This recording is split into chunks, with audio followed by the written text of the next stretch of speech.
Chapter 271, Guild Residence. Chapter 271, Guild Residence. Lady Charlene is looking for me? A bad premonition stirred in Shi Feng's mind.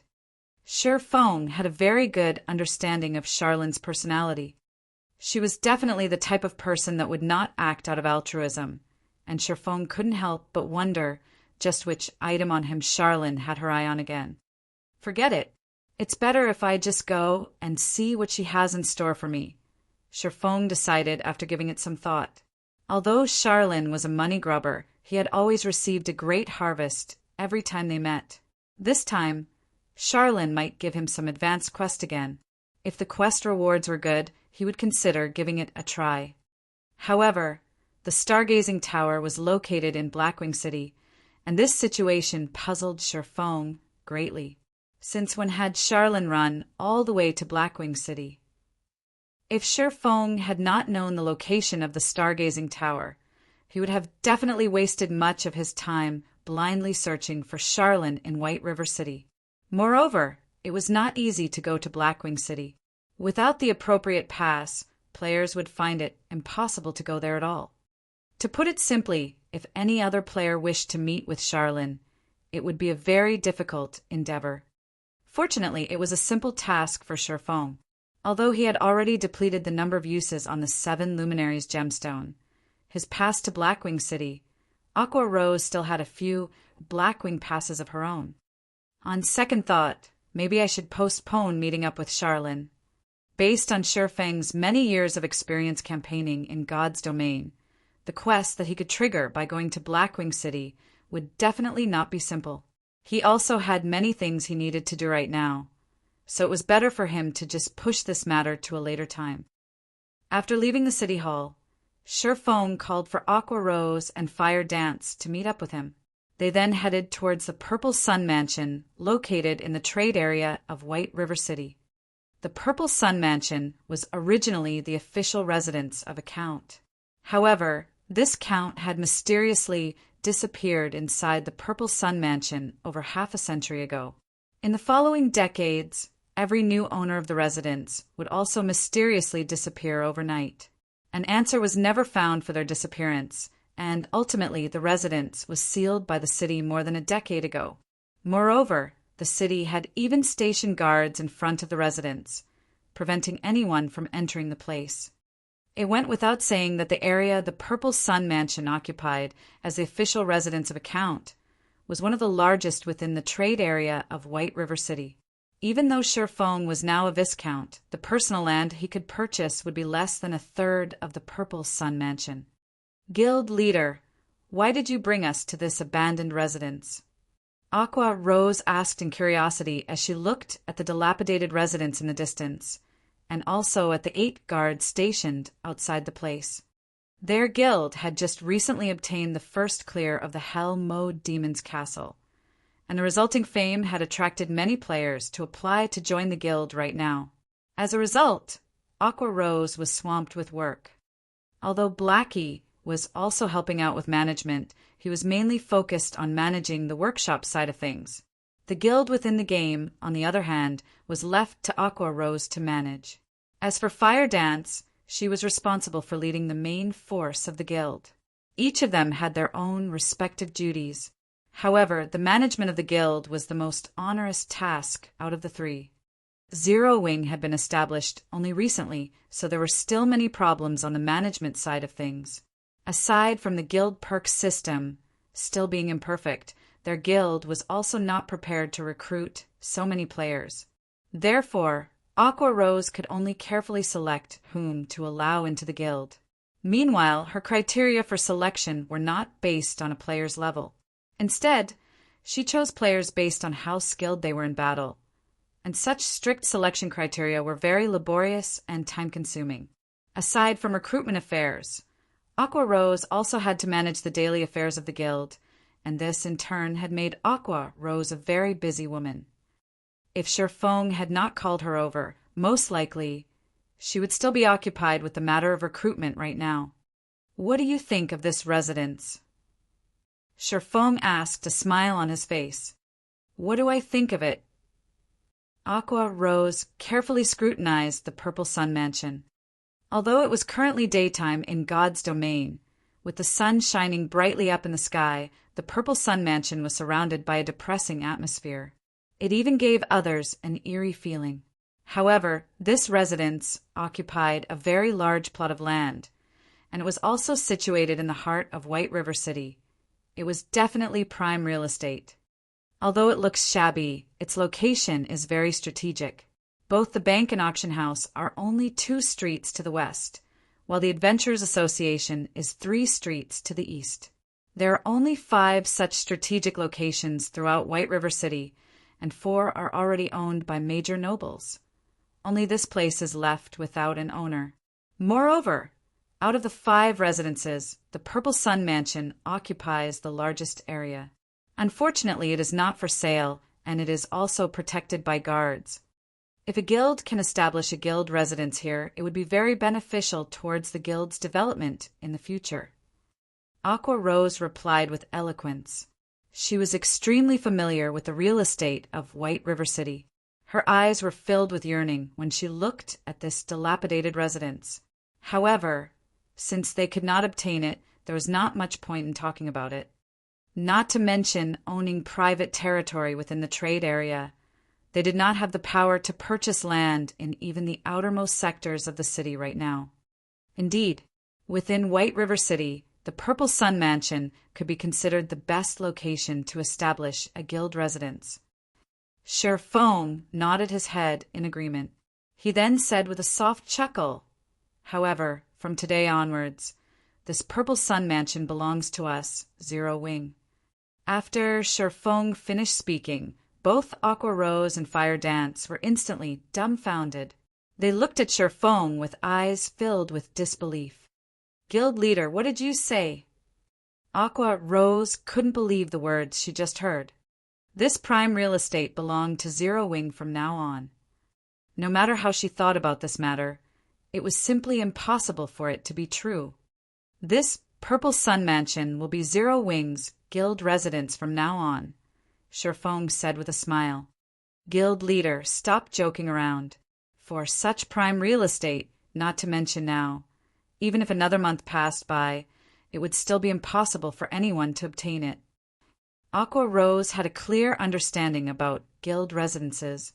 Currently, not a single guild in White River City possessed a guild residence of their own. Yet, Sherfong was saying that this hot property was now under the ownership of Zero Wing. If what Sherfong said was indeed true, then it would be even more shocking than Zero Wing obtaining the first clear of one of the 3 great dungeons right this instant. It was simply unbelievable. "I knew you wouldn't believe me, which is why I brought you over to take a look." Sherfong shook his head and laughed. If Zero Wing wished to develop rapidly, a guild residence was a must. Meanwhile, Aqua Rose was the manager of the guild, so Sherfong naturally had to bring her over to take a look at their future guild residence. It would allow Aqua Rose to better plan for the future. After all, it was one thing to obtain the land for the guild residence. Actually establishing it was an entirely different matter. It would be better for them to plan ahead. Just as the 3 of them arrived in front of the steel gate of the Purple Sun Mansion, the captain of the station guards walked up to them, blocking their paths. "This is a forbidden location of White River City. Those unrelated, please leave," the guard captain berated. "Don't tell me even I am not allowed entry."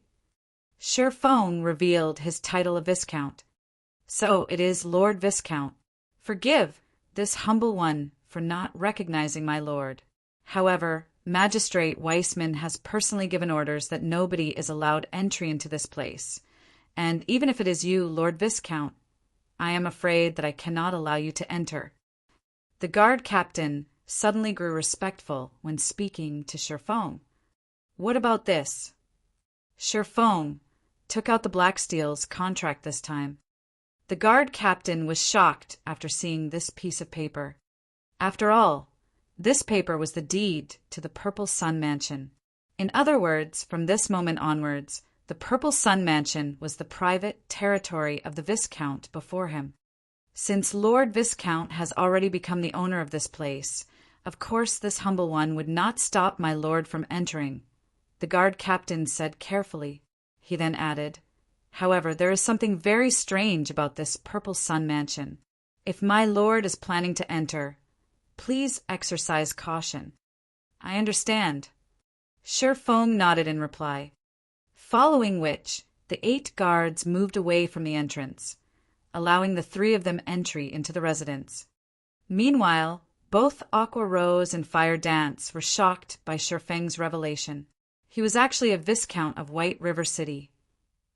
Nobility was unlike levels. One could not get ennobled simply by wishing for it. Instead, one needed a large amount of reputation to do so.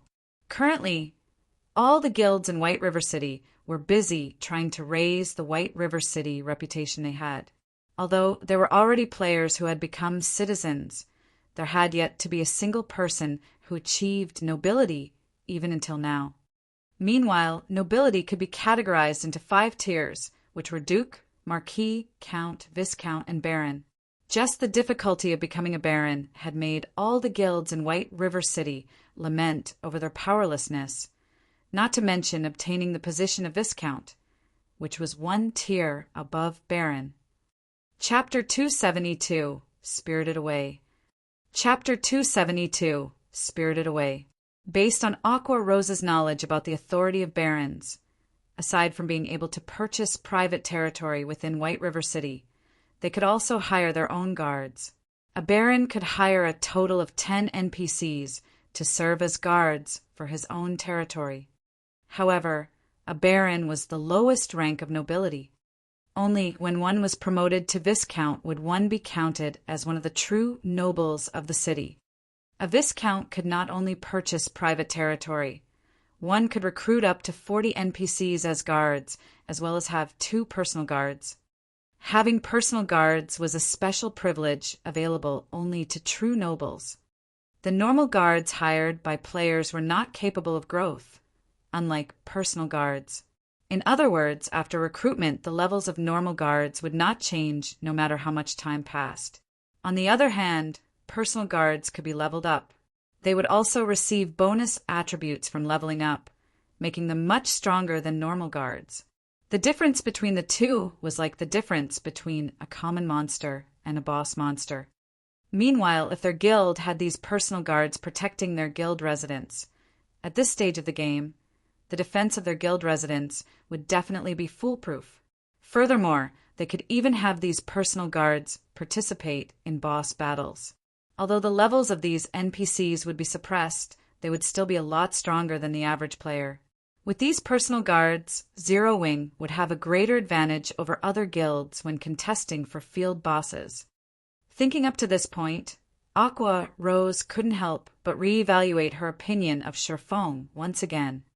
Guild leader, the more I get to know you, the less I actually understand about you. Not only have you managed to obtain such an excellent location for a guild residence, you are also a viscount of White River City. If other guilds were to find out about this matter, they would definitely go insane.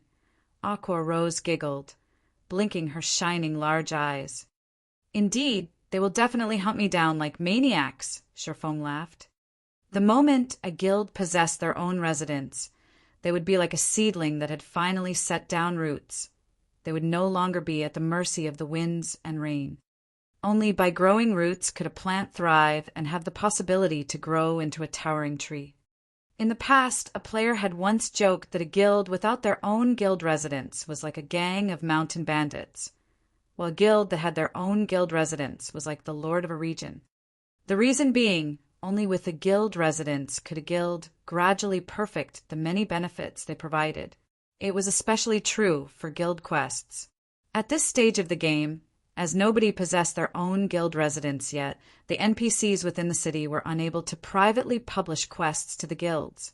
Hence, players could only accept some daily quests from the Adventurers Association to earn guild reputation. In comparison to the individual quests that players received from the Adventurers Association, the private guild quests published by NPCs rewarded much higher guild reputation. If a guild was sufficiently powerful, There was even the possibility that a quest rewarding an epic ranked item would appear. Moreover, unlike at the Adventurers Association, the number of quests available to guild members was not just limited to 2 or 3. As long as a guild was sufficiently powerful, there would be several hundreds, even thousands of guild quests being published in the guild residence every day. With so many quests available, players would be able to level up and upgrade their equipment more efficiently than if they were limited to grinding monsters. Also, statistical analysis made by professionals in the past showed that guilds with guild residences made at least double, or even triple, the amount of money of guilds without guild residences. Moreover, only with a guild residence would a guild officially have a stable source of income. The reason being, whenever a guild member completed a guild quest, the guild would automatically collect 15% of the quest reward as processing fee. The fees collected would then be stored inside the guild bank to serve as funding for the guild. This was the reason why guild residences were so important. The location of the guild residence was also very important, as this correlated to the number of guild quests a guild would receive. A newly established guild residence would be an unknown existence in White River City. To be precise, it would be unknown to the NPCs of White River City, and that anonymity would prevent many of these NPCs from commissioning quests with such newly established guild residences. If, however, a guild residence was established in a high-traffic location like the trade area, it would be easily noticed by NPCs. As a result, the number of quests the guild residence received would increase. Meanwhile, as the number of quests resolved by the guild increased, the fame of the guild among NPCs would also rise, and the number of NPCs willing to commission quests would also increase in turn. Such a snowball-like development speed would be unstoppable once it started. Hence, if the guilds in White River City were to find out about Zero Wing coming into possession of a guild residence, they would definitely hate Sherfong down to the bone. Fortunately, Zero Wing had already grown past the stage of a fledgling guild. Unrated guilds would not dare to make an enemy out of Zero Wing. Only third-rate guilds, or above, would pose a threat. However, once Zero Wing officially establishes its guild residence, not even third-rate guilds would dare to become its enemies. While Sherfong and Aqua Rose were having their merry discussion, the three of them arrived inside the main building of the Purple Sun Mansion. After remaining vacant for over a decade, the interior of the mansion was fully covered in a layer of dust. Weeds could even be seen growing in certain locations inside the mansion. The interior of the building looked extremely dilapidated, as if it could collapse at any moment. Not to mention people. Even rats would not want to live in this place. It seems this place needs to be completely demolished and rebuilt, Sherfong said in heartache as he swept a glance at the interior of the mansion. For privately owned territories, any expenditures spent on it had to come out from the owner's own pockets. However, not to mention building a guild hall meant for an entire guild. Even the cost of building an ordinary house was insanely expensive. It was a price that no normal person could afford. Only a large guild with immense wealth could afford such a price. Guild leader, you are the wealthiest player in White River City, yet you're actually crying about being poor. Aqua Rose rolled her eyes at Sherfong. She knew for a fact that Sherfong had spent over 100 gold coins without even blinking when he bought the Arclight shield forging design. Sherfong could only shake his head and bitterly smile in reply to Aqua Rose's teasing. What Aqua Rose did not know was that a fee of 200 gold coins was required in order to construct even the most common guild hall. Meanwhile, such a guild hall only had a capacity of 500 players. If it were a guild hall with a capacity of 1,000 players, the construction fee would be 500 gold coins. With the area the Purple Sun Mansion occupied, Sherfong could build an advanced guild hall with a capacity of 3,000 players, at the very least. However, the price tag for an advanced guild hall was 3,000 gold coins. 3,000 gold was an astronomical sum for any one guild. Even though Shifeng indeed had the ability to construct an advanced guild hall, he still had the burden of 30,000 gold from the Gospel Project quest bearing down on him. He dared not randomly spend his money. The only reason he had spent over 100 gold for the Arclight shield forging design was because he was confident of earning back the money through sales of the shields he produced. In the case of the guild hall, however, it was a one-way expenditure. Just as Shifeng's group arrived at a flight of stairs, Shifeng suddenly felt a gust of cold wind blowing over his face.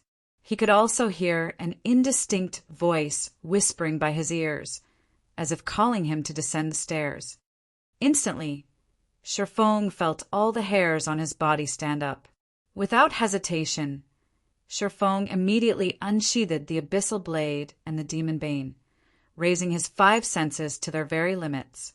In this moment, he was fully prepared for any enemies that would show up. Aqua Rose and Fire Dance, on the other hand, reacted a tad slower than Shifeng. However, they too promptly readied their weapons as they fixed their gazes at the staircase. Contrary to their expectations, however, nothing appeared from the staircase. Only a cold breeze blew up from below, causing the weeds within the mansion to quiver slightly. How can there be wind coming from inside the building? Fire Dance asked, feeling there was something very strange about the situation. The virtual world of God's domain closely resembled reality. Meanwhile, their current location was the heart of the mansion. It was an enclosed space, so it should have been impossible for any wind to be present. Likewise, Shifeng also felt this matter was strange. However, according to Shifeng's knowledge, there was indeed something very strange about this Purple Sun mansion. After all, it was a fact that every previous owner of the mansion had disappeared without a trace while staying inside the building. It was due to these disappearances that the inhabitants of White River City had nicknamed the building the Ghost Mansion. Even the Tier 4 wizard Weissman could not find the reason for the past owner's disappearances. The only solution he had was to send out a team of guards to prevent anyone from entering the mansion. Shifeng also had not learned anything about the Purple Sun Mansion in his past life. Hence, he could only rely on himself to resolve this matter. Only he never expected to feel such a great pressure just by standing at the entrance of the staircase. It felt as if he was standing in front of a ferocious beast. Moreover, this kind of pressure had a sense of familiarity. However, Shifeng could not recall where he had felt this pressure before. The cold wind seems to be coming from the basement. Let's go have a look at it for now. Shifeng shook his head. He decided to first discover the source of this mysterious wind before making any further decisions. Chapter 273, Forgotten Lands. Chapter 273, Forgotten Lands. After entering the basement of the Purple Sun Mansion, Shifeng took a look around, finding nothing special about the place. The entire room was empty. There was none of the cold wind from before. Neither was there the oppressive feeling that could shock even one's soul. There's nothing here. Were my senses playing tricks on me? When Fire Dance discovered no monsters in the basement, she promptly put away her daggers, sheathing the weapons back into their scabbards. I don't know, but it is indeed true that there is no danger here, Shifeng said, shaking his head. As players experienced more and more battles in God's domain, their sensitivity towards danger would also gradually improve. It was especially true for an expert of God's domain. Moreover, this ability of players to perceive danger was usually not wrong. Let's take a closer look around, Shifeng said. If they could not resolve this mysterious situation whereby the mansion's inhabitants were spirited away, should something actually happen, it would be a tragedy if the incident scared away the NPCs that came to commission quests with the guild. If players were the ones to get caught up in this mystery, they would at worst die once, losing a level and some skill proficiency. However, it would be different if an NPC were to get entangled in this matter. If they died, then it would be a true death for them. The main god system would not revive them. Hence, It was imperative for Shi Feng to resolve this mystery as soon as possible. Otherwise, this prime real estate would be worthless. After the trio searched for more than 10 minutes, they found no problems with the place. Not to mention a monster, they couldn't even find a mouse in this place. However, Shi Feng did not think that the enormous pressure he felt before was an illusion, especially since he had also felt this pressure previously in his past life. It was just that he could not recall when he had felt it exactly. After searching for a long time and getting no results, Shi Feng's group had no other choice but to return upstairs. What's going on here? The moment the group arrived upstairs, Aqua Rose immediately called out in shock when she saw the scene before her. Aqua Rose wasn't the only person who was shocked. Even Shi Feng was taken aback by what he saw. They had simply returned to the hall on the first floor. Yet, the scene here was completely different from before. No longer was it the empty, dilapidated hall they had seen. Instead, the sight that greeted the three after they exited the staircase was an intricate, labyrinthine corridor. It was as if they had arrived at an entirely different place. It was definitely not the former Purple Sun mansion they had been in. At this moment, a notification sounded from the system. System. Players have discovered the Forgotten Lands. All communications to the outside world are temporarily disabled. So it turns out to be something like this. Shi Feng suddenly came to a realization. He finally knew why the previous owners of the mansion had all disappeared one after another. It turned out that all of them had been transported to this location. Guild leader, I can't use my return scroll, Fire Dance said, her eyebrows wrinkled. This is just like the time in the trial of God. It seems that this place isn't ordinary at all. Shi Feng began observing his surroundings. Shi Feng had encountered numerous such situations in his previous life. It was just like the lost lands he had encountered shortly after entering God's domain in this life. He had even obtained the abyssal blade from that place, although the Forgotten Lands was different from the Lost Lands. Both still had their similarities. Most likely, players trapped in this place would be released after they completed a certain quest. However, unlike the time in the Lost Lands, none of them received any notifications of having triggered a quest. Soon after, Shi Feng's group of 3 advanced into the labyrinth and began to explore the map. Shi Feng couldn't help but admit that this map was very large. Even after they had wandered around for more than 6 hours, they still hadn't finished exploring the place. In the end, the 3 of them decided to split up and continue their exploration. In any case, they had not met with any dangers so far, and it would be much more efficient if they explored the map separately. Unwittingly, a day passed by without anything happening. Only on the second day did Aqua Rose find something new in the region she explored. Aqua Rose discovered a large magic array. According to the speculations of Shi Feng and an elementalist like Aqua Rose, it should be a magic array that was tier 5 or above. However, as to what this magic array was used for, not even Shi Feng with his bountiful experience could guess, unless there was a tier 5 wizard or a tier 6 mage god before them. Following which, after spending the rest of the day exploring the place, Fire Dance discovered a second magic array that looked exactly the same as the first one. Other than this discovery, the trio found nothing else.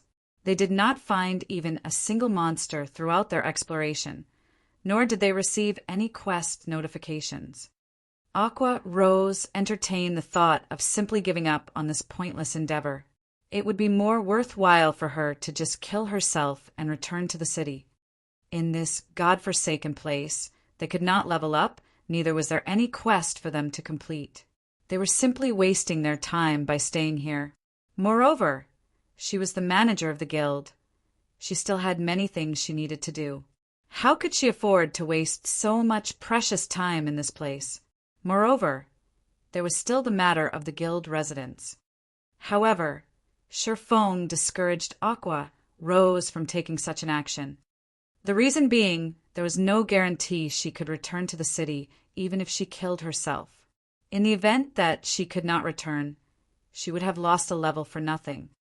Listening to Shifeng's words, Aqua Rose had no choice but to give up on this idea of hers as she continued exploring this Forgotten Lands. When the third day arrived, after exploring a majority of the Forgotten Lands, the group discovered 3 more magic arrays. In total, they had discovered 5 of such tier 5 magic arrays. Soon after, the 3 of them met up and shared their map information with each other. The moment their map information sharing was completed, a notification sounded from the system. System: Unique Quest Miracles Unsealed activated. Quest details: Remove the seal on the Forgotten Lands. Quest rewards: Unknown. Remove the seal on the Forgotten Lands? The quest doesn't even tell us how to do so. What are we even supposed to do here? Fire Dance glared at the notification screen in anger. They had been exploring this place for 3 days now, yet the only thing they got in return was this quest that provided them with no hints at all. The game was simply too despicable. It should be around here, Shifeng said, pointing on the map.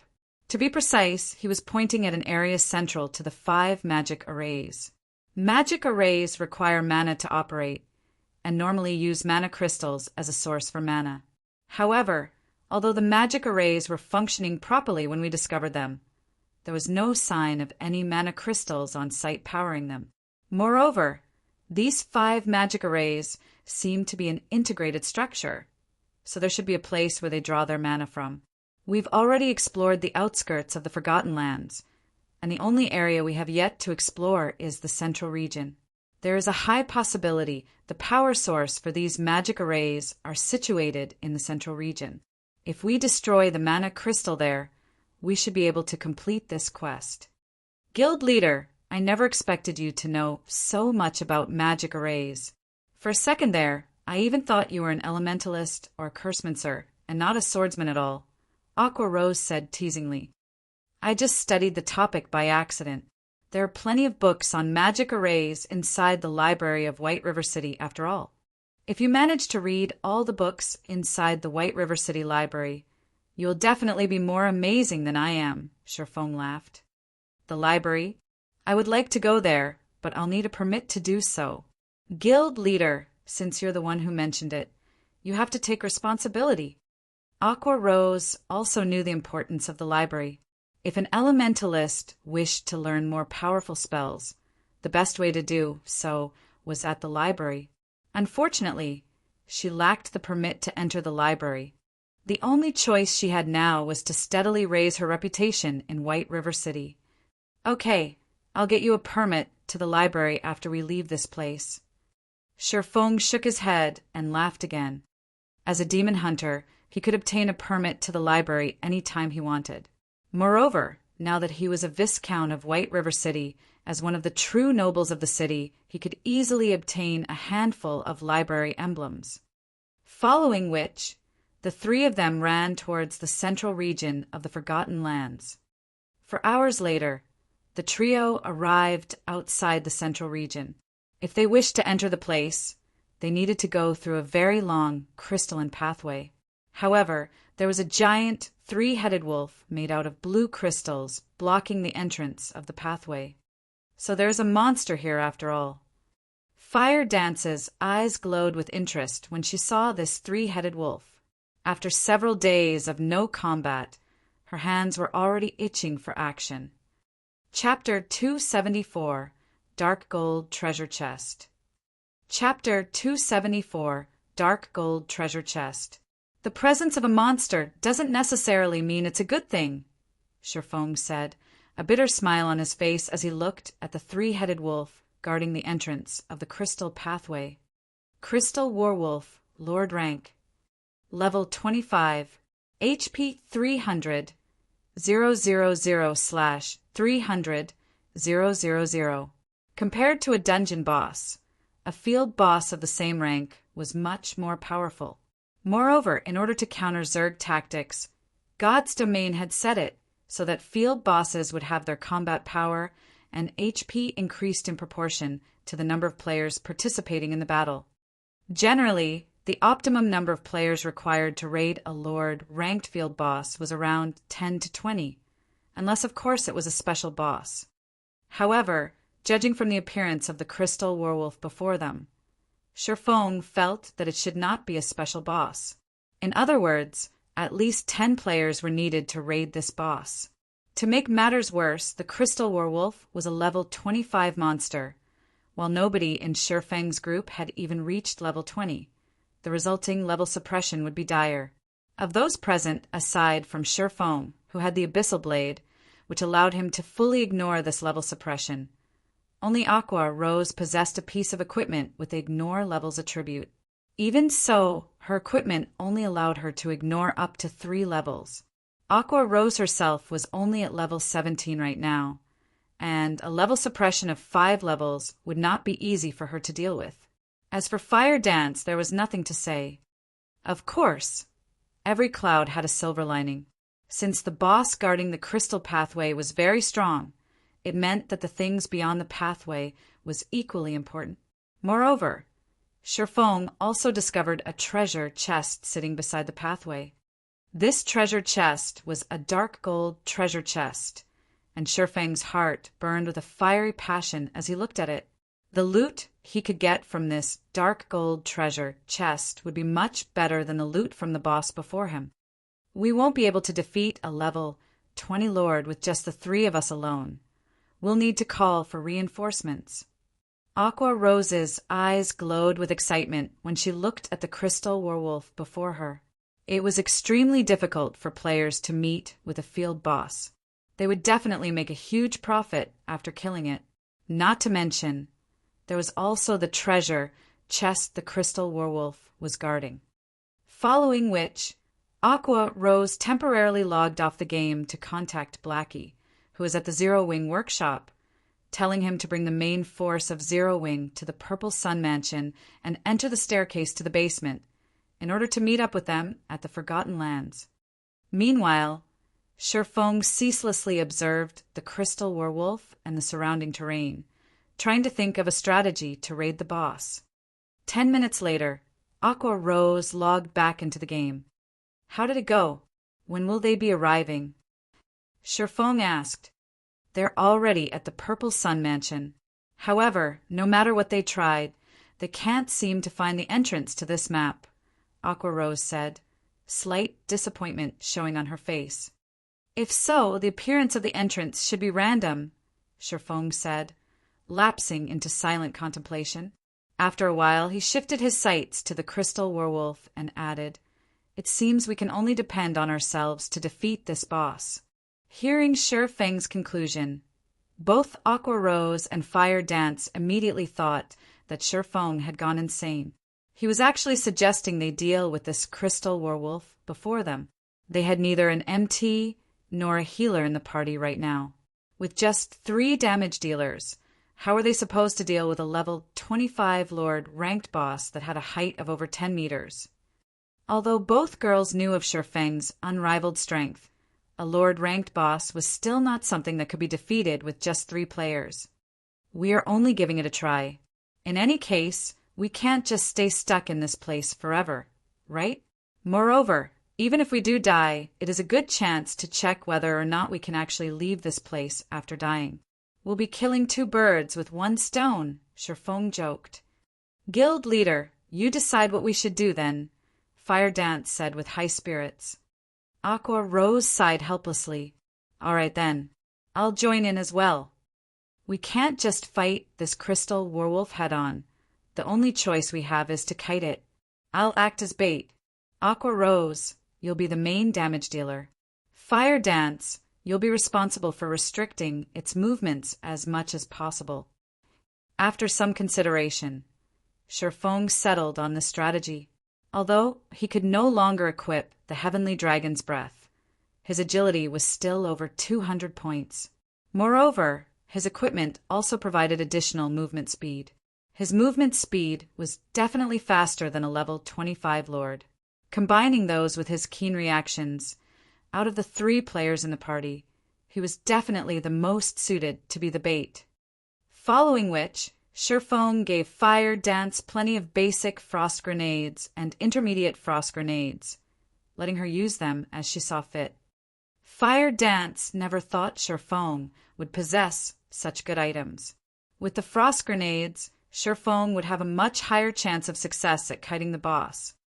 After the three of them were in position, Sherfong retrieved the blazing meteor from his waist. Standing at a distance of 40 yards from the crystal werewolf, Sherfong aimed the throwing weapon at the boss and threw it. Shoo!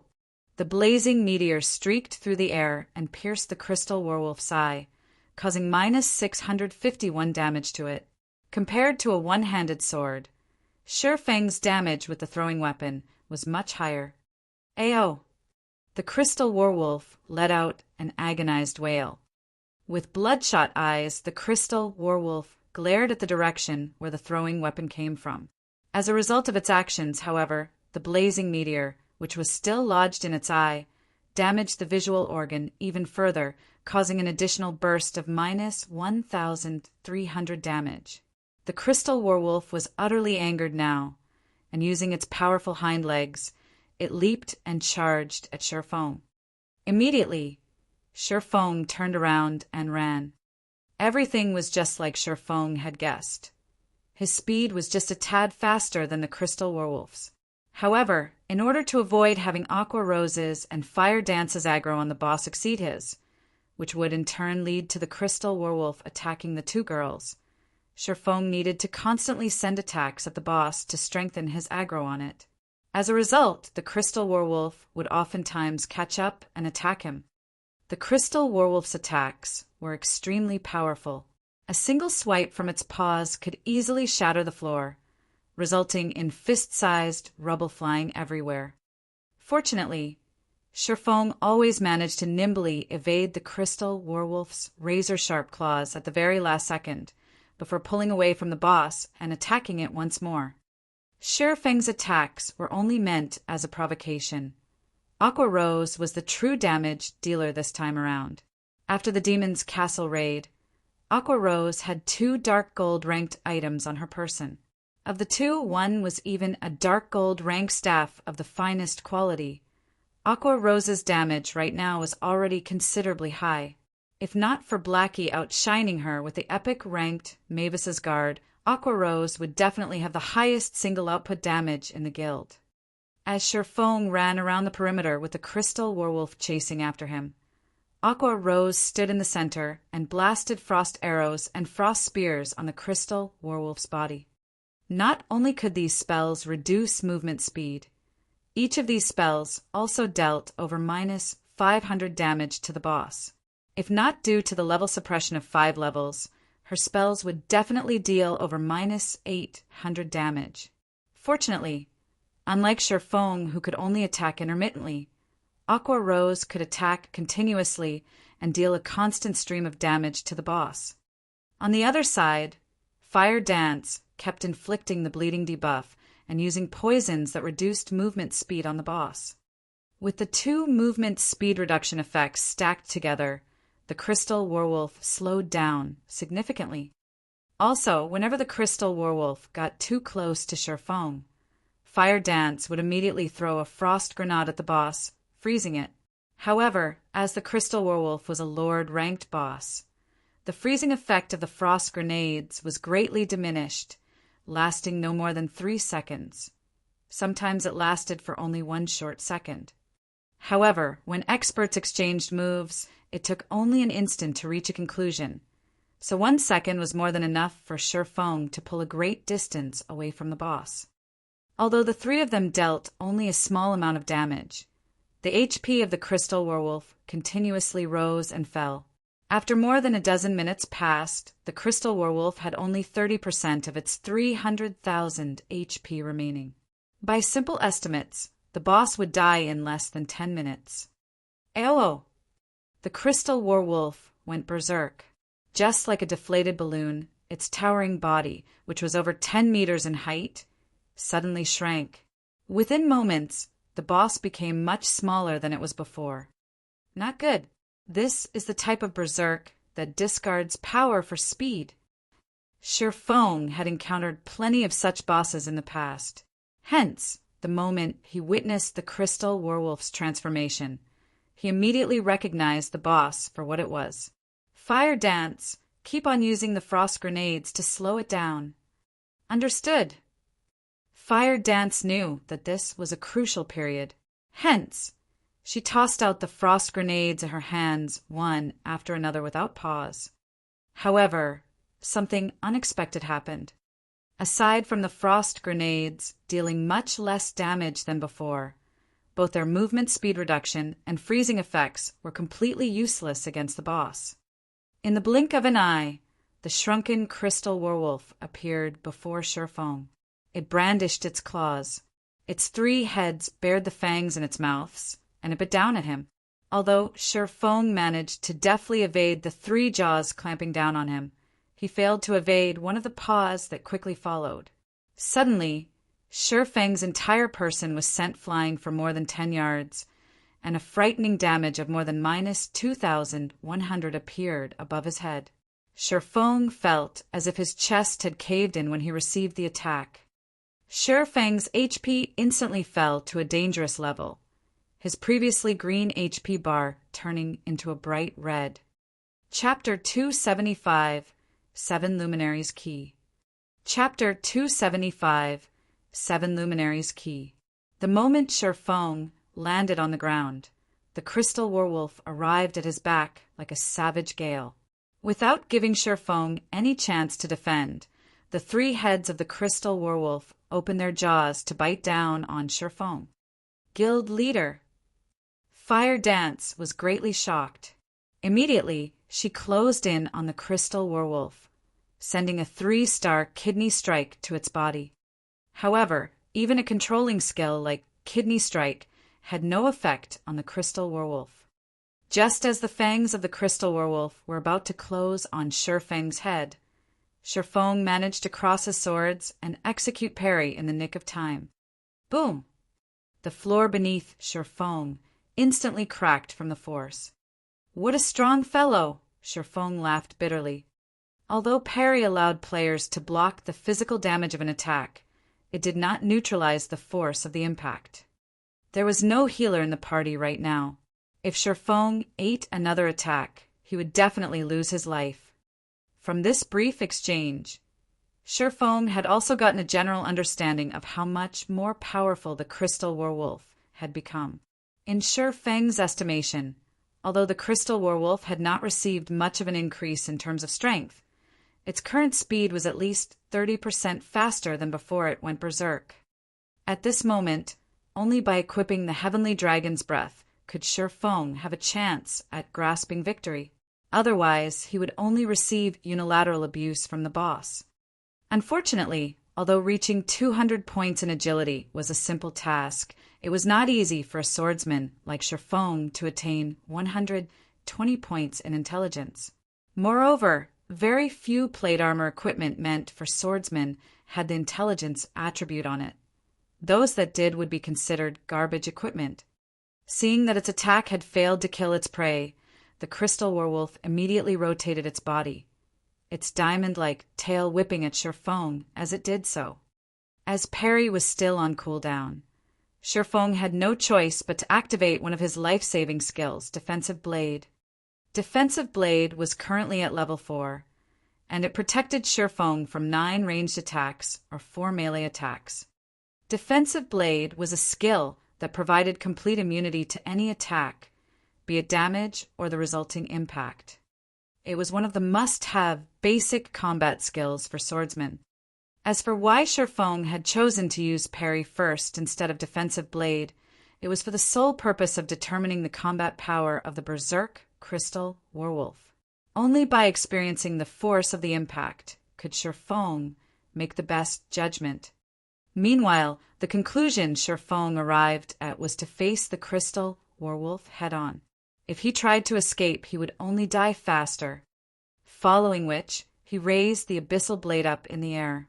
Green electric arcs surrounded the body of the sword as it moved to meet with the snowy, sharp claws of the crystal werewolf. Thundering flash. The green electric arcs pierced the crystal werewolf's body, causing minus 572, minus 1,623, and minus 1,204 damage to it. Although only one out of the 3 arcs achieved a critical hit, the attack also managed to trigger the curse of the Abyssal Blade, inflicting the Doom Curse on the crystal werewolf. Immediately, all of the crystal werewolf's attributes were reduced by 20%. Suddenly, the berserk crystal werewolf that had its agility increased by 30% was weakened greatly. However, Shifeng was still not done with his attacks. He activated Phantom Kill right away, his doppelganger appearing beside the crystal werewolf. Shortly after, Shifeng's doppelganger started sending a barrage of attacks at the crystal werewolf as well. Although the doppelganger only had 50% of Shifeng's attributes, it had fully inherited the skills Shifeng had learned. Yet, despite having greatly reduced the crystal werewolf's speed, Shifeng still did not have an easy time evading its attacks. Having no other choice, Shifeng activated gravity liberation. Shifeng's body instantly became as light as a feather, and like a spirited monkey, he dodged the originally unavoidable attack. Windblade. Immediately, Shifeng's attack speed increased even further. Double Chop. Earth Splitter. Thunder Flame Explosion. Skills blasted on the crystal werewolf one after another, each dealing over minus 1,000 damage. Although the crystal werewolf's attacks became stronger and its speed much faster after going berserk, these improvements came at the price of its defense being weakened. Combined with the 20% damage amplification effect of Thundering Flash, the damage the crystal werewolf received became a lot higher than before. Fire Dance's and Aqua Rose's attacks also landed at this point, so the crystal werewolf's HP fell sharply. By the time the 30-second duration of gravity liberation was almost over, the crystal werewolf only had 10% of its HP remaining. Just as the effect of gravity liberation was about to end, Shifeng executed 9 Dragon Slash. 9 phantoms of the Abyssal Blade appeared behind Shifeng, and all of them shot towards the crystal werewolf. Meanwhile, just as an attack from the crystal werewolf was about to land on Shifeng swapped positions with his doppelganger. Upon being relocated, the doppelganger immediately used parry and defensive blade to repel the crystal werewolf's attacks. Each phantom of the Abyssal Blade had high attack power, and each of them could deal over minus 150 damage every time they struck at the crystal werewolf. In total, the 9 phantoms dealt over minus 1,300 damage to the crystal werewolf every second. Meanwhile, there were 28 seconds before the effect of 9 Dragons Slash ended. After having used up both of its life-saving skills, parry and defensive blade, the doppelganger received a direct hit from the crystal werewolf's claws. Alas, the doppelganger only had 50% of Shifeng's attributes, so it died on the spot. However, the doppelganger had earned a lot of time for Shifeng. With the doppelganger gone, the crystal werewolf shifted its attention back to Shifeng's actual body. Shifeng activated Wind Walk again without hesitation. He then whirled around and ran. Fortunately, with his movement speed increased by 30%, Shifeng was still a tad faster than the crystal werewolf, which was still under the 20% attribute reduction effect of the Doom Curse. Thus, the kiting strategy began once more. Under Aqua Rose's and Fire Dance's constant barrage, the crystal werewolf's HP fell lower and lower. 9%, 8%, 7%. By the time the effect of Shifeng's Windwalk was about to end, the crystal werewolf only had 3% of its HP remaining. It should be about time. At this moment, Shifeng stopped running. He then turned to face the crystal werewolf, pointing the Abyssal Blade at the monster. Abyssal Bind. 9 snake-like chains suddenly surfaced from the floor, instantly binding the crystal werewolf. Although the crystal werewolf had been immune to the control skills used on it before, its movements were still bound by the pitch-black chains. In God's domain, the so-called immunity to control skills did not necessarily make one immune to all control skills. Instead, it simply made one immune to control skills that were below a certain tier. Skills such as Frost Arrow, Ice Sphere, and Kidney Strike were all considered basic skills. In other words, they were Tier 0 skills. As these skills were of the lowest tier, the Crystal Werewolf was completely immune to their effects. As a level 25 Lord, the Crystal Werewolf was immune to any control skills that was below Tier 2. However, Tier 2 or Tier 3 control skills could still restrain it. Although Sherfong did not know which tier the Abyssal Bind belonged to, it was a skill attached to a magic weapon. In Sherfang's estimation, it should be at least Tier 3 or above, meaning that it would be effective against all bosses that could possibly appear at this stage of the game. With the Crystal Werewolf completely restrained, Sherfong took a step forward as he activated his ultimate skill, Flame Burst, which could only be used around once every 4 minutes. Sherfang's 2 swords were just like miniature suns with the activation of Flame Burst. In the blink of an eye, Sherfong slashed the Crystal Werewolf's body 6 times with his swords. Minus 2,238, minus 4,452, minus 2,198, minus 2,212, minus 4,408, -2, 216. The 6 attacks dealt a total of more than minus 17,000 damage, instantly wiping away the Crystal Werewolf's remaining 3% HP. System: Level 25 Crystal Werewolf killed. Level difference of 7. EXP obtained increased by 700%. Obtained 485,630 EXP. The experience bars of all 3 of them instantly increased by a large chunk. Aqua Rose even advanced to level 18. As for Sherfong, he had only recently reached level 18, so he was still at level 18 even after killing the Crystal Werewolf. If he could kill several more of such Lord rank bosses, he would definitely level up very quickly. I never thought a Lord ranked boss could be killed in such a way as well. This battle was an eye-opener for Aqua Rose. In truth, however, if not for Sherfong being capable of holding a stable aggro on the Crystal Werewolf, in addition to consistently evading its multitude of attacks, they definitely could not have killed it. Guild leader, quickly check the loot. As a huge fan of Sherfong, Fire Dance was not surprised by Sherfang's ingenuity. She had always believed Sherfong could lead them to victory.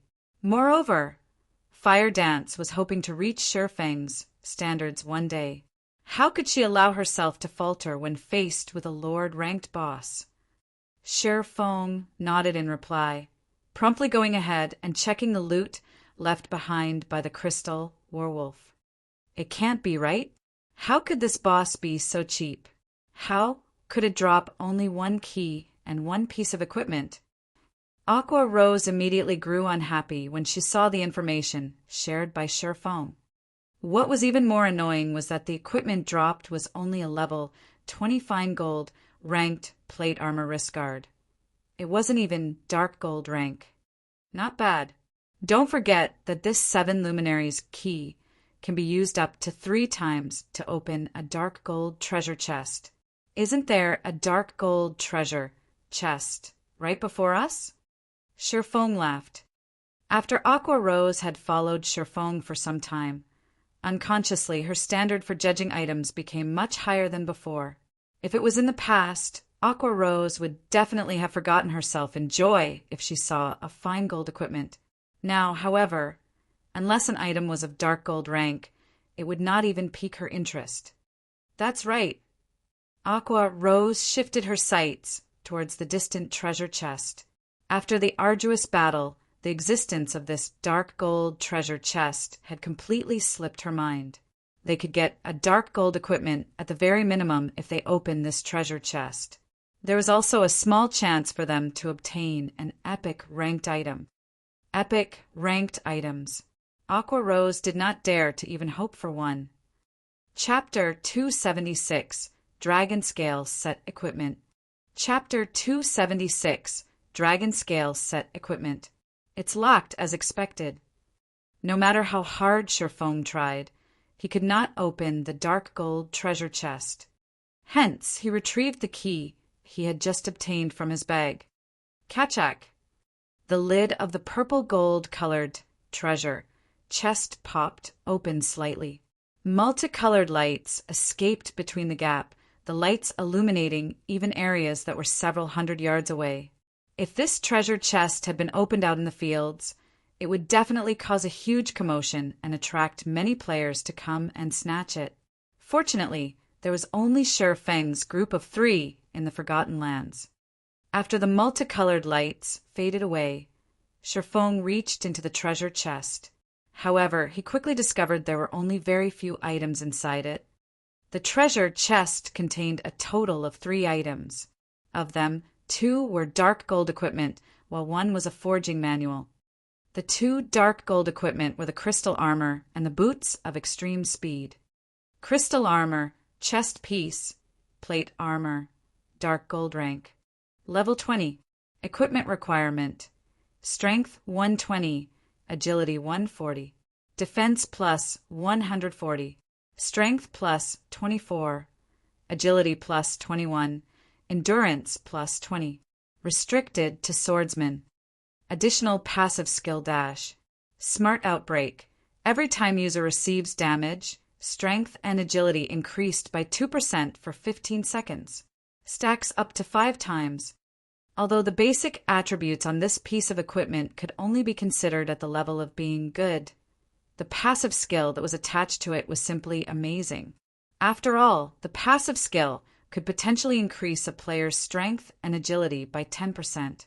If the wearer of the crystal armor originally had high amounts of strength and agility, the additional attributes provided by Smart Outbreak would be like having equipped an additional piece of equipment at the very least. The only downside to this passive skill was its need for the user to take damage up to 5 times.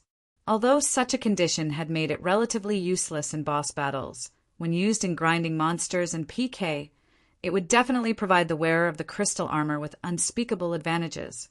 Boots of extreme speed, shoes, leather armor, dark gold rank. Level 20. Equipment requirement. Strength 90, Agility 130. Defense plus 143. Strength plus 20. Agility plus 26. Endurance plus 18. Movement speed plus 10. Evasion plus 7. Additional passive skill dash. Rapid movement. Increases movement speed by 12% and agility by 8%. In regard to assassins and rangers, the most sought-after attribute for these 2 classes was agility, followed by strength. Meanwhile, this pair of boots increased the wearer's agility to the extremes. One could even argue that no other level 20 dark gold ranked shoes could increase agility as much as the boots of extreme speed could. Although these 2 pieces of dark gold equipment were excellent, they were worth barely a fragment of the true value of this dark gold treasure chest. After all, the item that reflected the true value of the dark gold treasure chest was none other than the forging manual. In addition, it was even a fine gold ranked forging manual. Forging manuals were different from forging designs. In the case of forging designs, only one particular piece of equipment could be made using it. In the case of forging manuals, however, an entire set of equipment could be made using it. This forging manual was meant to produce the level 20 dragon scale set equipment. There were a total of 6 pieces in this set, and it could be worn by any class that could use plate armor. Previously, Sherfong had spent over 100 gold at the Blackwing auction house just to purchase the forging design for the Arclight shield. However, the value of the Arclight shield was far from being comparable to the dragon scale set equipment. After all, the dragon scale set equipment was a fine gold ranked set equipment. Throughout the entire Starmoon Kingdom, not a single guild had managed to obtain a secret silver ranked set equipment up to now. One could simply imagine the value of a fine gold ranked set equipment. If Sher Feng could forge a few sets of the dragon scale set equipment and give them to the plate armor classes in the guild's main force, when these players walked on the streets wearing the dragon scale set equipment, one could simply imagine the shock on the other players' faces when they see the set equipment. The members of other guilds would definitely tremble with fear. Just the thought of such a scene was simply exhilarating. However, it would definitely be extremely difficult to forge the dragon scale set equipment. As it was a set equipment, the difficulty of producing the entire set would be no less than producing a piece of dark gold equipment. Sher Feng was only an advanced forging apprentice right now. Without raising his forging level, producing the dragon scale set equipment would only be a pipe dream. At the very least, he needed to get promoted to an intermediate forger or advanced forger before he had an actual chance of producing the dragon scale set equipment. I have to raise my forging levels after we return. Sher Feng formed a plan in his mind as he looked at the dragon scale forging manual. Sher Feng then handed the boots of extreme speed to Fire Dance. Now that Fire Dance had reached level 19, she was only a short distance away from level 20. As for the crystal armor and dragon scale forging manual, he kept both of them for himself. After resting for a short while, Sher Feng's group of 3 entered the crystal pathway. The crystal pathway was so long that one could not see the end of it in a single glance. Moreover, the elemental mana present in this pathway was extremely dense, so much so that it was even visible in the form of an aurora.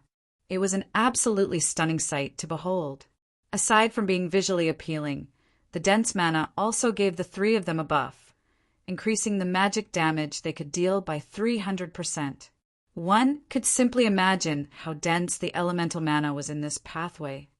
Before they knew it, Sher Feng's group of 3 had walked for more than an hour inside this crystal pathway. When they finally emerged, they were at the base of a huge mountain. When the 3 of them laid eyes on this mountain, they were immediately stunned.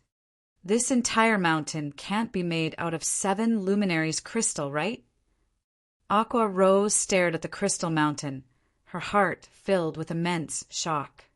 Aqua Rose had previously visited the Blackwing auction house, so she had seen 7 luminaries crystal before.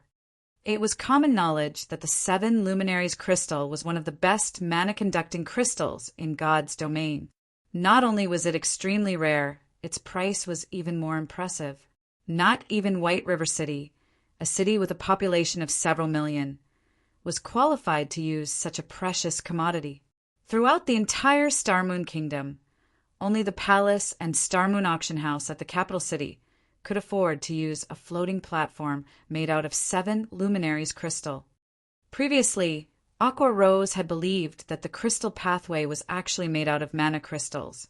However, the sight of this large mountain and its surrounding environment overturned her previous assumptions. The reason being, it was simply impossible for mere mana crystals to fill their surroundings with such dense elemental mana, resulting in even the formation of 7-colored mana clouds. It should be. Sher Feng nodded blankly. Sher Feng's mind grew heated at the thought of having so much 7 luminaries crystal. On the market, a 7 luminaries crystal the size of a small residential house could be used to purchase a large town with a population of 50,000 with plenty to spare. Meanwhile, the 7 luminaries crystal before him was in the form of a mountain. And in terms of size, this mountain could rival even White River City. A city made entirely of 7 luminaries crystal. Just what sort of concept was this? Even if the entire Starmoon Kingdom was sold, it would not be enough to purchase so much 7 luminaries crystals. Unfortunately, none of these crystals could be taken away. It was not even possible to pick some to take back. If they wished to mine these 7 luminaries crystals, at the very least, they needed to reach master level in mining. Sher Feng was only at basic apprentice level in mining right now, and not even in his dreams could he mine these 7 luminaries crystals. 7 luminaries crystal was even more valuable than gold. Yet, even though so much 7 luminaries crystals were sitting right before him. He could do nothing but look at it. Shi Feng's heart simply bled at this thought. However, this couldn't be helped. Who would have ever thought there would be so much 7 luminaries crystals at this place? Shi Feng shook his head, banishing his thoughts.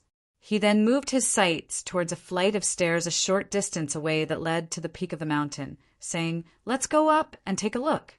We might discover how to unseal this place up there." Fire Dance did not know the true value of 7 luminaries crystal. Hence, she barely reacted to it. She had simply been mesmerized by the beauty of this mountain. Aqua Rose, on the other hand, knew full well the value of this mountain. If Fire Dance had not given her a shove, rousing her from her stupor, Aqua Rose would definitely still be immersed in her shock. After all, this entire mountain was a mountain of money. If she could nick even a tiny piece of this mountain, the coins converted from it would be enough to sustain even a first-rate guild for a long time. As the trio traversed the stairs up the mountain, Shi Feng suddenly felt an oppressive pressure bearing down on him. Moreover, this pressure was exactly the same as what he had felt at the Purple Sun Mansion, only a lot more powerful. The pressure only grew stronger and stronger as they climbed further up the mountain. By the time Shi Feng arrived at the mountaintop, he was already drenched in sweat. His body also felt extremely heavy, as if it were made out of lead. Meanwhile, the 2 girls, Fire Dance and Aqua Rose, fared much worse than Shi Feng. At this moment, both girls were sprawled on the ground, their bodies refusing to move even an inch. Unable to help his teammates, Shi Feng decided to walk towards a monolith visible at a distance by himself. Just by looking at this semi-transparent sky-blue monolith, Shi Feng could immediately sense that it was the heart of this land. It was obvious that this standing stone was the thing that filled the surrounding environment with such dense elemental mana, and not the mountain-sized 7 luminaries crystal. Arriving before the monolith, Shi Feng discovered many golden divine runes engraved on the bottom of the standing stone. They were by far the most complicated divine runes Shi Feng had ever seen. Also, Shi Feng had actually discovered a figure flickering in and out of existence within the semi-transparent monolith. When Shi Feng took a closer look at this figure, his eyes immediately widened in shock. He simply couldn't believe what he was seeing was real. The reason being, Shi Feng had seen the figure inside the stone before. However, Shi Feng was confused. Why would this person appear here? Chapter 277, A God's Grave. Chapter 277, A God's Grave. While Shi Feng was still in a daze, Fire Dance and Aqua Rose caught up with him, having recovered from their exhaustion. "Guild leader, did you find anything?" Fire Dance asked out of curiosity when she saw Shi Feng lost in thought. Aqua Rose, on the other hand, did not notice any difference in Shi Feng's demeanor, because the moment she arrived before the monolith, her attention was completely caught by something else. As an elementalist, she was much more sensitive to magic power than players of other classes. The frightening magic power radiating from the monolith was definitely the purest form of magic power Aqua Rose had ever felt, as if it was the master of all elemental mana. When Aqua Rose noticed the figure inside the monolith, she, too, froze on the spot. How is it possible? Aqua Rose could not believe what she saw. She rubbed her eyes, thinking they were playing tricks on her. Aqua Rose's reaction baffled Fire Dance. "What has gotten into the 2 of you?" Fire Dance looked at Aqua Rose, then at Shi Feng, confused by their reactions. "You'll understand after taking a look inside the monolith," Shi Feng said slowly, pointing towards the figure in the monolith. Fire Dance then transferred her gaze to the monolith. How could she be here? Fire Dance asked in shock.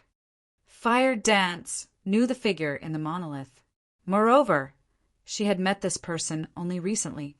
This person was none other than Charlene, the divine official who faced off against the two fallen angels back at the demon's castle. To be precise, the woman within the monolith looked exactly the same as Charlene. Even the saintly aura she emitted was similar to Charlene's. If Fire Dance had to point to a difference between the two women, then it would be the pressure this woman gave off. This was no longer an oppression due to strength. Instead, this pressure was the instinctive reverence for a primordial life form, just like the reverence mortals had towards gods. Could she possibly be a god? Fire Dance suddenly had this thought when she looked at the woman who looked like Charlene. Shifeng's thoughts were running along similar lines to Fire Dance's. However, Shifeng could say with certainty that the woman inside the monolith was definitely a Tier 6 god, because in the past he had personally experienced this overbearing pressure which could only be exuded by a god. If the woman in the monolith was simply a Tier 6 god, Shifeng would not have found the matter too shocking. After all, during his decade of playing God's Domain, he had personally met with plenty of Tier 6 players and NPCs. The thing that truly startled him was the fact that the woman before him looked identical to Charlene. Back at the Purple Sun Mansion, he had already experienced this kind of pressure. He had simply forgotten where he had felt it before. Now he knew why that pressure felt so familiar.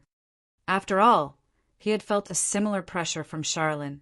Only, the pressure Charlene gave off was not as powerful as the one he felt at the Purple Sun Mansion. Hence he failed to recognize it. Not only did the two women look exactly the same, even the pressure they emitted felt similar. The only real difference between the two were their actual strengths. If Shifeng was told that the woman before him was Charlene, he would definitely not believe it.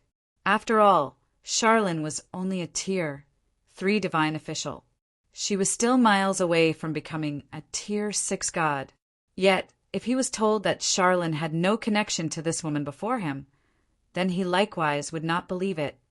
Although the woman inside the monolith was clearly no longer alive, at the end of the day she was still a god. As long as her body did not receive any intentional damage, it would not undergo any decay. As of now, Shifeng finally realized that the Forgotten Lands was merely the grave of a god.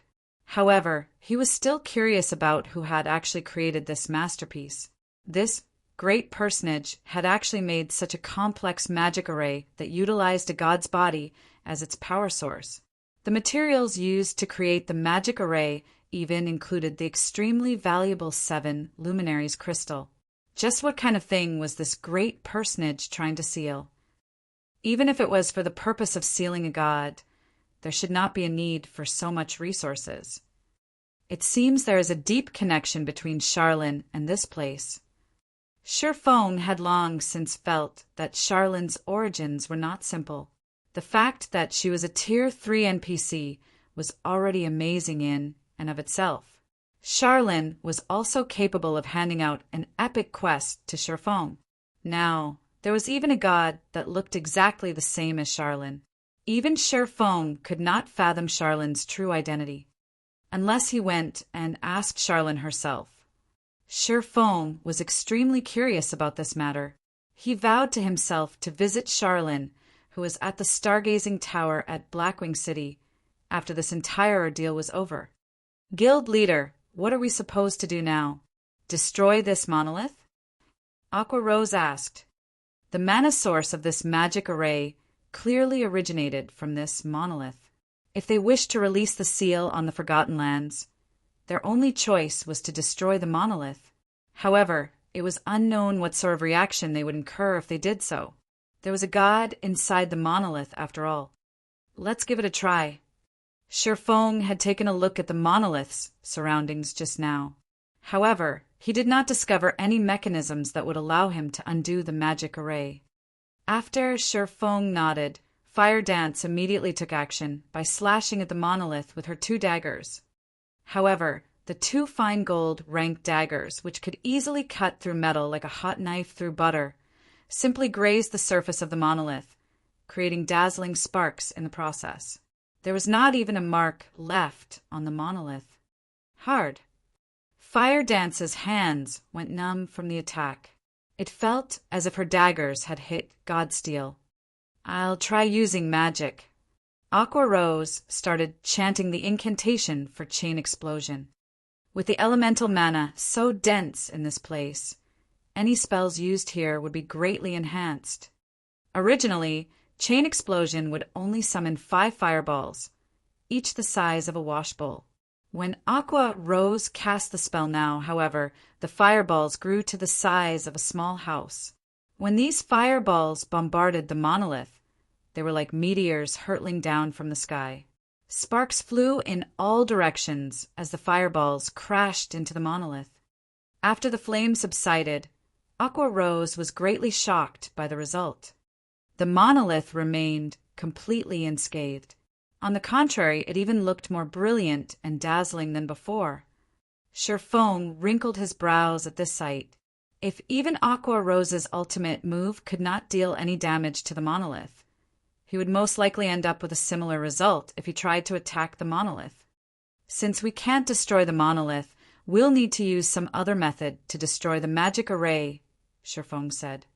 The main god system would not hand out a quest that players had no hope of actually completing. If they couldn't destroy the power source of the magic array, nor the magic array itself, then there was only one other thing they could destroy: the connection points. "Aqua, help me look for the connection points of this magic array," Sherfong said. "I see." Aqua Rose immediately understood Sherfeng's intention. Fire Dance, however, remained clueless after the two's brief conversation. As an assassin, she knew next to nothing about magic. Hence, she could only stay by the monolith side as she watched her 2 friends hard at work. Meanwhile, Sherfong and Aqua Rose started searching the surroundings of the monolith for the veins that carried magic power to the 5 modules of the magic array. Only by looking for veins could they locate the connection points. Normally, the quickest way to destroy a magic array was to destroy its power core.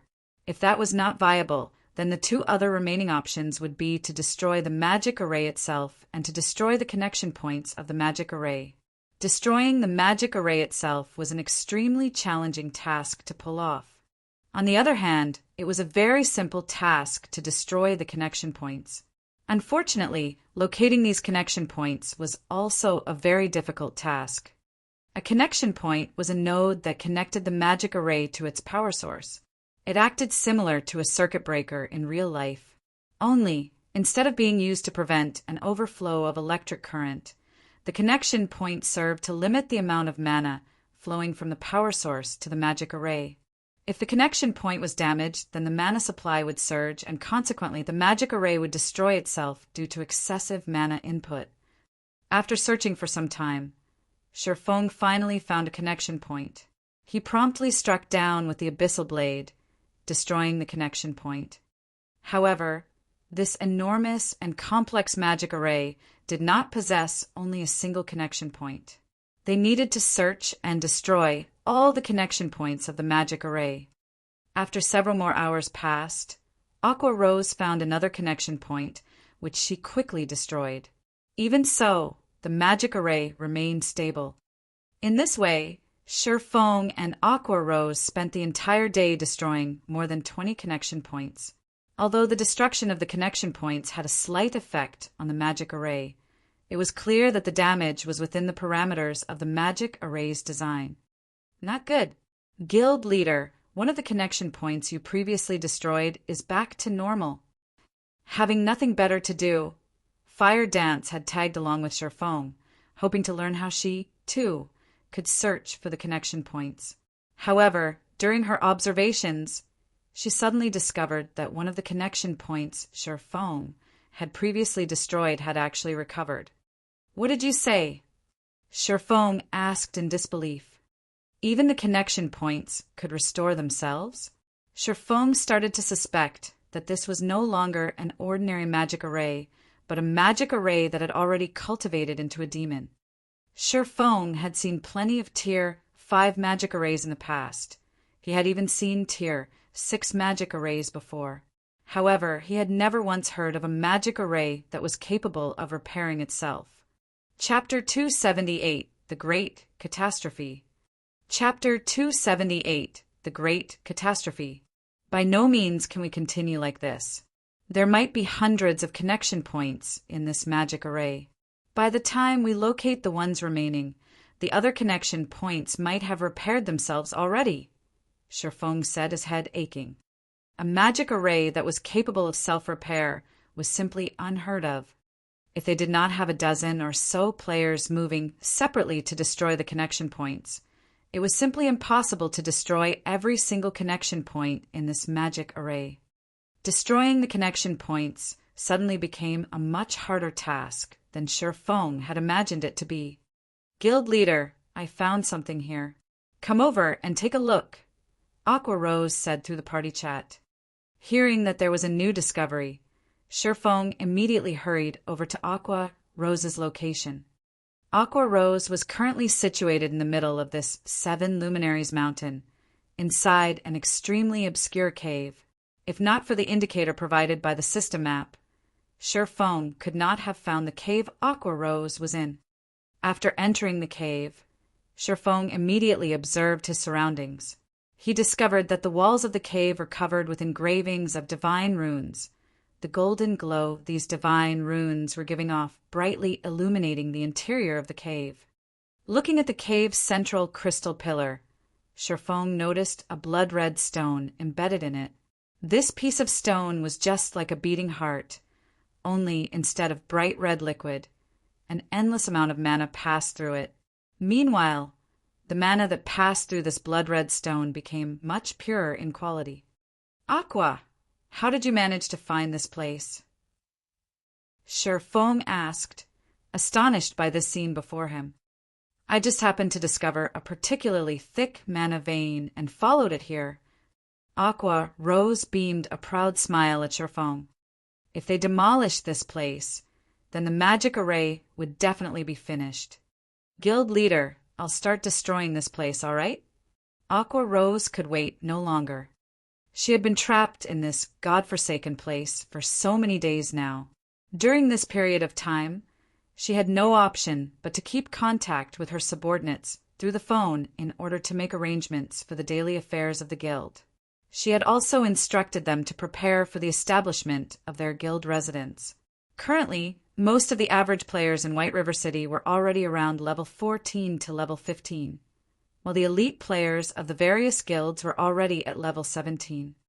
The intensity of the competition for the 3 great dungeons had also reached its peak by now. Out of all the guilds in White River City, Ouroboros shone the brightest. They had already managed to take down the second boss of the hard mode Land of Death, and they were currently in the midst of challenging the third boss of the dungeon. Meanwhile, Darkstar, which ranked after Ouroboros, was still attempting to raid the second boss. As for the other guilds, they had also passed through normal mode, and were currently preparing to raid hard mode. Furthermore, as players started raiding the hard mode bosses of the 3 great dungeons, they soon discovered the astonishing benefits they could obtain. Aside from dropping level 15 secret silver ranked set equipment, the bosses also dropped plenty of recipes and designs. Players could also obtain the guild task order that could not be obtained from 20-man team dungeons or lower. These guild task orders could be used to accelerate the promotion of a guild. Otherwise, it would take ages for guilds to get promoted if they simply relied on the meager guild reputation their members obtained by completing daily quests. Yet, as one of the top 6 guilds in White River City, Zero Wing had actually remained inactive all this time. Not only had it accomplished nothing during this period of time, it did not even set foot in any of the 3 great dungeons. It had simply focused its attention on raiding level 15, 10, and 20-man dungeons, and its decision to do so had greatly confused the masses. Even though Zero Wing clearly had the strength to challenge the 3 great dungeons, it had chosen not to take action instead. The guild's behavior had caused many of the new members to grow dissatisfied, and a majority of these players had chosen to leave the guild one after another. Very quickly, Zero Wing's member count that had originally exceeded 8,000 had quickly dwindled down to just slightly more than 6,000. This situation had panicked Aqua Rose somewhat. In reply to Aqua Rose's panic, Sherfong had simply said, "If they wish to leave, then let them leave. You don't need to stop them. The guild is too bloated right now, so this is a good chance to rid ourselves of those that joined solely with the intention of taking advantage of us. The guild would become much purer after those players are gone." Hearing Sherfong saying so, Aqua Rose had no choice but to turn a blind eye to all the players withdrawing from the guild. However, she did make sure to record the names of those who left. In the future, they would no longer be welcomed into the guild. Meanwhile, the players that withdrew from the guild simply reacted with contempt at Aqua Rose's actions. They had even made a mockery of Zero Wing, declaring that they would never rejoin a lousy guild like Zero Wing. Moreover, as if to rub salt into the wound, Darkstar had also been secretly killing many players from Zero Wing, causing even more players to withdraw from the guild. As of this moment, there were only around 4,000 members remaining in Zero Wing. Not to mention a third-rate guild, they were not even comparable to a large, unrated guild right now. Hence, Aqua Rose was in a rush to break out of this place. She wanted to quickly return and rectify the guild. "Hold on a minute," Sherfong hurriedly said when he noticed a large fireball already appearing in Aqua Rose's hand. "We don't really need to destroy it." "But how are we supposed to leave this place if we don't destroy it, then?" Aqua Rose asked. "I have my own ways." Sherfong revealed a faint smile as he looked at the blood-red stone embedded inside the crystal pillar. Sherfong truly had not expected to find this piece of blood-red stone here. Instead of calling it a blood-red stone, it would be more appropriate to refer to it as the Philosopher's Stone. Previously, Sherfong had obtained a fragment of the Philosopher's Stone back at the Sun Temple. Now, he had stumbled upon another fragment. The Philosopher's Stone was an alchemy treasure. Despite being fragmented into 5 pieces, each of these individual pieces still contained the strength of an epic ranked item. Also, when Sherfong discovered the Philosopher's Stone at this place, he quickly understood just how the connection points of the magic array had managed to repair themselves. It turned out it was all because of the Philosopher's Stone. Although I can't take away any of these 7 luminaries crystals, it is still not bad if I can return with this piece of the Philosopher's Stone. Sherfong arrived before the crystal pillar. He then inserted the tip of the abyssal blade into the crevice in the crystal pillar where the Philosopher's Stone was set. With a light tap on the pommel of the abyssal blade, the Philosopher's Stone easily popped out from the crystal pillar. Sherfong promptly retrieved the item and stored it in his bag. Shortly after the Philosopher's Stone was removed from the crystal pillar, the cave started fading away. Moreover, the rate at which it disappeared was visible to the naked eye. The dense elemental mana that filled the air and land also gradually dispersed, becoming thinner and thinner. As for the incomparably hard 7 luminaries crystals, they, too, had begun turning into ash. Not good. This place is about to collapse. We need to leave immediately. Sherfong shouted through the party chat as soon as he noticed this change. Sherfang's group of 3 rushed down the 7 luminaries mountain, and before long the entire mountain started imploding. The magic array that sealed the Forgotten Lands also lost its effectiveness. As for the monolith that had previously been standing on the mountaintop, it remained floating high up in the sky. Gradually, the monolith rose higher and higher before suddenly releasing a rainbow brilliance. The monolith was like a miniature sun at this moment. Soon after, the dazzling glow disappeared, along with the gigantic monolith itself. After the 7 luminaries mountain collapsed, a bottomless pit appeared in its place. The pit was just like a black hole, devouring everything that entered it. At the deepest reaches of this bottomless pit, there was actually a boundless aura of destruction, and any object that came into contact with this pressure instantly turned into ash. Surprisingly, Sherfong felt signs of life at the very bottom of this immeasurably deep pit, and his entire body instinctively shuddered at this discovery. "Guild leader, did we do something bad?" Fire Dance asked Sherfong in a careful tone. She, too, could feel the immensely frightening pressure that came from the bottomless pit. I don't know either, Sherfong said, a bitter smile on his face. At this moment, a notification from the system sounded. System. Unique quest miracles unsealed completed. Quest rewards. 1 million EXP, 40 free attribute points, and 40 free mastery points. System. The Endless Abyss has come into existence. Activating new expansion pack, The Great Catastrophe.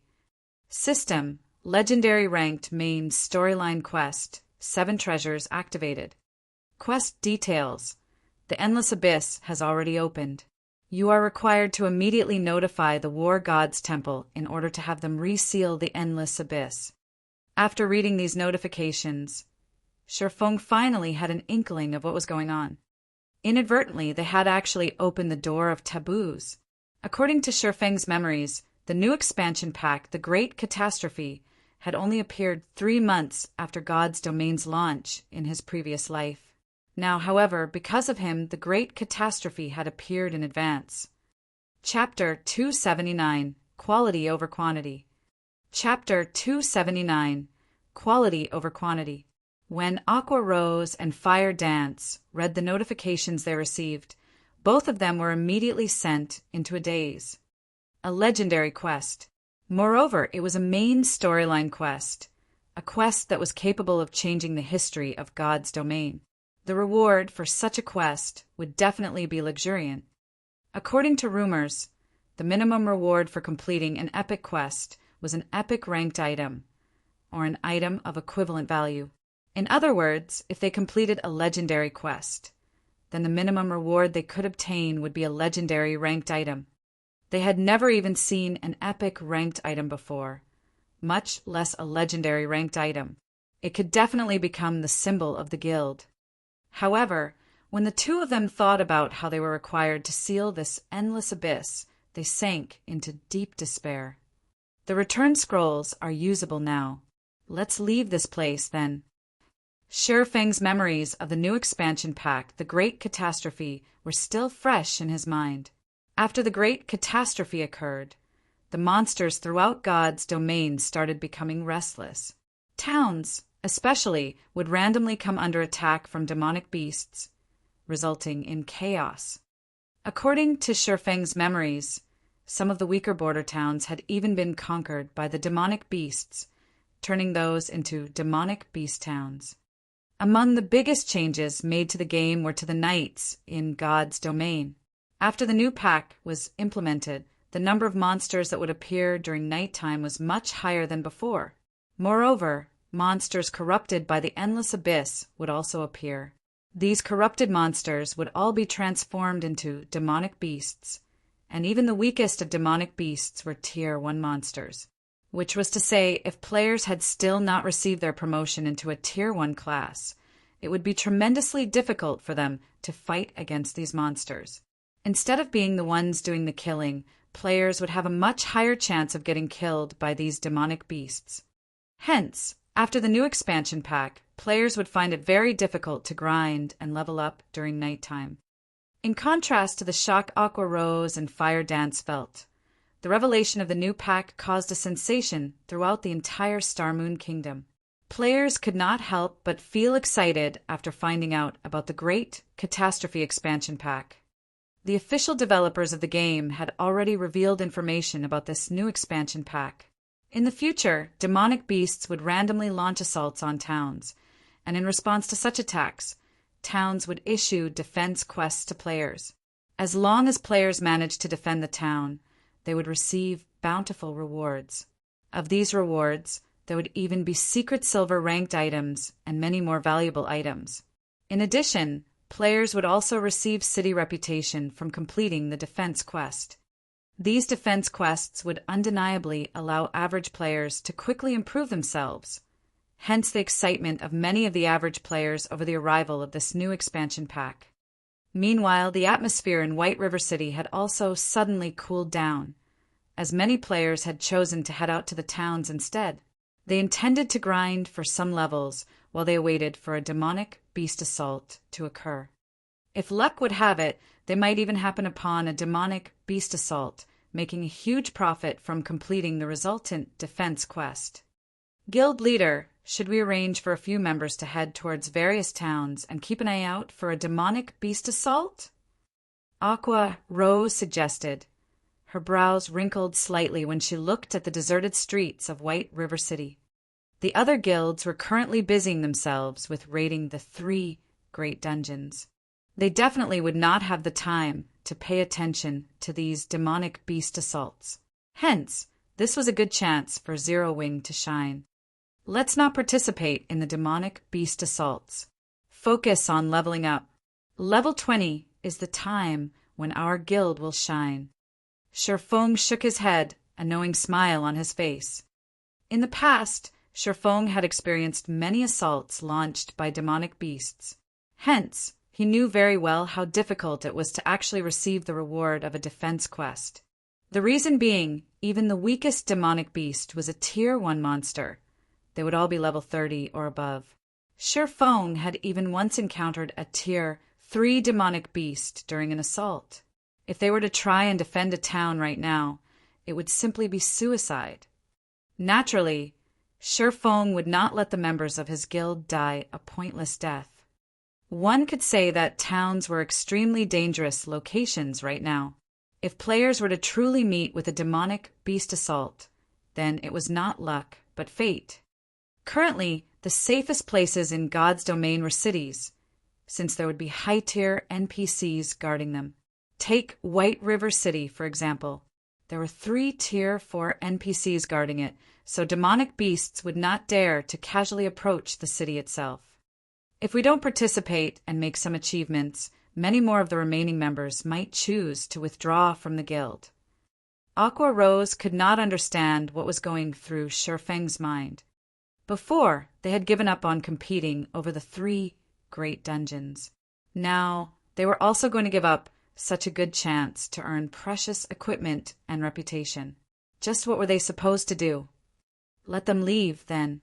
Our guild is only capable of handling 3,000 members right now, and we are still well above that number. It would be even better if they do leave. Shifeng smiled without care. What Shifeng was trying to pursue was quality, not quantity. God's domain was a game, and the resources available to players were limited. Meanwhile, the more members they had in the guild, the more resources the guild needed to spend. However, if the resources available in the guild only amounted to so much, having more members in the guild would mean that each member would receive less resources. As a result, their development speed would also fall. In the past, Shadow had conducted a mass recruitment of players, recruiting all kinds of players into the guild.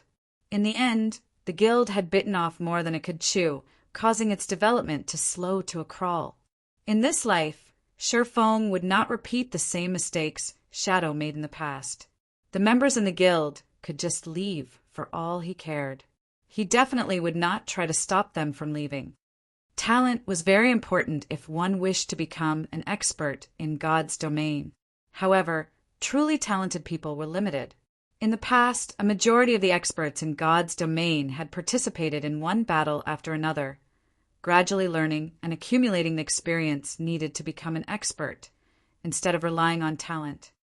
Instead of cultivating some two-faced talented guild members, Shifeng would rather invest his resources in nurturing normal, but loyal, guild members. In the past, a super guild called Black Tower had sent over 200,000 of their members to attack a second-rate guild called Solitary Rulers. Meanwhile, Solitary Rulers had less than 80,000 members in total. The guild was believed to have the fewest members among all second-rate guilds. Before the battle between the two guilds had even started, everyone had already expected Black Tower to easily obtain victory. However, the end result was far from what others had imagined it to be.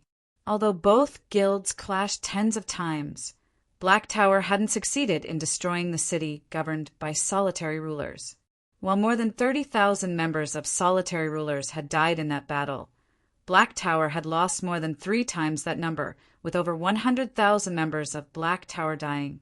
Black Tower suffered a tremendous loss after that battle, greatly shocking the other guilds that were watching from the sidelines.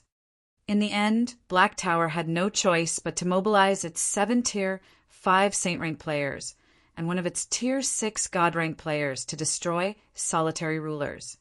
However, every member of Solitary Rulers still fought to the bloody end, fighting tooth and nail against their eventual demise.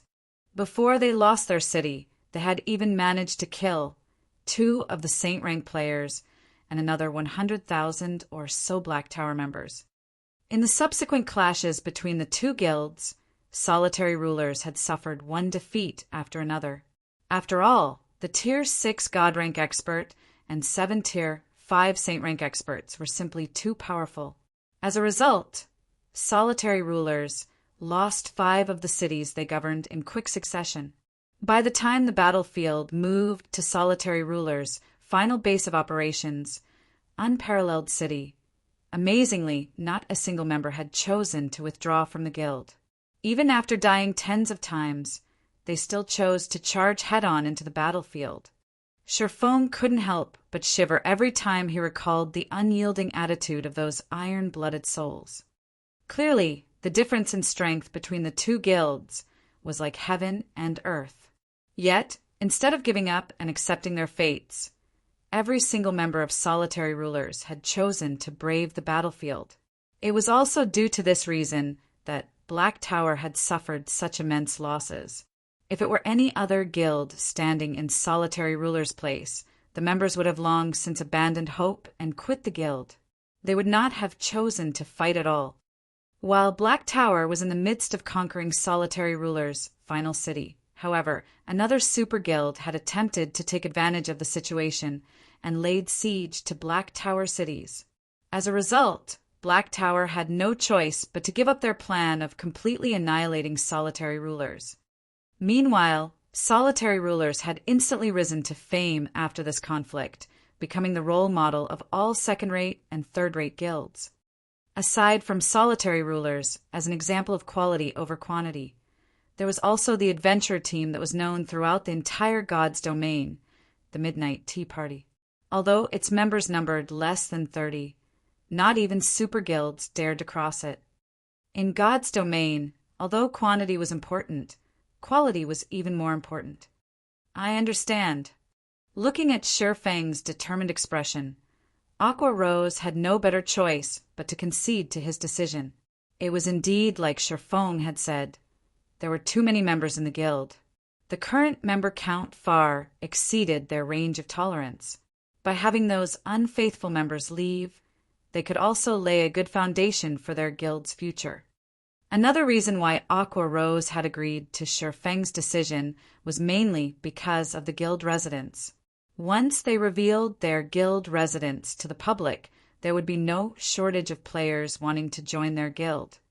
If they did not possess the guild residents, Aqua Rose definitely would not have agreed to such a self-destructive course. After Aqua Rose went on her own way, Sherfang headed to the Adventurers Guild. Now that the Great Catastrophe expansion pack had been activated, he needed to quickly handle the matters concerning the guild residents. Chapter 280, Zero Wing Residents. Chapter 280, Zero Wing Residents. Currently, the interior of the Adventurers Association of White River City was filled with players coming and going. Most of these players were here to accept or hand in their daily quests. However, there were insufficient NPCs to cater to the large number of players. As a result, these players usually needed to wait in the lounge for a period of time before they could accept or turn in their quests. Having nothing better to do inside the lounge, some guild players started ordering alcohol and holding a discussion among themselves. Zero Wing is getting worse by the day. If I had known this would happen earlier, I would have definitely joined some other large guild to develop myself. Perhaps I might have already become the leader of a party by now. Brother Hui, as expected, you are still the smarter and wiser one.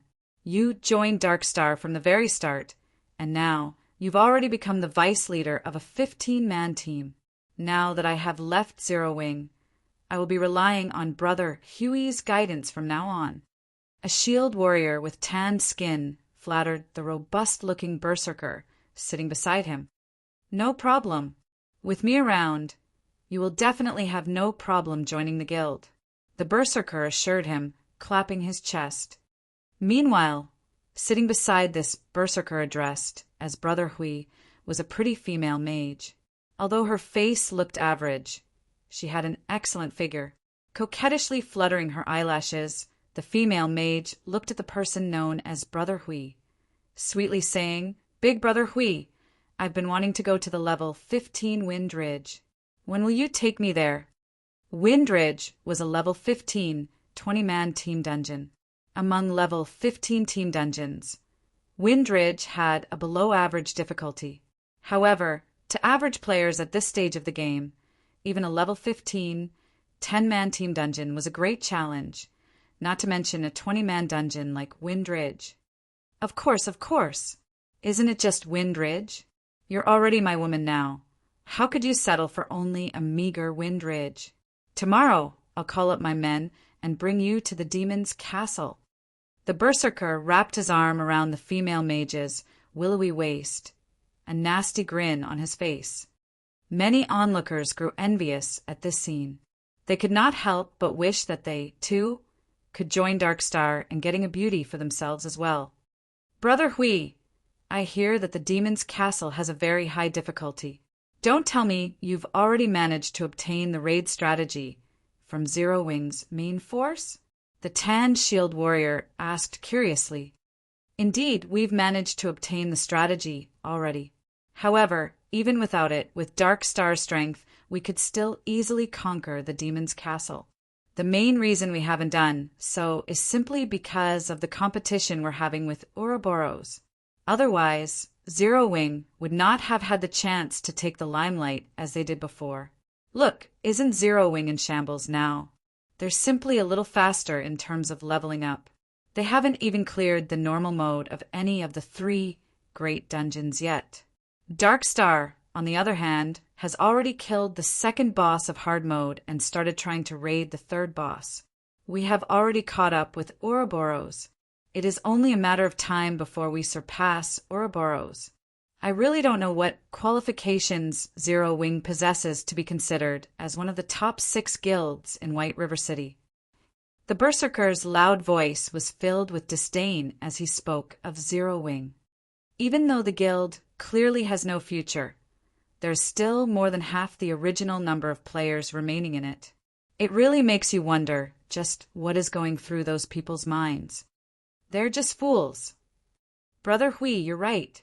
I really regret listening to my friend's words about joining Zero Wing back then.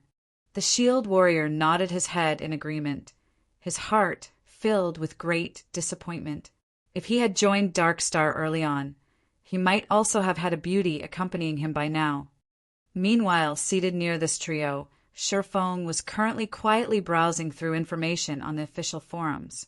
Naturally, he could clearly hear the loud conversation between the robust berserker and the skinny shield warrior, and the same went for everyone else waiting inside the lounge.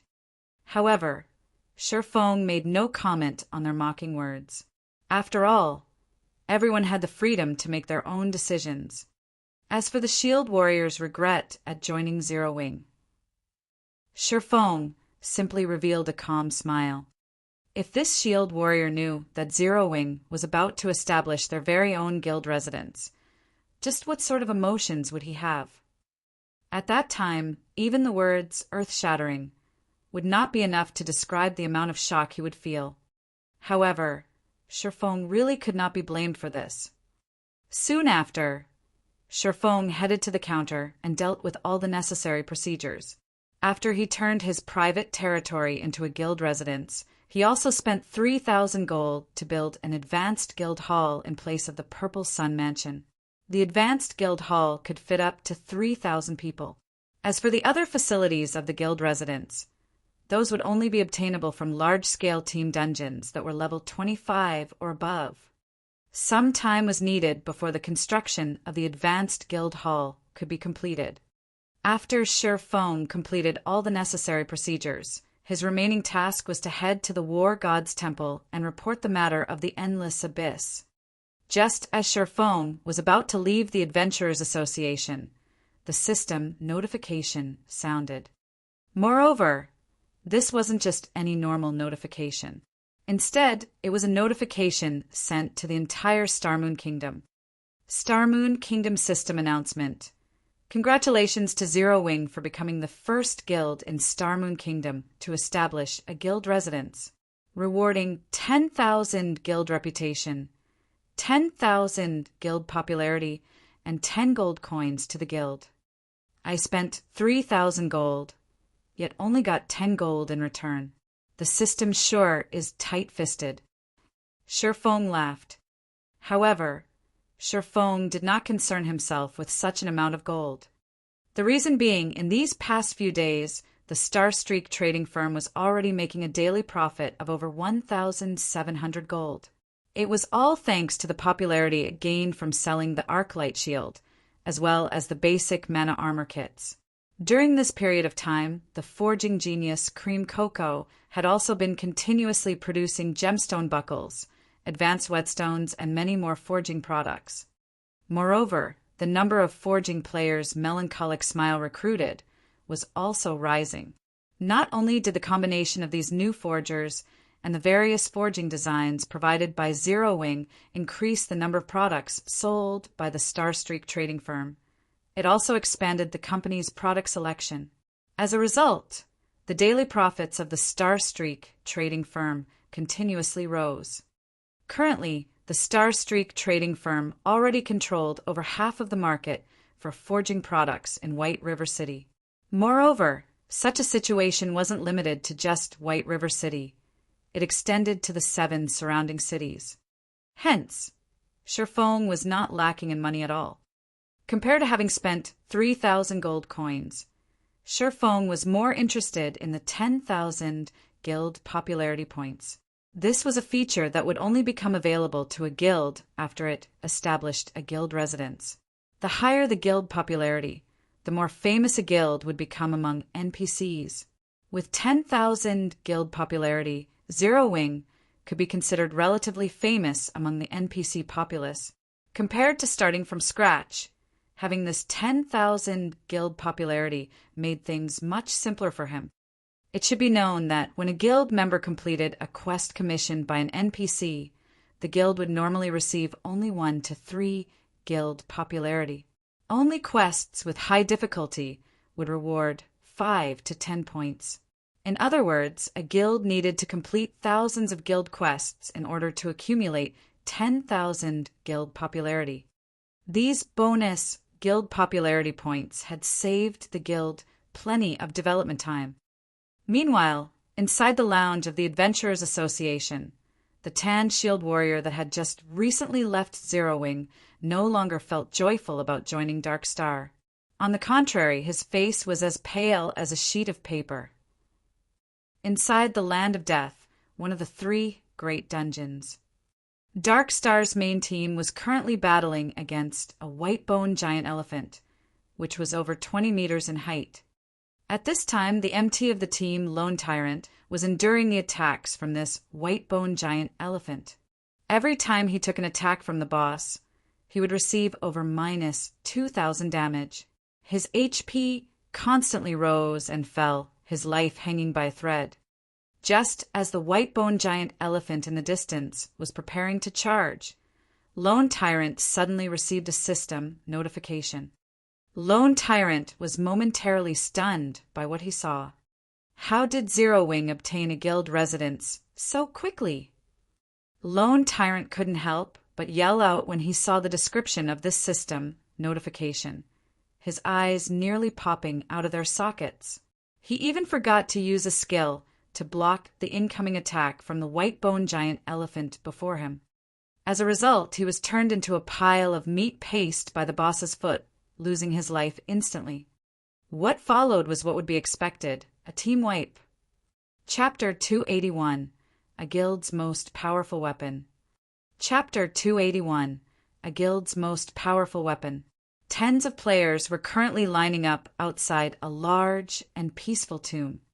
Everyone in this team of players was level 17 or above, and all of their equipment were at least mysterious iron rank with a few pieces of secret silver equipment mixed in. Most of the equipment the leading MT of this team had were of secret silver rank, and the crescent-shaped shield he carried was even of fine gold rank. Meanwhile, all of these well-equipped players were looking reverently at the peerless beauty standing before them. Looking out through the gaps of her silver-white helmet, her black, crystalline eyes shone with both intelligence and wisdom.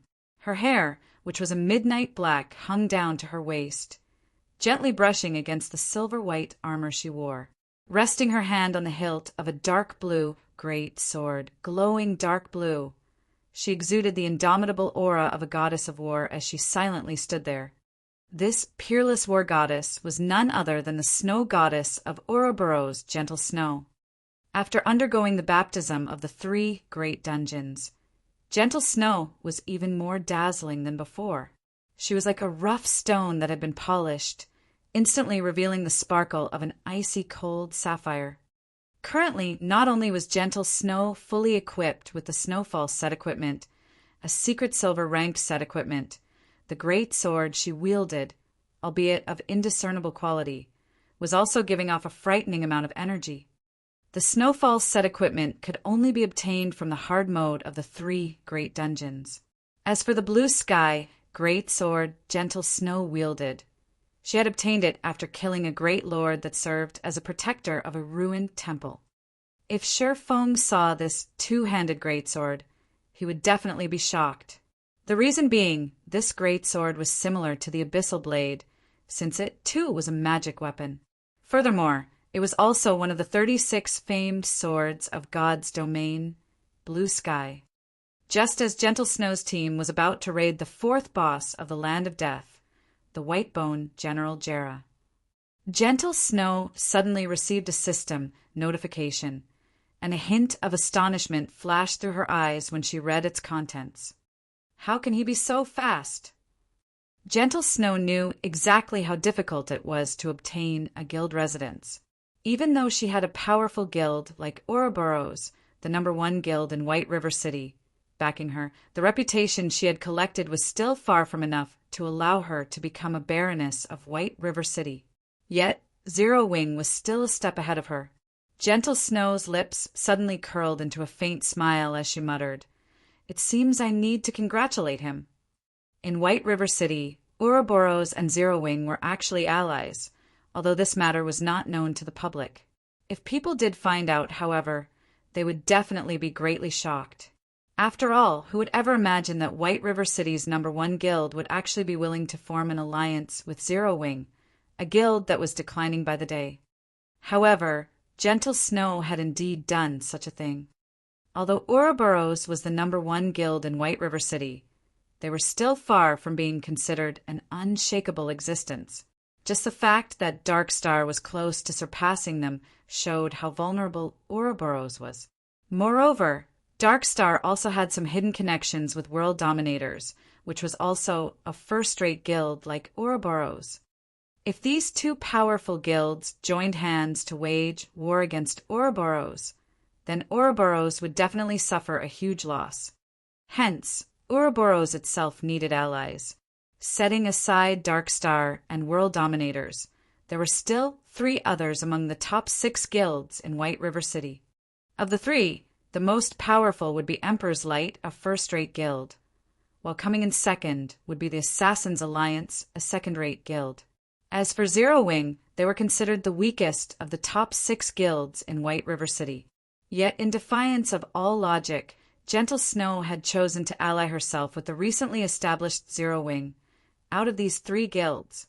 The reason for her decision was her optimism for Zero Wing. Setting aside the mysterious, elusive, and heaven-defyingly powerful Yifeng, just the fact that Zero Wing had black flame in its midst had already solidified Gentle Snow's conviction. Not only was Black Flame the publicly acknowledged chief forger of Starmoon Kingdom, his personal combat strength was also frighteningly great. In addition, he had a mysterious organization supporting him from behind the scenes, not to mention a deep connection with the Starstreak trading firm. Black Flame's shocking financial power put even Gentle Snow herself to shame. Although she could not make head or tail of the connection between Yi Feng and Black Flame, she knew for a fact that both of them possessed immeasurable strength. Yet, despite being so powerful, neither of them chose to reveal that strength to the public, and such an action greatly confused Gentle Snow. Just the thought of the two of them working together had sent chills down Gentle Snow's spine.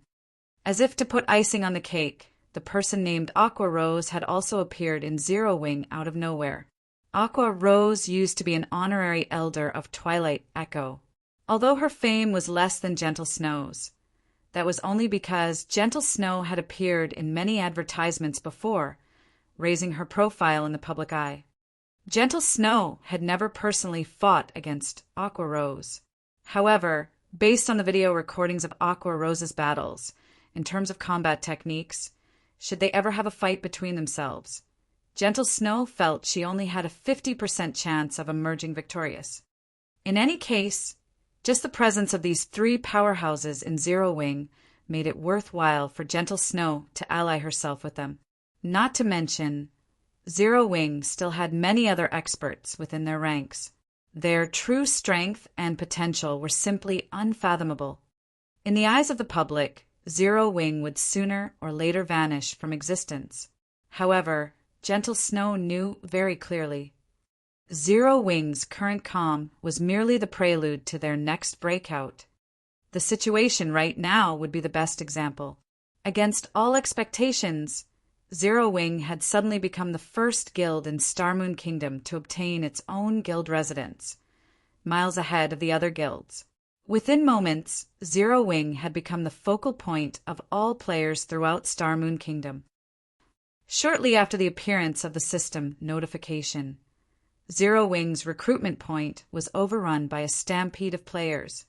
Although Aqua Rose had long since prepared for such a reaction, the sea of players desperately trying to join the guild still left her breathless. Meanwhile, the players who had previously withdrawn from Zero Wing presently had regret filling up their intestines. If they had not acted so impulsively and had waited just a few more days, they would have been able to enjoy the various benefits offered by a guild residence. Now, unless they deleted their game accounts and started over with a new name, it was impossible for them to join Zero Wing anymore. However, who would have the courage to actually delete their account and start all over again? As for the players that had chosen to remain in Zero Wing, currently they were extremely happy about their wise decision. Now that Zero Wing had a guild residence, not to mention being able to receive more quests, they could save a lot of money, thanks to the equipment and weapons repair facility of the guild residence. Neither would they need to spend money to recover their stamina at hotels. They could simply do so at the guild residence. Furthermore, they could also obtain a double EXP buff just by resting inside the guild residence. With this buff, they could grind and level up with much greater efficiency than before. In addition, guild residences could also provide private rooms. This was also the greatest benefit of having a guild residence. In God's domain, every player would wish to possess their very own private room or house. As long as players logged off inside their own rooms, they could still accumulate the double EXP buff, and with much greater efficiency than in the guild lounge to boot, even though they weren't personally within the game. Normally, when guild members rested within the guild residence's guild lounge for 48 hours, they could accumulate 20% double EXP, and they could accumulate up to 1 level's worth of double EXP. In the case of a private room, however, players only needed to rest for 24 hours in order to accumulate 20% double EXP, and they could likewise accumulate up to 1 level's worth of double EXP. Although the maximum capacity of the buff was the same, the accumulation speed inside a private room was double that of the guild lounge. Of course, this was only in the case of a 1-star private housing. In God's domain, housing was also categorized into different levels. Meanwhile, the higher the level, the greater the benefits a player could enjoy. The lowest level housing was 1 star, while the highest was 10 star. Each increase in level required a huge sum of money and also certain special materials. It would not be easy for players to upgrade their private housings. For a 1-star private housing, every 24 hours, players could accumulate 20% double EXP, up to a maximum of 1 level's worth of double EXP. For a 2-star private housing, every 24 hours, players could accumulate 25% double EXP, up to a maximum of 1 level's worth of double EXP. For a 7-star private housing, every 24 hours, players could accumulate 50% double EXP, up to a maximum of 1 level's worth of double EXP. In addition, players would also receive a Vigor increased buff, increasing all attributes by 5% for 2 hours. For a 8-star private housing, every 24 hours, players could accumulate 50% triple EXP, up to a maximum of 5 levels worth of triple EXP. In addition, players would also receive a Vigor increased buff, increasing all attributes by 5% for 3 hours. For a 9-star private housing, every 24 hours, players could accumulate 50% triple EXP, up to a maximum of 2 levels worth of triple EXP. In addition, players would also receive a Vigor increased buff, increasing all attributes by 8% for 3 hours. For a 10-star private housing, every 24 hours, players could accumulate 50% triple EXP, up to a maximum of 3 levels worth of triple EXP. In addition, players would also receive a Vigor increased buff, increasing all attributes by 10% for 4 hours.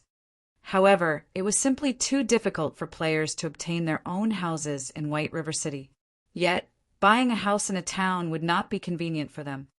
Meanwhile, guild residences could provide its members with private rooms, although not everyone could enjoy the benefits of a private room, due to limited space inside a guild residence.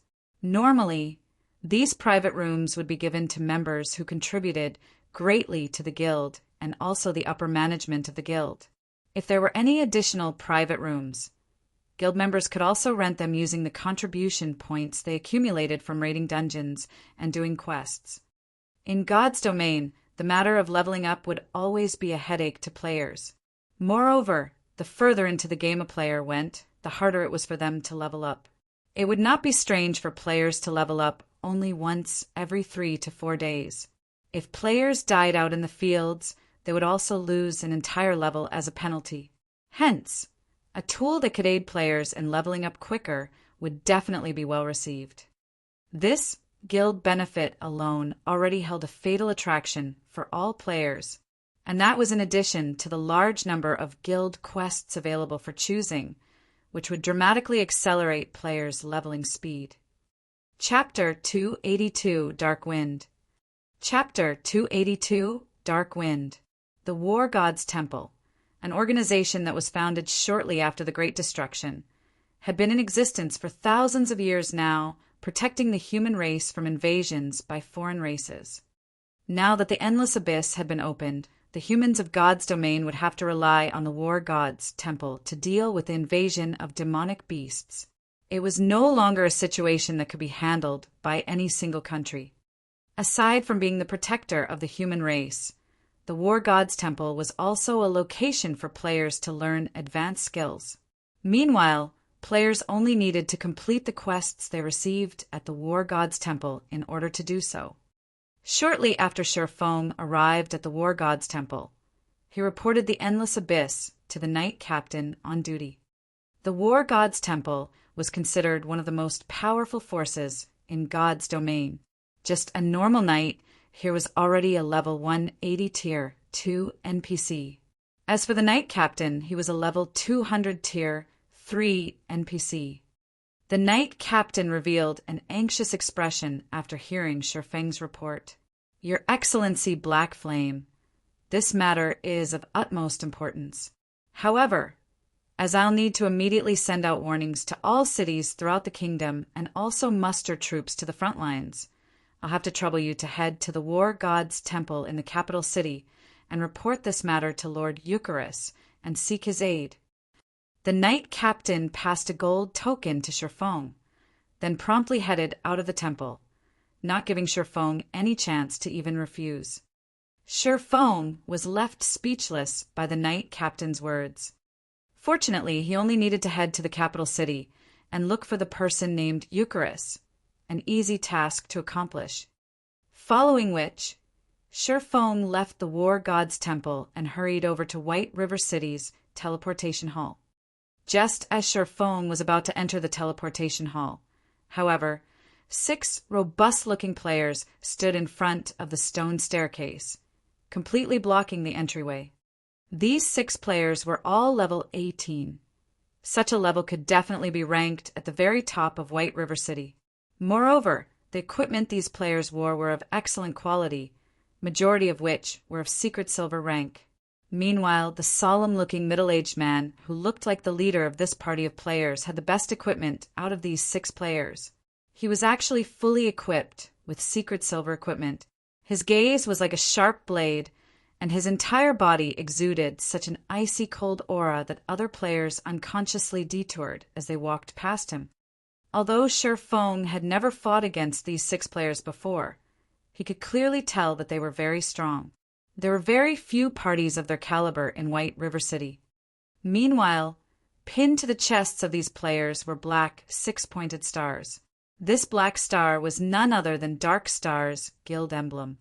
"What can I do for you?" Shifeng asked. "You're Black Flame, right? I am Ming Sha of Underworld. I am here to give you a piece of good news," the middle-aged man said in a condescending tone. Although Black Flame had been titled as the chief forger of Starmoon Kingdom, in Ming Sha's eyes, he was merely a clown prancing on the stage. Whether it was in reality or in God's domain, only strength truly mattered. A forger that only knew how to stay hidden inside a room was nothing more than a tool for strong players like them. If not for the matter of the guild residents astonishing the upper echelons of Underworld, Ming Sha would not even be here trying to make contact with Black Flame. Instead of Black Flame, the person Ming Sha was interested in was Yi Feng, the player widely acclaimed a god-ranked swordsman. Ming Sha really wished to meet him. Moreover, young Master Feng had also given orders to get rid of that Yi Feng and obtain the epic ranked item in Shifeng's hands. Unfortunately, Yi Feng proved simply too elusive. No matter how many men Ming Sha had sent out, they still could not find a trace of that Yi Feng. Ming Sha was very disappointed by such a result, as he never imagined that Yi Feng would be such a coward, not having the courage to even come out and fight. Good news? Then why do I feel that you guys are coming with bad intentions in hand? Shifeng revealed an indifferent smile as he sent a glance at the other 5 menacing players. Master Black Flame, it is our fault for behaving too rashly. However, we truly do have great news for you. Only, I hope that you can take a trip with us. After all, this place isn't exactly suitable for discussions of such an important matter. At this moment, another person walked up from behind the 6 players. This person was similarly a middle-aged man. Currently, this man had a wide smile on his honest-looking face. When Shifeng used observing eyes on this man, he discovered that this man was actually called Southwolf. Immediately, Shifeng came to a realization. The road for enemies truly is narrow. Shifeng inwardly chuckled. Southwolf was none other than the person that tried to threaten Shifeng into surrendering his ice-blue devil flame. After being rejected, Southwolf had even declared that he would take action against Shifeng. Originally, Shifeng had intended to take a look at just how powerful the organization known as Underworld was. Unfortunately, this matter had been quelled by gentle snow. Shifeng never thought he would meet this fellow once again today. What if I don't want to go? Shifeng asked. We have long since thought of this point. Hence, I asked Brother Ming Sha and his friends to come and personally invite Master Black Flame over, Southwolf said with a hypocritical smile, sending a glance at the 6 Underworld guards beside him. All right then, since you guys are being so sincere. Shifeng nodded. Southwolf had obviously already familiarized himself with the rules of White River City. Although the rules stated that battles were not allowed within the city limits, that was on the premise that actual damage was caused. There would be no problems if they simply dragged him away. Of course, Shifeng's strength attribute was extremely high. South Wolf's group had absolutely no chance of abducting him. Just recently, he had obtained 40 free attribute points as a reward for releasing the Forgotten Lands. Although Shifeng had added 30 of those points into intelligence, in order to equip the Heavenly Dragon's Breath even a little earlier, he had placed the remaining 10 into strength. Aside from that, due to the Abyssal Blade's attributes, Shifeng obtained 2 additional free attribute points every time he leveled up. When coupling those with the strength provided by his other equipment, Shifeng's strength attribute had long since broken through the 170-point threshold.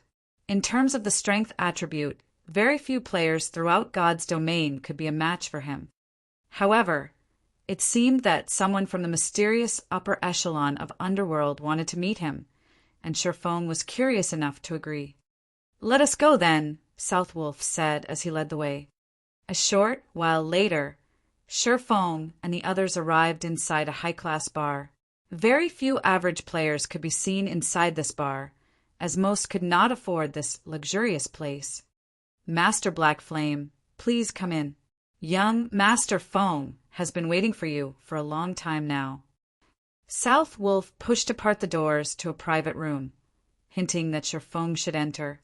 Upon entering the private room, Shifeng immediately discovered an imposing yet charming youth sitting inside. This youth was also accompanied by 2 beautiful female companions at his sides. These 2 beauties were not players but NPCs, just like how Anna was working as Shifeng's assistant at the Star Streak trading firm. These beauties were clearly servants of this young man. This sight was far more shocking than if he had 2 attractive female players accompanying him. At this stage of the game, having the ability to possess 2 NPC servants showed that this youth before him was definitely out of the ordinary. "You are in the upper echelon of Underworld?" Shifeng asked. "That's right. This one here is known as Feng Xianyang, the vice leader of Underworld's Star Moon Kingdom Eastern Branch. Of course, you can also call me by my character name, Darkwind." Feng Xianyang introduced himself. "I wonder, what business does Vice Leader Feng have with me?" Shifeng asked. Judging from Feng Xianyang's tone, Shifeng had already made a rough guess as to Underworld's strength. Although he had long since deduced that Underworld had a great deal of power and that their influence covered more than just a single kingdom, Shifeng still could not help but feel shocked after having his conclusions confirmed. It was no wonder even that Gentle Snow was wary of them. Star Moon Kingdom could be categorized into 5 separate regions: North, South, East, West, and Center. White River City was located in the east side. Meanwhile, Feng Xianyang was in charge of managing the affairs of Underworld's Star Moon Kingdom Eastern Branch. The authority he wielded was definitely great. "I heard that Master Black Flame is the founder of Zero Wing. You have even managed to elevate Zero Wing to its current position. We at Underworld feel very optimistic about Zero Wing's future. Hence, we wish to invest in some shares." Feng Xianyang then pointed towards Ming Sha, who was currently standing by the door, saying, "You've already seen for yourself the strength of Underworld. Because of us, even the previously insignificant third-rate Guild Dark Star has instantly become a powerhouse in White River City. If Master Black Flame is willing, Underworld can similarly make Zero Wing grow rapidly.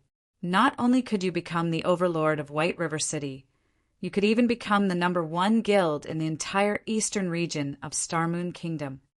I wonder if Master Black Flame might be interested." Chapter 283, Arrogance. Chapter 283, Arrogance.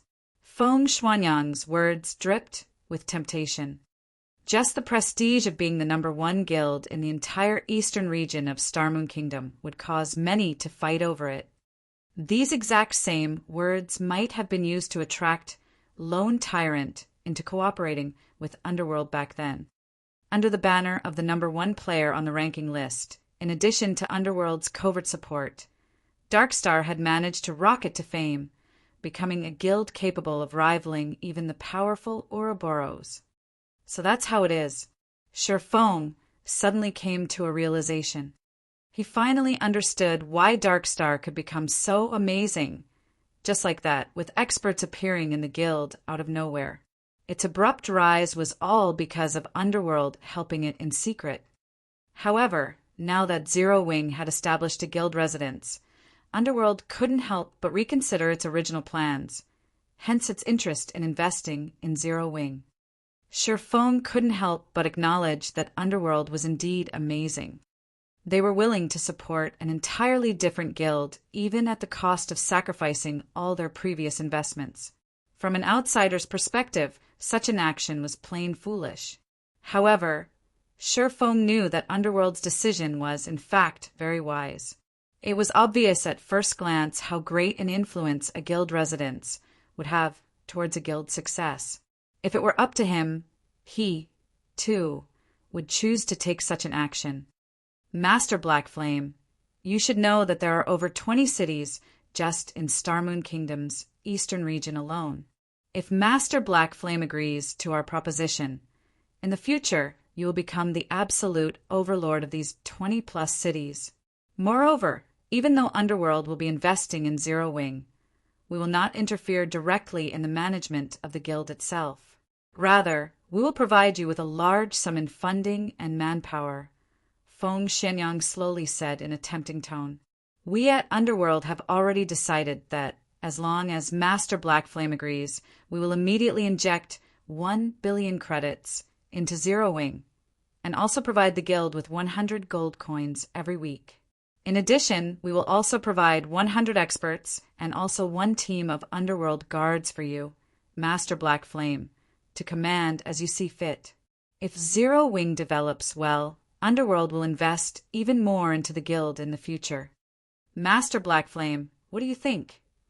Feng Xianyang had taken Sherfeng's previous silence for hesitation, thinking that Sherfeng was definitely considering his proposition. Hence, he sweetened the deal. In God's domain, wasn't the main purpose one established a guild earning money and gaining status? For a newly established guild, 1 billion credits was definitely an astronomical sum. Even a major corporation in a city couldn't easily take out 1 billion credits. Recently, due to God's domain's raging popularity, the number of corporations investing in the game had been continuously increasing. The value of guilds in God's domain had similarly shot up abruptly. Yet, even so, a third-rate guild with a member count of 20 to 30,000 would, at most, be worth 200 to 300 million credits. Meanwhile, Zero Wing merely had several thousand members in its ranks. Although it had both fame and experts, its value was still not worth 1 billion credits. After taking into account the value of a guild residence, Zero Wing would at most be worth 500 million credits. Hence, it would be completely illogical for Sherfeng to refuse the offer of 1 billion credits. I wonder how much shares young Master Feng is intending to purchase? Sherfeng asked, an indifferent smile on his face. Not much, just 50%. In exchange for 50% of Zero Wing shares, you can obtain 1 billion credits, in addition to having many experts to assist you. I believe that no other corporation will be willing to offer such a high price, Feng Xianyang said confidently.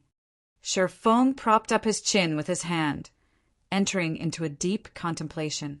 Shortly after, he slowly said, although your offer is indeed attractive, 50% of the guild shares is simply too much.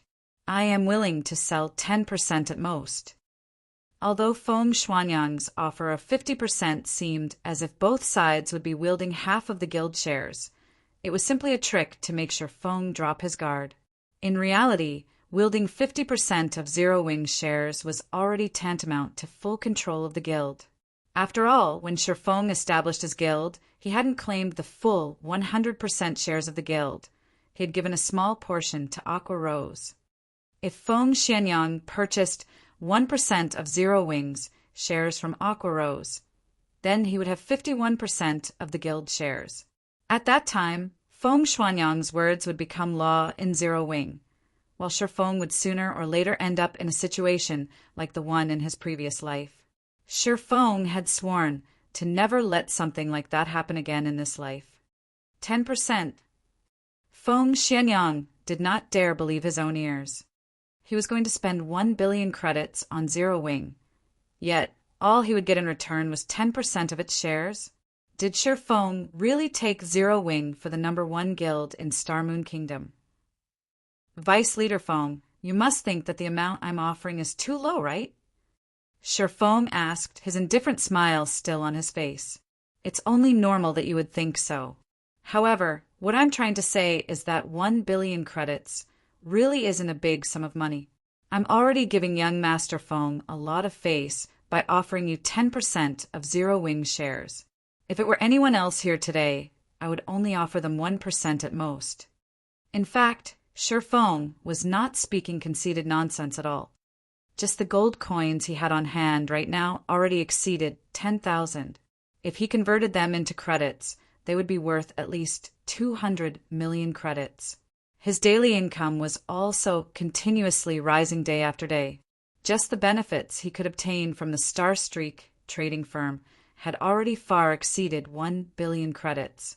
Not to mention, Zero Wing's guild residence was also built on a strategic location like the Purple Sun Mansion. The Purple Sun Mansion was the best location for players to establish a guild residence in White River City. It also occupied a broad tract of land, larger than even a football field, which could contain 50,000 people. Not to mention the current state of White River City, where every square inch of land was worth its inch in gold. Even after a decade passed since God's Domain's official launch, the land of the Purple Sun Mansion would still be worth more than 10 billion credits. Although 1 billion credits was indeed an astronomical sum, it was truly not worth 10% of Zero Wing's shares. Even 1% was an overestimation, not to mention 10%. Master Black Flame, there has to be a limit even to jokes. By toying around with me like this, do you take me for someone easily bullied? Feng Shuanyang's expression suddenly changed. His tone turned cold as well. Vice Leader Feng, what I speak is the truth. If Vice Leader Feng feels wronged, then let's just forget about this matter entirely. Shifeng shook his head and laughed. After this meeting, he, too, started thinking of looking for an investment partner. The falling flowers are yearning for love, but the heartless brook ripples on. If Shifeng had rejected Feng Shuanyang's investment proposal from the very beginning, or had argued that Feng Xianyang was asking for too high a percentage of Zero Wing shares, Feng Xianyang might still have accepted Shifeng's answer with a smile. This was the atrocity of the truth. Hence people would often prefer to hear a lie than the truth. The reason being, the truth was much crueler than a lie. If Aqua Rose were here right now, she would definitely scold Shifeng for speaking the truth. Soon after, Shifeng departed from the private room, leaving behind a thoroughly incensed Feng Xianyang. South Wolf, get in here! Feng Xianyang roared. South Wolf hurriedly entered the private room, asking, Young Master Feng, why are you so angry? Did that brat Black Flame fail to appreciate your kindness? Tell Lone Tyrant that he can take action immediately. I don't wish to see the guild called Zero Wing in White River City anymore. Feng Xianyang no longer had his elegant appearance from before. Instead, he revealed his sinister nature, saying, Since he isn't willing to cooperate with Underworld, then we will just remove him, one way or another. White River City does not need a guild that Underworld cannot control. Yes, I'll notify Lone Tyrant immediately, South Wolf said with excitement as he licked his lips. After Shifeng departed from the high-class bar, he immediately headed towards the teleportation hall. Spending 32 silver coins, he quickly arrived at Star Moon City, Star Moon Kingdom's most affluent city. Compared to White River City, the competition at Star Moon City was much more intense. Just the number of first-rate guilds present in the city already surpassed 5. The second- and third-rate guilds were even more numerous. Meanwhile, the player population at Star Moon City was over 3 million. Such a number could easily match the total number of players in White River City and its neighboring 7 cities. One could say that Star Moon City was a location that every guild needed to compete for in the future. After all, it was a super city that would be able to contain over 10 million players in the future. Meanwhile, the resources available in the surroundings of Star Moon City were even more abundant. There were plenty of high-level maps that were only a short distance away from the city. Obtaining Star Moon City would be the equivalent of occupying a fifth of the entire Star Moon Kingdom's resources. Chapter 284, Ghost Raider. Chapter 284, Ghost Raider. As the capital city of Star Moon Kingdom, beneath the flourishing appearance of Star Moon City were piles and piles of pearly white bones. The moment Sherfong arrived at the city, he could already sniff out the strong smell of blood. When Sherfong walked the bustling streets of Star Moon City, none of the players he saw belonged to small and unknown guilds. Instead, all the guild players he saw belonged to third-rate guilds or above. As for the unrated guilds, Sherfong could make a general guess as to where they had gone. They had definitely been completely annexed by these large guilds. Furthermore, the average level of players in Star Moon City was very high. In terms of equipment, the players of Star Moon City were also a notch higher than the players of White River City. Originally, it was a very rare sight to find average players possessing bronze equipment. At Star Moon City, however, it was not a rare sight at all. Sherfong had even seen some independent players who possessed equipment of mysterious iron rank and above. As for the players who wore a guild emblem on them, majority of their equipment were of mysterious iron rank. Some elite members of guilds were even fully geared with mysterious iron equipment. The standards of Star Moon City were clearly a lot higher than White River City's. However, if these players were to be compared to Sherfong, they would still be miles and miles behind. When Sherfong arrived in Star Moon City, he had removed his disguise of Black Flame. Instead, he had chosen to use his original appearance of Yi Feng to move around the city.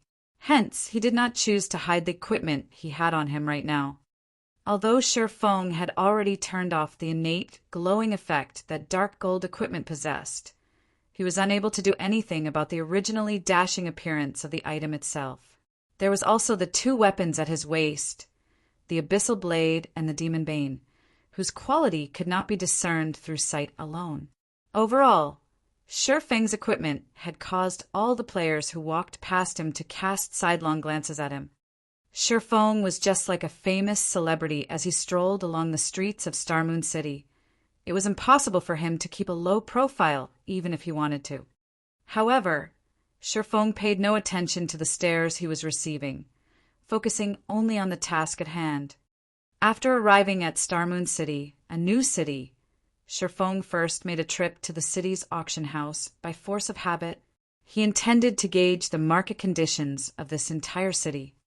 As the capital city, Star Moon City was geographically located in the central region of Star Moon Kingdom. Hence, whether it was the northern, southern, western, or eastern region, all trade would pass through this place. In the past, during the peak of Star Moon Kingdom, Star Moon City controlled a full quarter of Star Moon Kingdom's trade volume. One could simply imagine how large the trade volume at Star Moon City was. If one could dominate Star Moon City, the daily profits one could rake in would be astronomical. In comparison, the Star Streak trading firm's daily profit of 1,600 to 1,700 gold coins was merely a trifling sum. With such a large trade volume available, it would be a lie to say that Sherfong did not have aspirations towards it. Unfortunately, Zero Wing had just recently set out on its journey.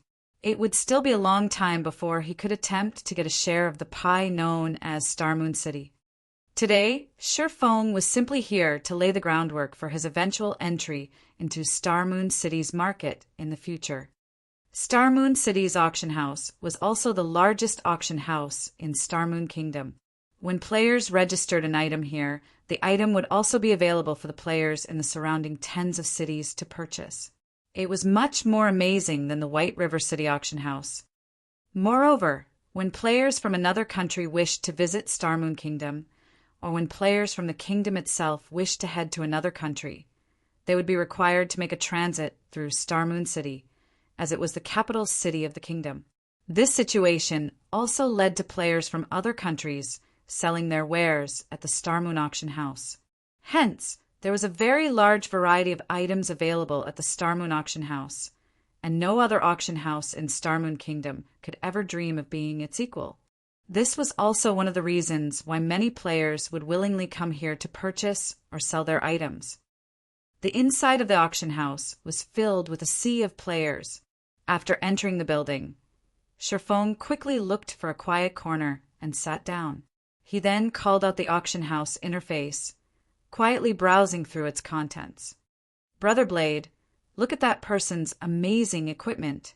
Although my eagle eye skill allows me to identify any weapon or equipment that is fine gold rank or below, when I tried identifying that person's stuff, many of them returned as unidentifiable." A skinny ranger said excitedly as he drooled at Sherfeng's equipment. "What? Unidentifiable? Don't tell me he's using dark gold equipment? Imperial Thunder, did something go wrong with your skill? Let alone a player from an unknown guild. Even the guild leaders of Ouroboros and the Star Alliance wouldn't be able to possess so many dark gold equipment," the robust-looking berserker named Lifeless Blade argued, laughing. "Brother Blade, you should know that this identification skill of mine is an advanced skill that I obtained only after completing a unique quest. When had it ever gone wrong before?" The ranger named Imperial Thunder replied earnestly. Lifeless Blade nodded, his expression turning serious. He then looked towards Sherfong, who currently sat on a stone chair, noticing that he was actually unfamiliar with this person. "Yi Feng. He isn't an expert of Star Moon City. He should have come from some other city." After Lifeless Blade used an identification skill on Sherfong, he immediately knew that Sherfong was not a player belonging to Star Moon City. Lifeless Blade could be considered a somewhat famous person in Star Moon Kingdom. He had met many players before, and he had also met majority of the experts that could be found in the city. As for the experts he had yet to meet, he knew what they were called at the very least. Even so, he had never heard of an expert called Yi Feng before. And yet, I seem to recall hearing this name, Yi Feng, from somewhere. Lifeless Blade drifted into deep thought. I recall seeing this name on the official forums before. I wonder if I can still find it now. Thinking so, Lifeless Blade opened the official forums and started searching for information relating to a player called Yi Feng. At this moment, Imperial Thunder used eagle eyes on the guild emblem hanging on Sherfeng's chest. Instantly, a shocked expression surfaced on his face. Yet, immediately after, that shock turned into great excitement. "Imperial Thunder, what happened to you?" Lifeless Blade asked curiously. It was his first time seeing Imperial Thunder produce such an expression. In the past, Imperial Thunder did not react with such intensity even when he saw a Lord-ranked field boss. "Brother Blade, he's a member of Zero Wing," Imperial Thunder said excitedly. "Zero Wing? Why would they be here?" Lifeless Blade asked curiously. Nobody in Star Moon Kingdom had not heard of Zero Wing at this point. After all, it was the first guild in Star Moon Kingdom to possess its own guild residence. Moreover, there were plenty of experts in its midst. Even the top-ranking player in Star Moon Kingdom was a member of Zero Wing. Not only was this guild extremely mysterious, it also had Star Moon Kingdom's chief forger providing them with equipment. Countless players wished to join Zero Wing. Unfortunately, the guild was only recruiting members in White River City. Unless players from other cities migrated there, they would have no chance of joining it at all. At this moment, Lifeless Blade had also found some information relating to Yi Feng on the forums. Aside from finding out that Yi Feng was the author of the White River City guidebook, Lifeless Blade had also found some video recordings of Yi Feng's battles. Of them, the video showing Yi Feng's one-man battle against hundreds of Martial Union members was still ranked within the top 30 most viewed videos. The video had even been titled God-Ranked Swordsman's Instructional Video. So he is that God-ranked expert, Yi Feng. Lifeless Blade felt greatly surprised at this moment. He never imagined he would get the chance to meet such a great expert. While Lifeless Blade and Imperial Thunder were watching Shi Feng, with his extraordinary 5 senses, had long since noticed his 2 observers. The interest these 2 players emitted was very strong. In addition, the fervor in their gazes made it hard for Shi Feng not to notice them, even if he wasn't trying. And here I was, wondering who was spying on me. It turned out that it was Lifeless Blade and Imperial Thunder. Shi Feng glanced at his 2 admirers, sending a faint smile at them. Shi Feng had been looking forward to meeting these 2 famous players for a long time now. Before they had even started playing God's Domain, they were already a relatively famous independent party.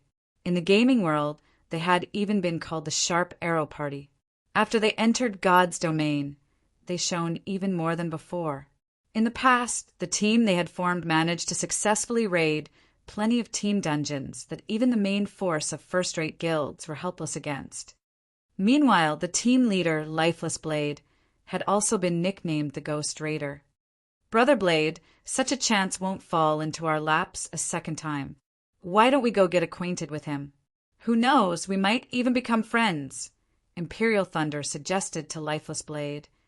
Chapter 285, Market Research. Chapter 285, Market Research.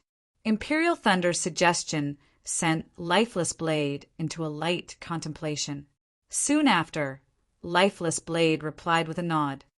As the saying went, another friend is another opportunity.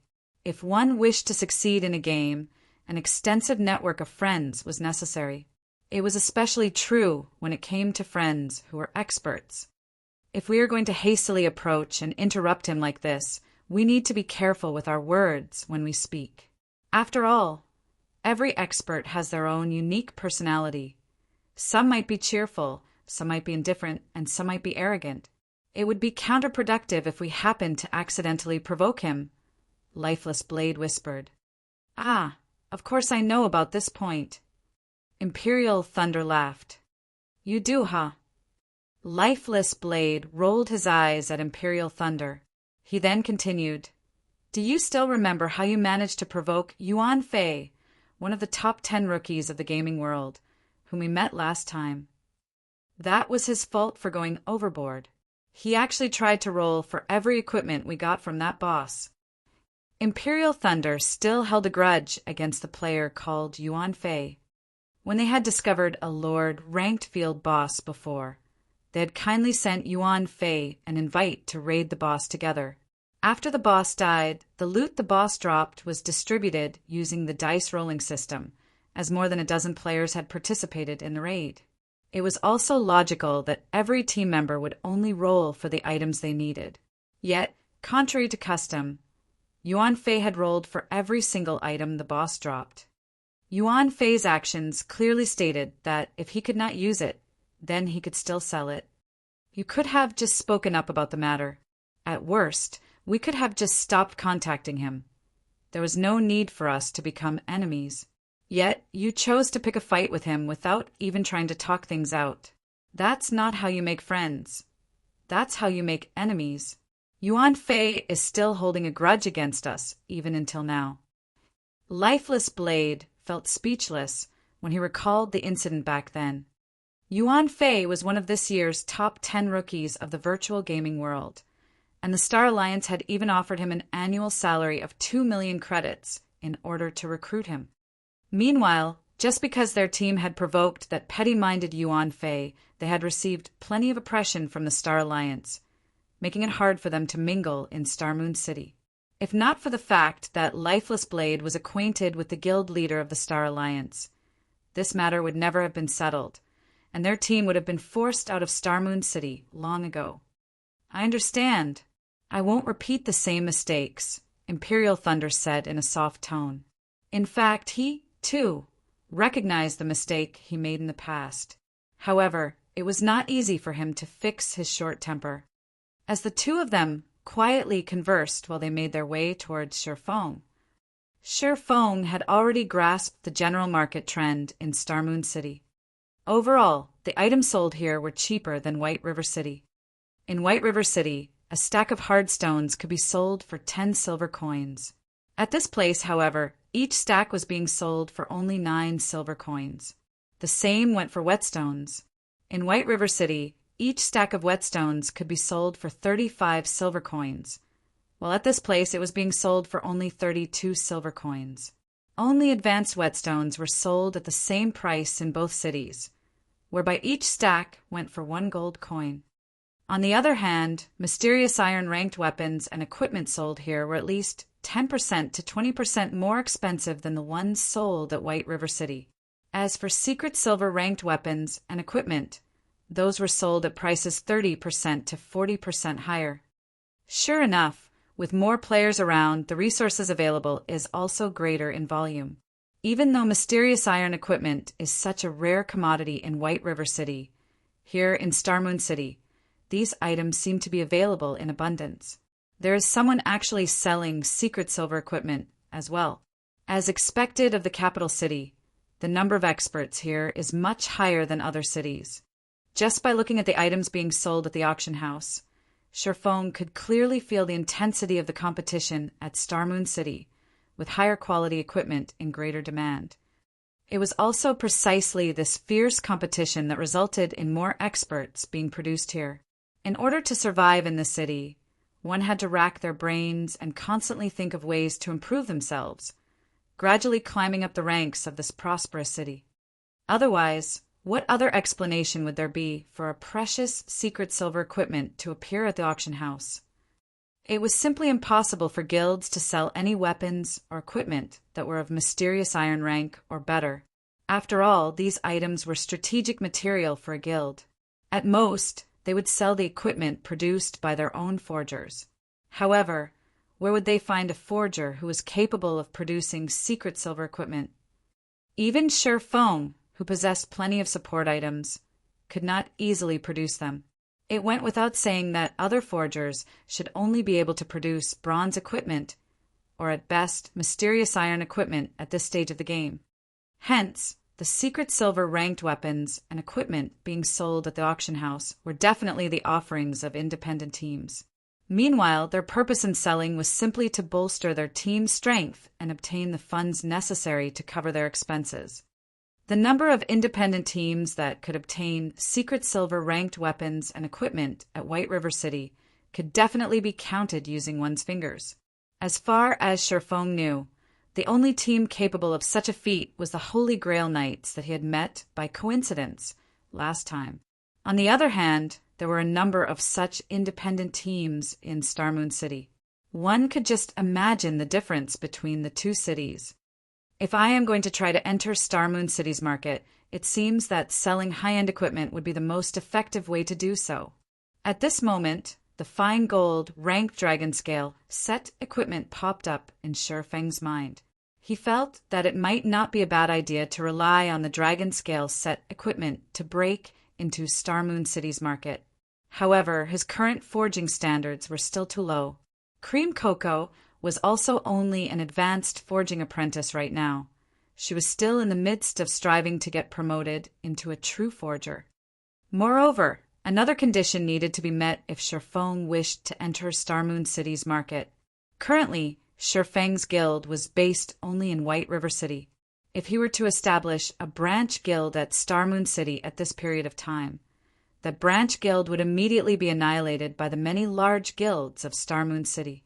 Hence, what Shifeng needed right now to enter Starmoon City's market was a shop to do business with.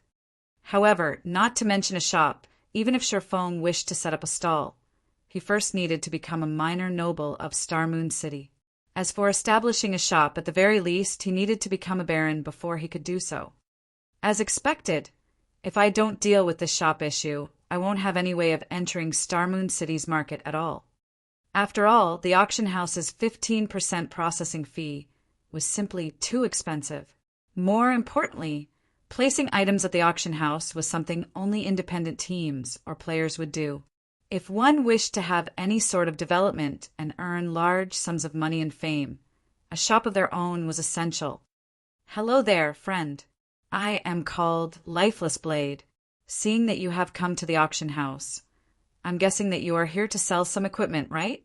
I am somewhat well known in Starmoon City, and I have plenty of sales channels.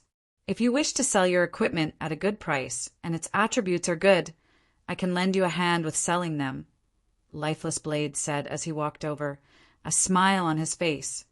Selling equipment. Sherfong took a look at his own get-up, discovering that the weapons and equipment he had on him were far better than what anyone else present inside the auction house had. From an observer's point of view, he definitely would not have any demands for the items sold at the auction house. In which case, the possibility of him coming to the auction house to sell some of his unwanted equipment was very high. After all, with so many good equipment on hand, there were bound to be some obsolete equipment that he needed to dispose of. Immediately, Sherfong shook his head, saying, "No, you misunderstand. I'm just here to take a look." "Sorry, it's my fault for misunderstanding," Lifeless Blade quickly said in embarrassment when he realized that he had acted too rashly. "In truth, I'm not trying to earn some middleman's fees. I'm just trying to make your acquaintance. This here is a brother of mine, Imperial Thunder." Imperial Thunder nodded in reply, his mind still slightly dazed, completely mesmerized by the elegant appearance of the Abyssal Blade and the Demon Bane when seen at such a close distance. Dark gold weapons. Even the guild leader of the Star Alliance, a first-rate guild, did not possess such powerful weapons. Imperial Thunder wondered just what kind of attributes such weapons could possess. Just how much did they surpass the secret silver weapon he wielded? Seeing his companion constantly staring at the weapons hanging at Sher Feng's waist, the drool in Imperial Thunder's mouth nearly overflowing, Lifeless Blade immediately clapped Imperial Thunder's back. He then let out an awkward laugh as he said to Sherfong, "Please excuse him. He doesn't normally act this way." Sherfong had been playing God's Domain for many years now, and his eye for people was still quite accurate. Naturally, he could tell that the two players before him did not harbor any evil intentions in their hearts. They were really just trying to get acquainted with him. Furthermore, from the stories he'd heard about Lifeless Blade and Imperial Thunder in the past, he had quite a good grasp on the two's personalities.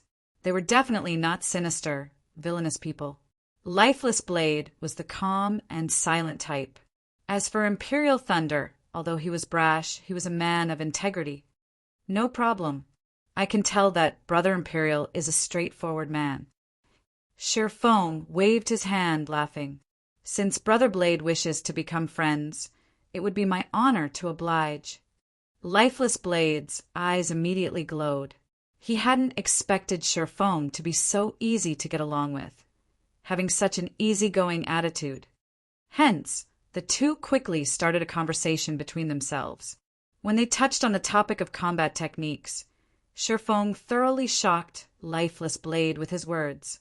Meanwhile, Lifeless Blade finally understood why the public would acclaim Sherfong a god-ranked expert. After conversing for more than half an hour, Sherfong managed to obtain a more detailed understanding of the situation at Starmoon City, thanks to Lifeless Blade. "I've gained plenty from this discussion of ours. If not for Brother Yifeng, I'm afraid I wouldn't even know such a combat technique existed. This knowledge is simply priceless for dungeon raiding," Lifeless Blade said earnestly. He then retrieved a special tool from his back and presented it to Sherfong, saying, "This ring is the only item I can offer you as thanks.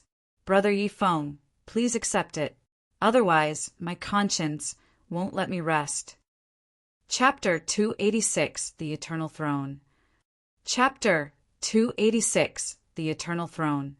Feng had not expected Lifeless Blade to be such a forthright person.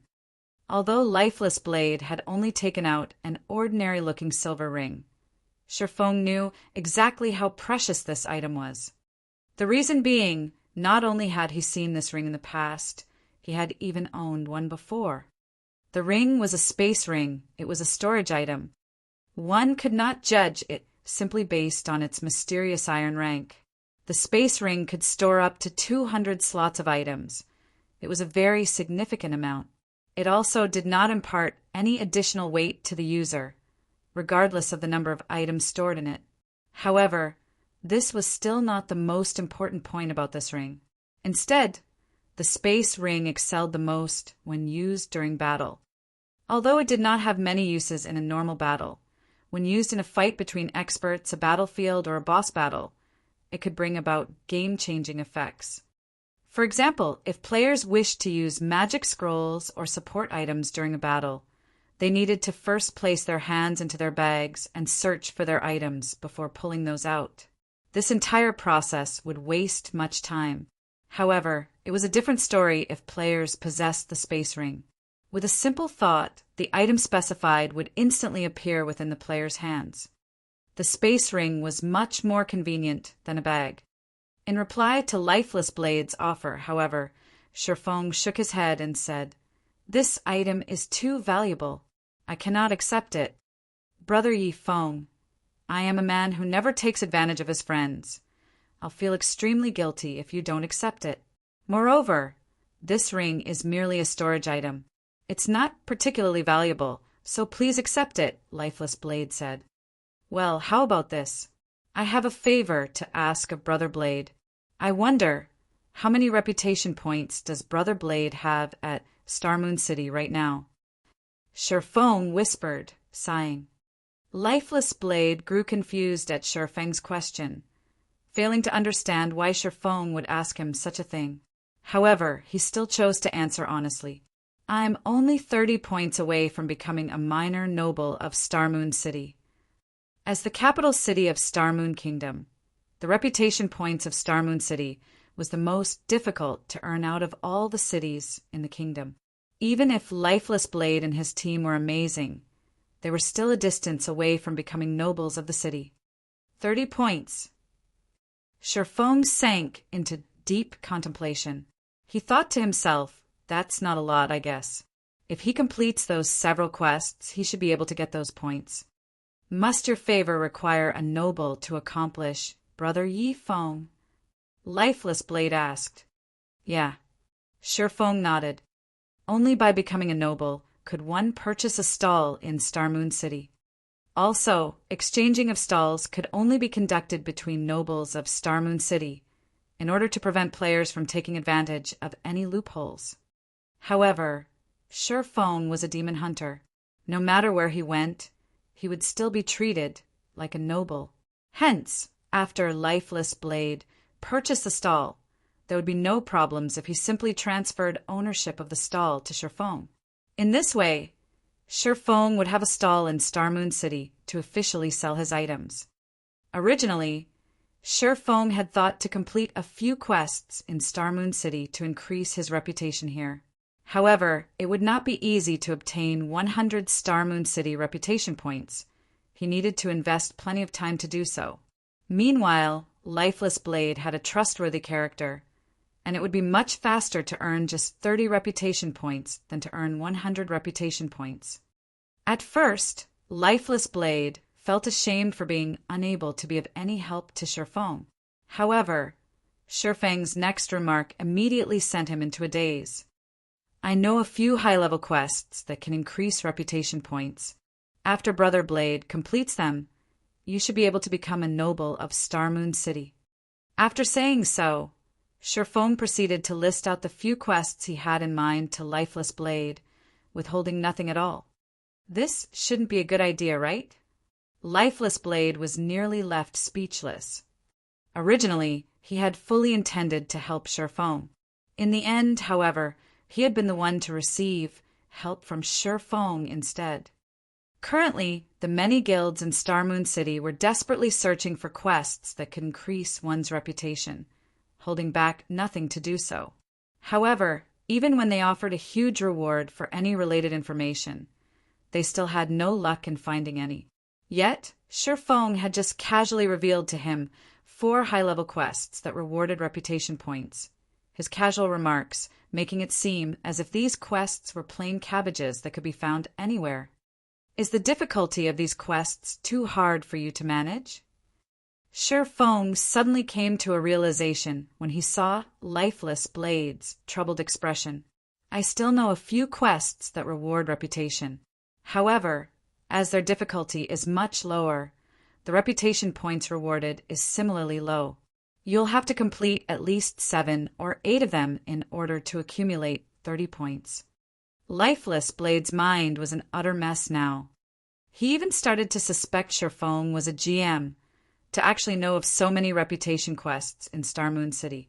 However, Lifeless Blade quickly dispelled this notion from his mind. After all, God's domain was controlled by the main God system. Nobody else was allowed to interfere with the game. Hence, the quests in the game were auto-generated by the system, and nobody should know about them in advance. Of course, if there was an exception to this point, then that would be the extremely mysterious beta testers. However, after God's domain was officially released, many settings and quests in the game were changed. In theory, the quests that were originally present during the beta test should no longer exist. Thinking up to this point, Lifeless Blade was thoroughly confused by Shifeng's identity. Just how was he able to know so many things? Are you wondering why I know so much? Naturally, Shifeng could discern Lifeless Blade's doubts. Lifeless Blade silently nodded his head, making no attempt to hide his thoughts. It's because I am a reincarnated person. I returned to this time from 10 years into the future. Hence I know about all these quests, Shifeng said in full honesty. Brother, Yifeng sure knows how to joke. Lifeless Blade abruptly burst into laughter. I'll complete these quests as quickly as possible. After I've managed to become a noble, I'll immediately notify Brother Yifeng. Lifeless Blade knew full well that everyone had their own secrets. Meanwhile, information on reputation quests would definitely be categorized as a top secret by guilds. Shifeng's willingness to reveal such precious information to him showed how much trust Shifeng placed in him. If Lifeless Blade still tried to probe deeper into the matter, then he would simply be too insensible. I'm telling the truth, Shifeng laughed bitterly. I know. Lifeless Blade nodded his head repeatedly, the smile on his face seemingly saying, I understand. Shifeng was left completely speechless. Although he had long since grown familiar with such a behavior, he still could not help but feel helpless every time he was faced with it. Why wouldn't anybody believe him even though he was telling the truth? Why must the world make an honest man like him tell a lie before somebody was willing to believe him? Shifeng was no longer able to make sense of this world. Soon after, Lifeless Blade added Shifeng as a friend before hurrying off to complete the quests. Meanwhile, thanks to Lifeless Blade, Shifeng now had a better understanding of Star Moon City's situation. After Lifeless Blade's departure, Shifeng hailed a horse carriage and headed to the War God's Temple of Star Moon City. He intended to continue carrying out his legendary ranked main storyline quest. The War God's Temple of Star Moon City was built beside the palace. From the outside, the building looked like a magnificent and majestic pyramid, and at the summit of this pyramid was a house-sized sunstone which exuded a divine light. Be it day or night, this sunstone would shine brilliantly on the entire War God's temple, and one couldn't help but admire this dazzling construction when seeing it. As the main branch of the War God's temple, it had Tier 3 NPCs roaming around outside the temple itself, and even a Tier 5 Shadow Saint would not be able to penetrate the tight security here. Although this was not Shifeng's first time visiting this War God's temple, it was still his first time coming to the 9th floor of the temple. The Eternal Throne. Just the NPC guiding Shifeng to this place was already a tier 4 glory knight. In other cities, such an NPC would be an overlord-like existence that could cause others to tremble in fear. However, in this place, this NPC simply amounted to a guide. After entering the Eternal Throne, Shifeng immediately discovered 1 purple throne and 9 golden thrones suspended in the center of the room. On the sides were 50 silver thrones. Aside from the empty purple throne, every other throne was occupied by a person. Moreover, these people were all apex powerhouses of God's domain. A single step of theirs could send tremors throughout the entire continent. However, among all these people, only one of them had a real body. The others were simply phantoms. Sitting in their thrones, these powerhouses quietly observed Shifeng. Meanwhile, as the recipient of these gazes, Shifeng could not help but feel that his life was no longer in his hands. His body felt incomparably heavy under these stares, and his back was also already drenched in sweat. This was the imposing aura of a true apex powerhouse. It was not something Tier 4 classes could ever hope of equaling. As expected of one of God's domain's strongest powers, to think they actually have so many apex powerhouses in their midst. Shifeng was racked with emotion right now. Although he had played God's domain for over a decade, this was the first time he personally witnessed the War God's temple's true strength. What an interesting young man. However, I don't believe a little guy like you can accomplish that quest. This is something that involves the fate of the entire continent, after all. Since it is so, let us give this little guy a test. If he passes it, I believe that nobody here would have any other objections, right? A test? This lady likes it. Let's go with that. If he passes the test, I'll throw in my vote of support. If he fails, well, he'll already be dead at that point, so no punishment will be necessary. How are we going to test him? Obviously, we are going to activate the 12 trials. Ha ha ha. The 12 trials. I have only heard of it before, and only treated it as a legend. The last time it was activated was more than 900 years ago. I didn't expect that I would be so lucky as to witness it being activated in my lifetime. I must really thank you, little guy. I do hope you can last a few rounds, though. Let this old man here widen my horizons. Chapter 287, 12 Trials. Chapter 287, 12 Trials. The occupants of the silver thrones voiced their opinions one after another, merrily deciding how they should deal with Shifeng. Standing a short distance from the golden doors of this chamber, Shifeng silently muttered, "Crap! Don't players have any human rights?" However, Shifeng had no choice under the circumstances.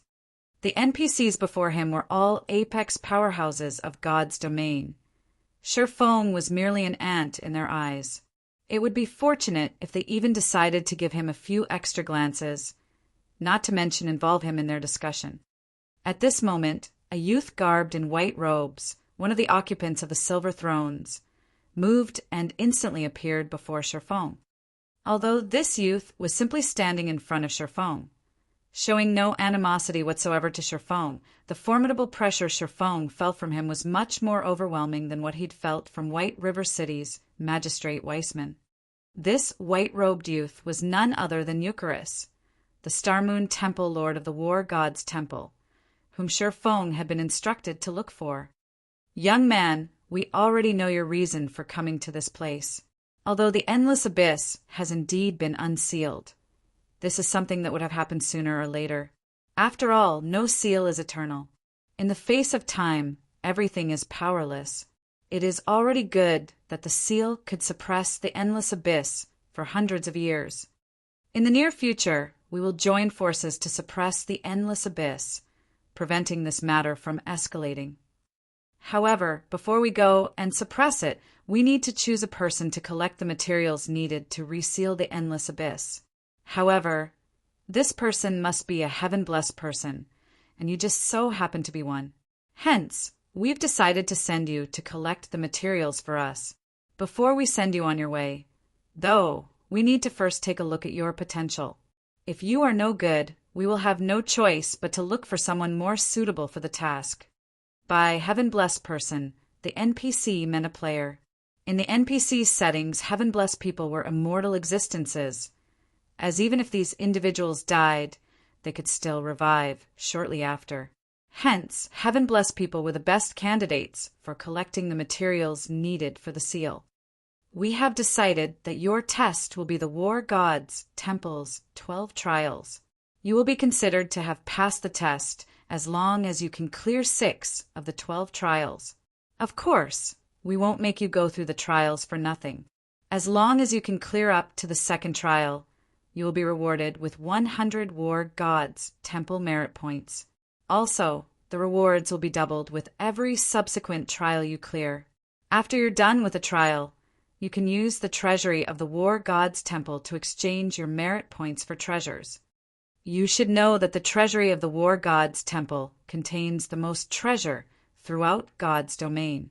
An ordinary secret silver ranked item only costs 200 merit points, while a fine gold ranked item costs 500 merit points. A dark gold ranked item costs 1,500 merit points. An epic ranked item costs 4,000 merit points. A fragmented legendary item costs 15,000 merit points. And lastly, a legendary item costs 60,000 merit points. If you have sufficient strength, you can even exchange for a divine artifact. However, that would require 200,000 merit points.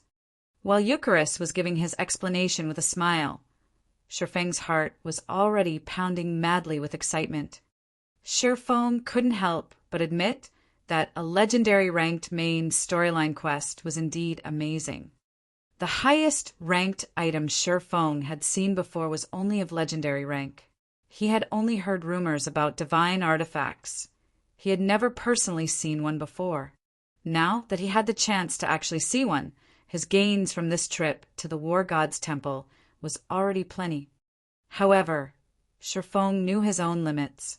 Even a legendary item was already a luxury for him, not to mention a divine artifact. Shifeng did not even dare fancy the notion of owning one. He would be satisfied as long as he could take a look at it. Just as Shifeng was imagining what a divine artifact looked like, Eucharis started chanting some incantations while drawing complex divine runes with his fingers. After Eucharis finished chanting, a pair of large golden doors appeared before him. There were 12 scenes carved into the dazzling golden doors, and each scene told of a cruel battle. When the doors parted, a very ancient and violent aura gushed forth from within, as if there was a ferocious primordial beast housed beyond those doors. Young man, the 12 trials lies beyond these gates. Go ahead, Eucharis said slowly as he pointed towards the golden doors. Shifeng nodded in reply. Step by step, he slowly walked towards and beyond the doors, soon vanishing from the eternal throne. Ha ha ha, that little guy sure is brave. Doesn't he know that the 12 trials is the cruelest trial of the War God's Temple? Eucharis, you're a devious bastard yourself as well. You actually used such a temptation against that little guy. Moreover, you've only mentioned the abundant rewards he could gain, but not the penalty for death. The merit points needed for the divine artifact. Even after saving for an entire lifetime, this old man still hasn't collected the necessary amount. If he wishes to obtain the divine artifact, at the very least, he needs to clear the 11th trial. Ever since the War God's Temple was established, from ancient times until now, only one person has ever managed to do so. However, that great personage was a mighty god who had saved the entire continent in the past. This lady has read plenty of ancient texts relating to the 12 trials. According to the information in those ancient texts, the majority of the people that had entered the trial only managed to clear up to the 3rd or 4th trial. Meanwhile, the ones that were capable of clearing up to the 6th trial were as rare as a phoenix's feather and a cheelin's horn. Eucharis, your requirement for him sure is high. Collecting the 7 treasures is a matter of great importance. Without sufficient strength, how can he expect to gather all of them? Besides, we can't afford to waste any energy on a weak little ant. Just as the occupants of the silver thrones were having another round of discussions among themselves, one of the occupants of the golden thrones, who had remained silent throughout the prior discussion, finally spoke. This matter is decided. Just as Eucharis has said, the old monsters sealed within the endless abyss are becoming restless. We can't afford to waste too much energy on a single weakling. If he can pass the 6th trial, I will lend him a hand as well. As you command, my lord. The occupants of the silver thrones could not help but feel astonished when they heard one of the lords of the golden thrones speak. They never expected that this great personage would take action as well. This was a fortune that could not be obtained even if one begged for it. Soon after, Eucharis waved his hand, summoning a water screen into the eternal throne. The water screen that was suspended in midair showed the image of Shifeng, who was currently facing the 1st trial. Shifeng's current location was at the summit of a precipice. Aside from the 100-yard or so plateau available to him, he was surrounded on all sides by deep cliffs. In addition, the winds here were extremely violent, and a single misstep could send him plunging into the endless abyss. Shifeng quietly sat on a platform paved with stone slabs. Immediately, he discovered that aside from the weapons and equipment he had on him, everything else he possessed was unusable. The powerful frost grenades could only lie quietly inside his bag. Even the magic scrolls Shifeng had prepared beforehand were completely useless, and the same went for recovery potions. Instantly, Shifeng's combat strength had been reduced sharply. It seems that these trials are meant to purely test my combat power. I wonder who my opponent will be. Shifeng took a look at his surroundings and failed to discover any monsters. He then thought to himself in bewilderment, "Don't tell me the monster is invisible." Having thought up to this point, Shifeng immediately extended his 5 senses to their limits. Invisible monsters were not unusual in God's domain. In fact, some of the truly powerful monsters were even capable of serial teleportation. Meanwhile, inside the eternal throne, the big shots of God's domain were excitedly observing Shifeng's trial. After all, it had been close to a millennium since the 12 trials had last been activated. None of the occupants of the silver thrones were that old yet, so they were naturally very curious about the 12 trials. I wonder who will be his first opponent. Though there are no records about it in the ancient texts, I did hear that the creatures inside the 12 trials are all primordial beasts that are extremely ferocious. However, this is only the 1st trial. That little guy isn't even a Tier 1 swordsman yet, so the monster's strength should be barely within the Tier 1 realm. Look, something's flying over. Chapter 288, Continuous Clearance.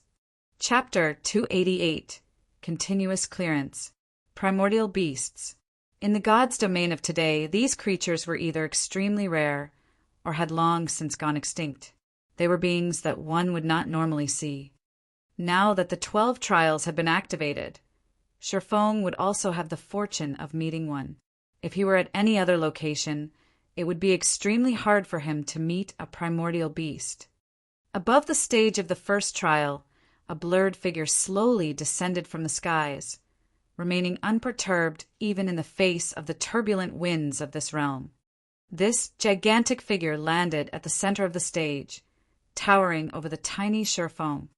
With the upper body of an eagle and the lower body of a lion, this monster was none other than the king of the skies, a griffin. Griffin, elite rank, level 20, HP 30, 000/30, 000.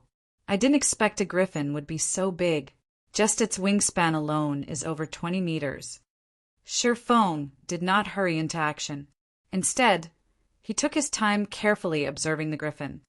He was currently within a trial. The monsters in here were completely different from their counterparts in the outside world. Not only would the monsters inside a trial possess a large variety of skills, their basic attributes would also be much higher. Most importantly, their intelligence would also be higher, They would not follow a set pattern when they fought. However, the griffin did not provide Sherfong with too much time to think. With a piercing cry, the griffin flapped its wings, generating a violent gale. Instantly, 2 tornadoes over 3 meters in height swept toward Sherfong, and where the blades of wind passed, everything shattered. Using a skill right off the bat, as expected, this griffin isn't an ordinary monster. Revealing a faint smile, Sherfang's figure flashed, swiftly withdrawing from the attack range of the 2 tornadoes, following which he activated silent steps, instantly appearing behind the griffin. Before the king of the skies could react, the pitch-black abyssal blade turned into multiple streaks of black, slashing down at the griffin's wings. Like snowflakes, the griffin's snowy white feathers fluttered onto the now blood-stained ground. Ayo! The griffin let out an agonized roar, damages of over -400 points appearing above its head, one after another. The attacks that achieved a critical hit had even dealt over -800 damage. Immediately afterward, Sherfong followed up with a level 10 chop, his sword slicing off a large chunk from one of the griffin's wings, completely crippling it. Meanwhile, the griffin instantly lost over 1,900 HP from the attack.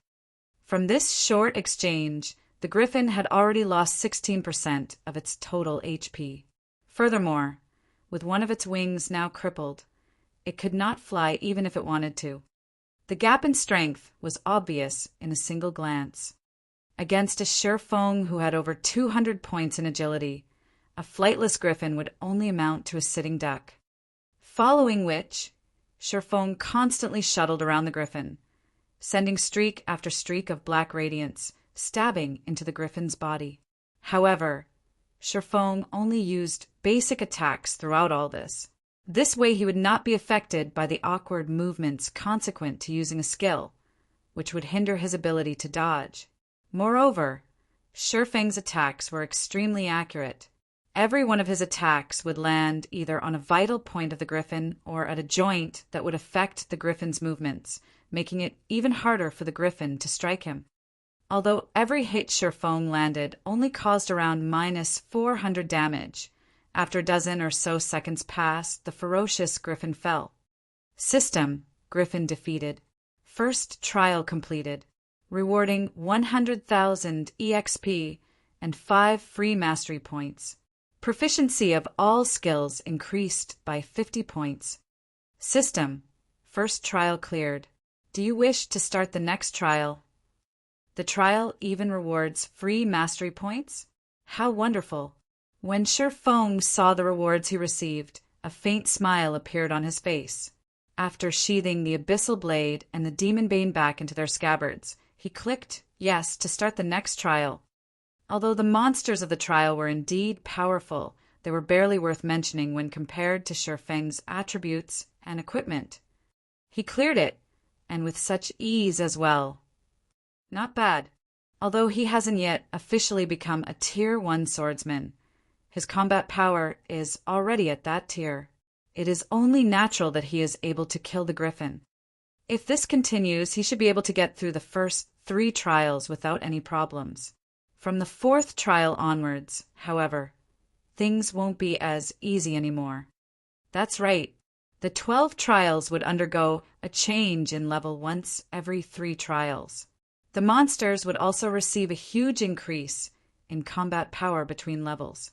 The 1st to 3rd trials will be basic level, while the 4th to 6th trials will be intermediate level, the 7th to 9th trials will be the advanced level, and the 10th to 12th trials will be the peak level. My bet is that the kid will hit his limit once he reaches the 5th trial. The people within the Eternal Throne were all apex powerhouses, and their eyes were well tempered by experience. After watching only one of Sherfang's battles, they could already make a relatively clear judgment. Indeed, just like the big shots of the War God's temple had guessed. The stage for the 2nd trial was a sylvan setting, and Sherfang's opponent this time was the moon-howling silver wolf. Inside a forest, This monster was an alpha predator. Similar to the griffin, the moon-howling silver wolf was a level 20 elite monster with 30,000 HP. Although it, too, was a Tier 1 primordial beast, unlike the griffin, the moon-howling silver wolf was much stronger on land. Its physical attacks were much more powerful, and its reaction speed was also much faster than the griffin's. However, as if to replicate the scene from the first trial, Shifeng immediately activated silent steps and arrived at the hind leg of the moon-howling silver wolf. Again, similar to the time with the griffin, Shifeng slashed his swords down at the wolf's hind legs, crippling them and greatly reducing the monster's movement speed. Following which, Shifeng simply kite the moon-howling silver wolf with a blazing meteor. Before 30 seconds had passed, the moon-howling silver wolf fell. System: Moon-howling silver wolf defeated. Second trial completed, rewarding 300,000 EXP and 10 free mastery points. Proficiency of all skills increased by 50 points. System: Second trial cleared. Do you wish to start the next trial? Immediately after, a golden glow surrounded Shifeng's body, signifying his rise to level 19. Shifeng then placed all 6 of his newly obtained free attribute points into strength, increasing the attribute to 180 points and activating basic destructive power, the hidden passive skill for strength. Now, Shifeng's bare hands were capable of destroying a bronze ranked item. In other words, Shifeng's unarmed attacks could damage bronze ranked weapons and equipment, reducing their durability and eventually destroying them. Originally, Shifeng had intended to place all 6 of his free attribute points into intelligence. However, he wanted to increase his combat power for the sake of the trial, even if it was only by a small amount. Soon after, Shifeng clicked yes and started the next trial. The third trial's monster was a blue-eyed spider, while the stage for the third trial was a location completely befitting a spider, inside a dark cave. Fortunately, there was no change to the blue-eyed spider's level despite Shifeng's rise to level 19. Similar to the previous 2 monsters, it was a level 20 elite monster with 30,000 HP.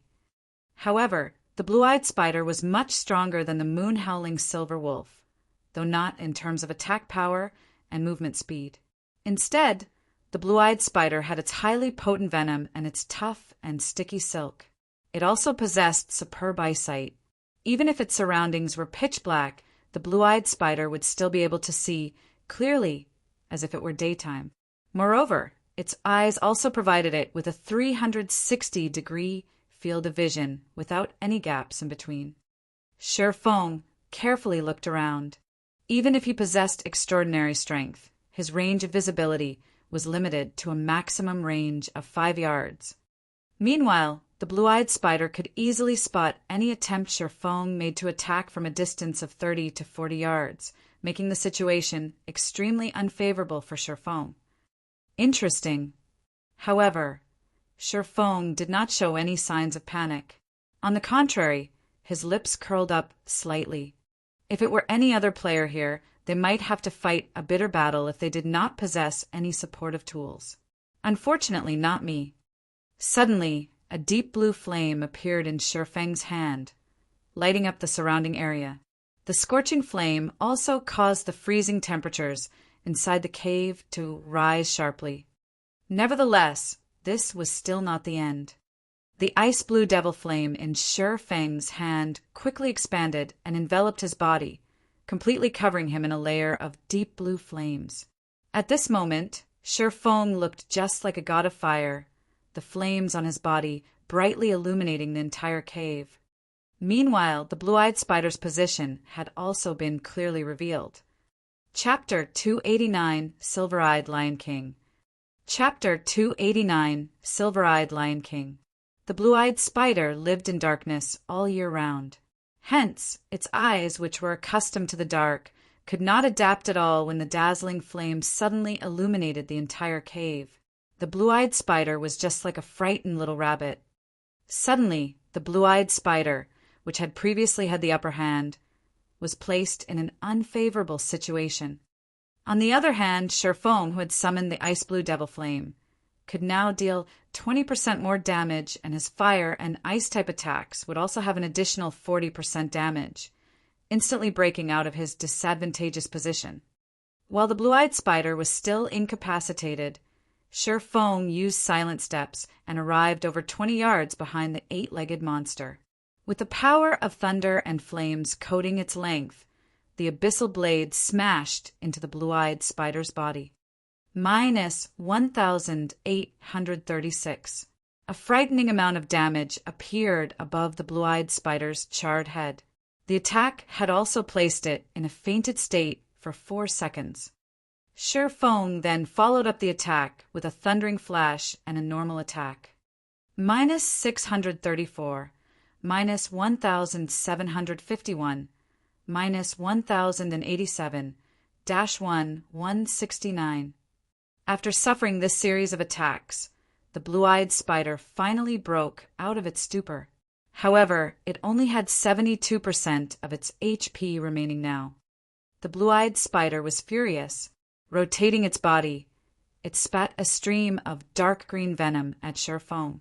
Having long since anticipated such an attack, Sherfong swiftly dodged to the side, avoiding the attack completely. He then activated Windwalk and escaped. Sherfong knew full well how frightening the blue-eyed spider could be. Its venom attack just now was merely the tip of the iceberg. The deadliest feature of the monster was the poisonous gas emitted by its venom. If he stood his ground to fight the blue-eyed spider, the end result would be obvious. He would inevitably die of poisoning. Meanwhile, Sherfang's purpose in using Thundering Flash on the blue-eyed spider was simply to inflict the damage amplification effect on the monster. He would then kite it using the blazing meteor. Shortly after, one by one, fiery red needles streaked through the air and pierced the blue-eyed spider's body. Although the blue-eyed spider was very skilled at dodging and blocking attacks, Sherfong still managed to land 2 out of every 3 hits thanks to precision throw, the special skill he obtained back at the Steel Fortress Barusha.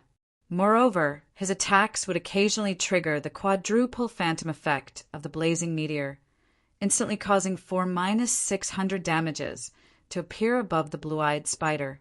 When his luck was good, he would also trigger the burning flames effect. When the effect stacked up to 5 times, combined with the amplification effects of the ice blue devil flame, the debuff caused minus 1,600 damage every second to the blue-eyed spider. The damage of this debuff was even higher than Sherfang's melee damage. However, such an occurrence was only natural. Although magic weapons were amazing, before they were fully released, they would still be far from comparable to a pseudo-extraordinary item. Meanwhile, aside from venom attack, the only other ranged attack the blue-eyed spider possessed was Silkbind. However, these 2 skills were simply superfluous when used against Sherfong.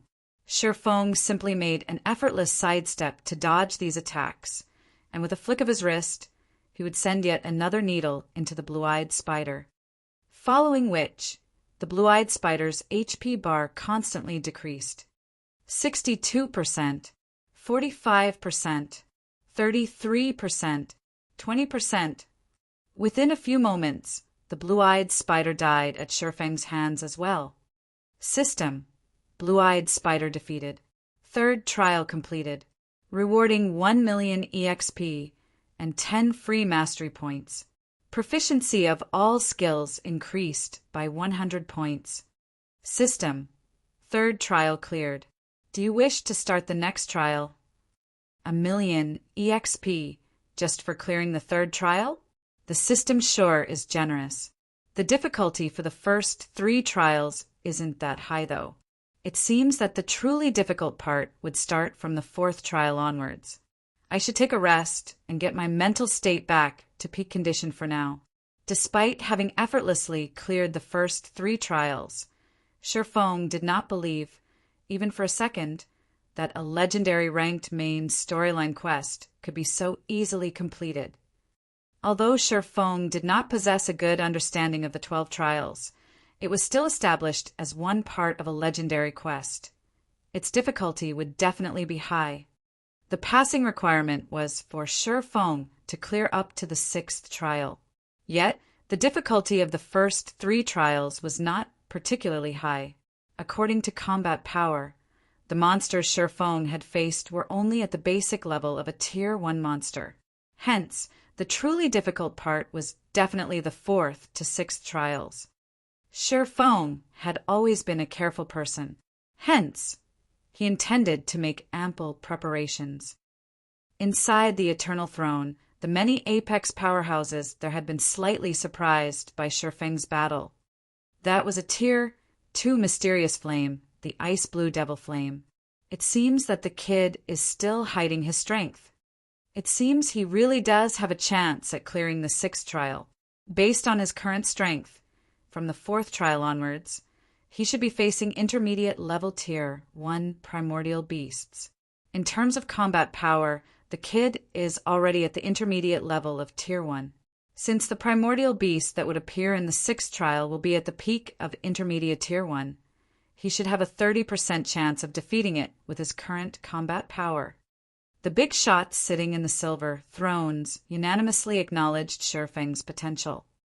After resting for more than 10 minutes, Shi Feng discovered an interesting matter. Although he could not use any potions or magic scrolls, he could still eat food made from cooking to boost his attributes. It was a good choice to let Violet Cloud continue pursuing the chef subclass. Shi Feng smiled. After Zero Wing's workshop was established, Shi Feng had given Violet Cloud a very high salary. The salary was much higher than what Violet Cloud earned from selling her cooking products. There was no need for her to continue on the path of a chef. However, Violet Cloud had chosen to continue cooking, giving the reason that it had already become a habit of sorts. Moreover, Violet Cloud herself loved cooking, and currently she was already an advanced chef. She was not far away from being promoted to a master chef. Now, not only could the delicious steaks she cooked increase the consumer's HP regeneration rate while in a non-combat state, it could also provide an additional buff that increased the consumer's strength by 10% for 10 minutes. To others, a 10% increase in the strength attribute might not amount to much. However, to Shi Feng, who currently had 180 points in strength, that would mean an additional 18 points in strength, which was also equivalent to an additional 36 points in attack power. Overall, the effect of the delicious steak provided Shi Feng with a significant increase in combat power.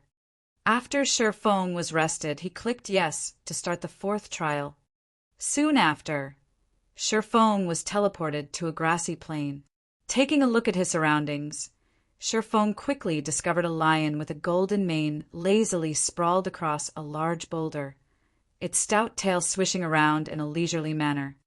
However, Shi Feng's arrival had obviously alerted it.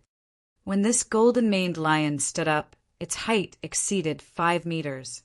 A chill flashed in the lion's silver eyes as it raised its eyelids. In the next moment, the lush, green grass beneath its paws was frozen solid. The grassy plains had also been instantly transformed into an icy hell, the green landscape turning snow-white. Silver-eyed Lion King, Special Elite. Level 20. HP 100, 000/100, 000. The difficulty of the 4th trial was clearly much greater than the 3rd trial. Amazing! As expected of the primordial beast of the 4th trial, it is actually capable of affecting its surroundings, transforming its environment into the ideal territory for it to fight in. Shi Feng couldn't help but be shocked. Even with his 10 years of experience playing God's domain, Shi Feng had very rarely encountered such a monster. However, the icy hell had minimal effect on Shi Feng. After activating the Ice Blue Devil Flame, the icy hell instantly returned to its original state. Just like that, the silver-eyed lion's environmental advantage was easily vanquished by Shi Feng. Although the silver-eyed lion had lost its advantage, its innate strength and destructive power was still high.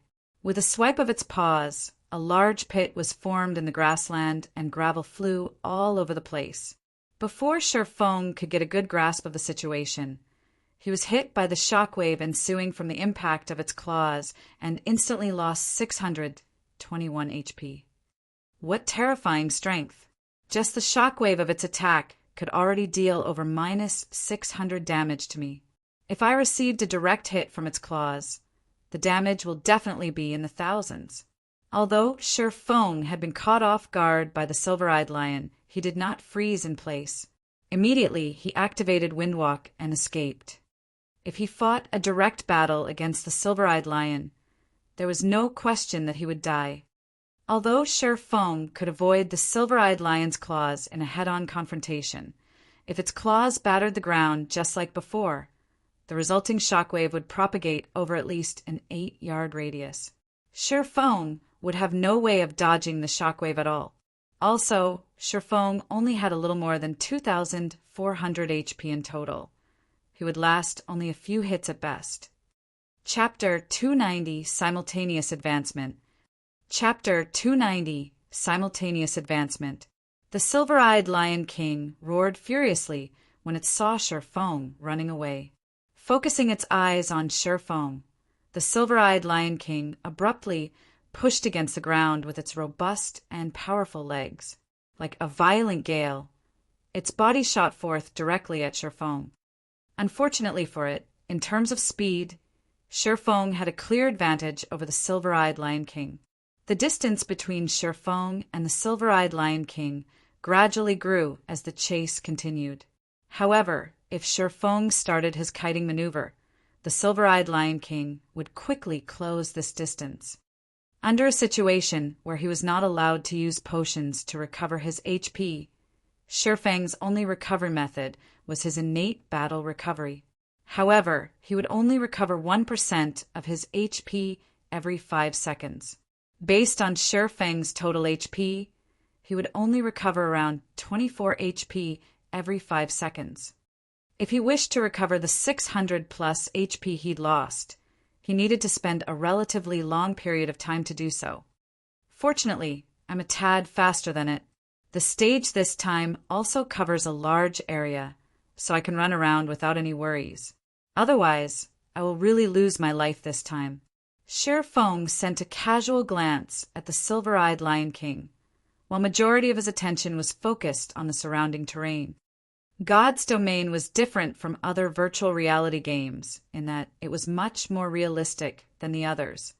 One could say that a player's combat power was responsible for only around 50% of a battle's outcome. Meanwhile, 40% was due to environmental factors, while the remaining 10% was up to luck. Luck was something filled with uncertainties, so there was no need to place much consideration into it. As for the 50% combat power and 40% environmental factors, how much a player could grasp them was an important indicator of how skilled a player was. A normal expert could only exhibit around 50% of their personal combat power.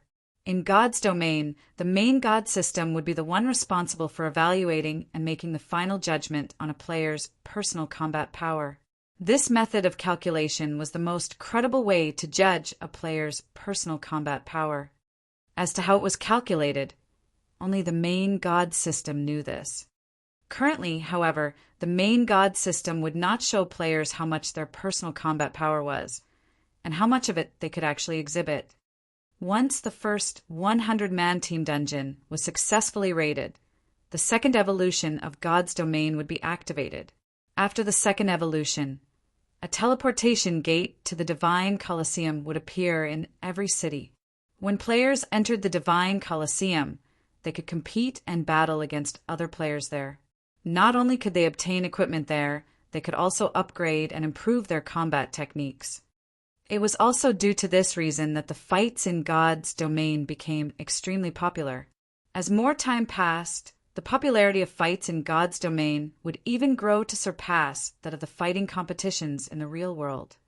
Those who were capable of exhibiting over 50% of their personal combat power would be considered normal experts. Meanwhile, players that could exhibit over 60% would be considered second-rate experts. Once a player could exhibit 70%, they would be considered first-rate experts. If one could exhibit more than 85% of their personal combat power, then they would be considered apex experts. A majority of the players within this category were famous experts of God's domain, and they would often participate in the international competition that was held only once a year by the developers of God's domain. They were, without a doubt, the most popular individuals in God's domain. Back in the days when Shifeng was still a Tier 3 Sword King, although he was not comparable to these great experts of God's domain, he had still been categorized a first-rate expert since he could exhibit around 80% of his personal combat power. However, compared to exhibiting his personal combat power, Shifeng was much stronger in terms of observing and utilizing his surroundings. Currently, in terms of combat power, Shifeng was about equal to the Silver-Eyed Lion King. However, the Silver-Eyed Lion King's HP was many times greater than Shifeng's. Without taking into consideration the environmental factors, Shifeng would definitely die if he chose to clash head-on with the Silver-Eyed Lion King. If Shifeng had met the Silver-Eyed Lion King under normal circumstances, he would simply accept his death. At worst, he would just lose a single level. However, the current situation he was in did not allow him to do so. This was a trial given by his quest.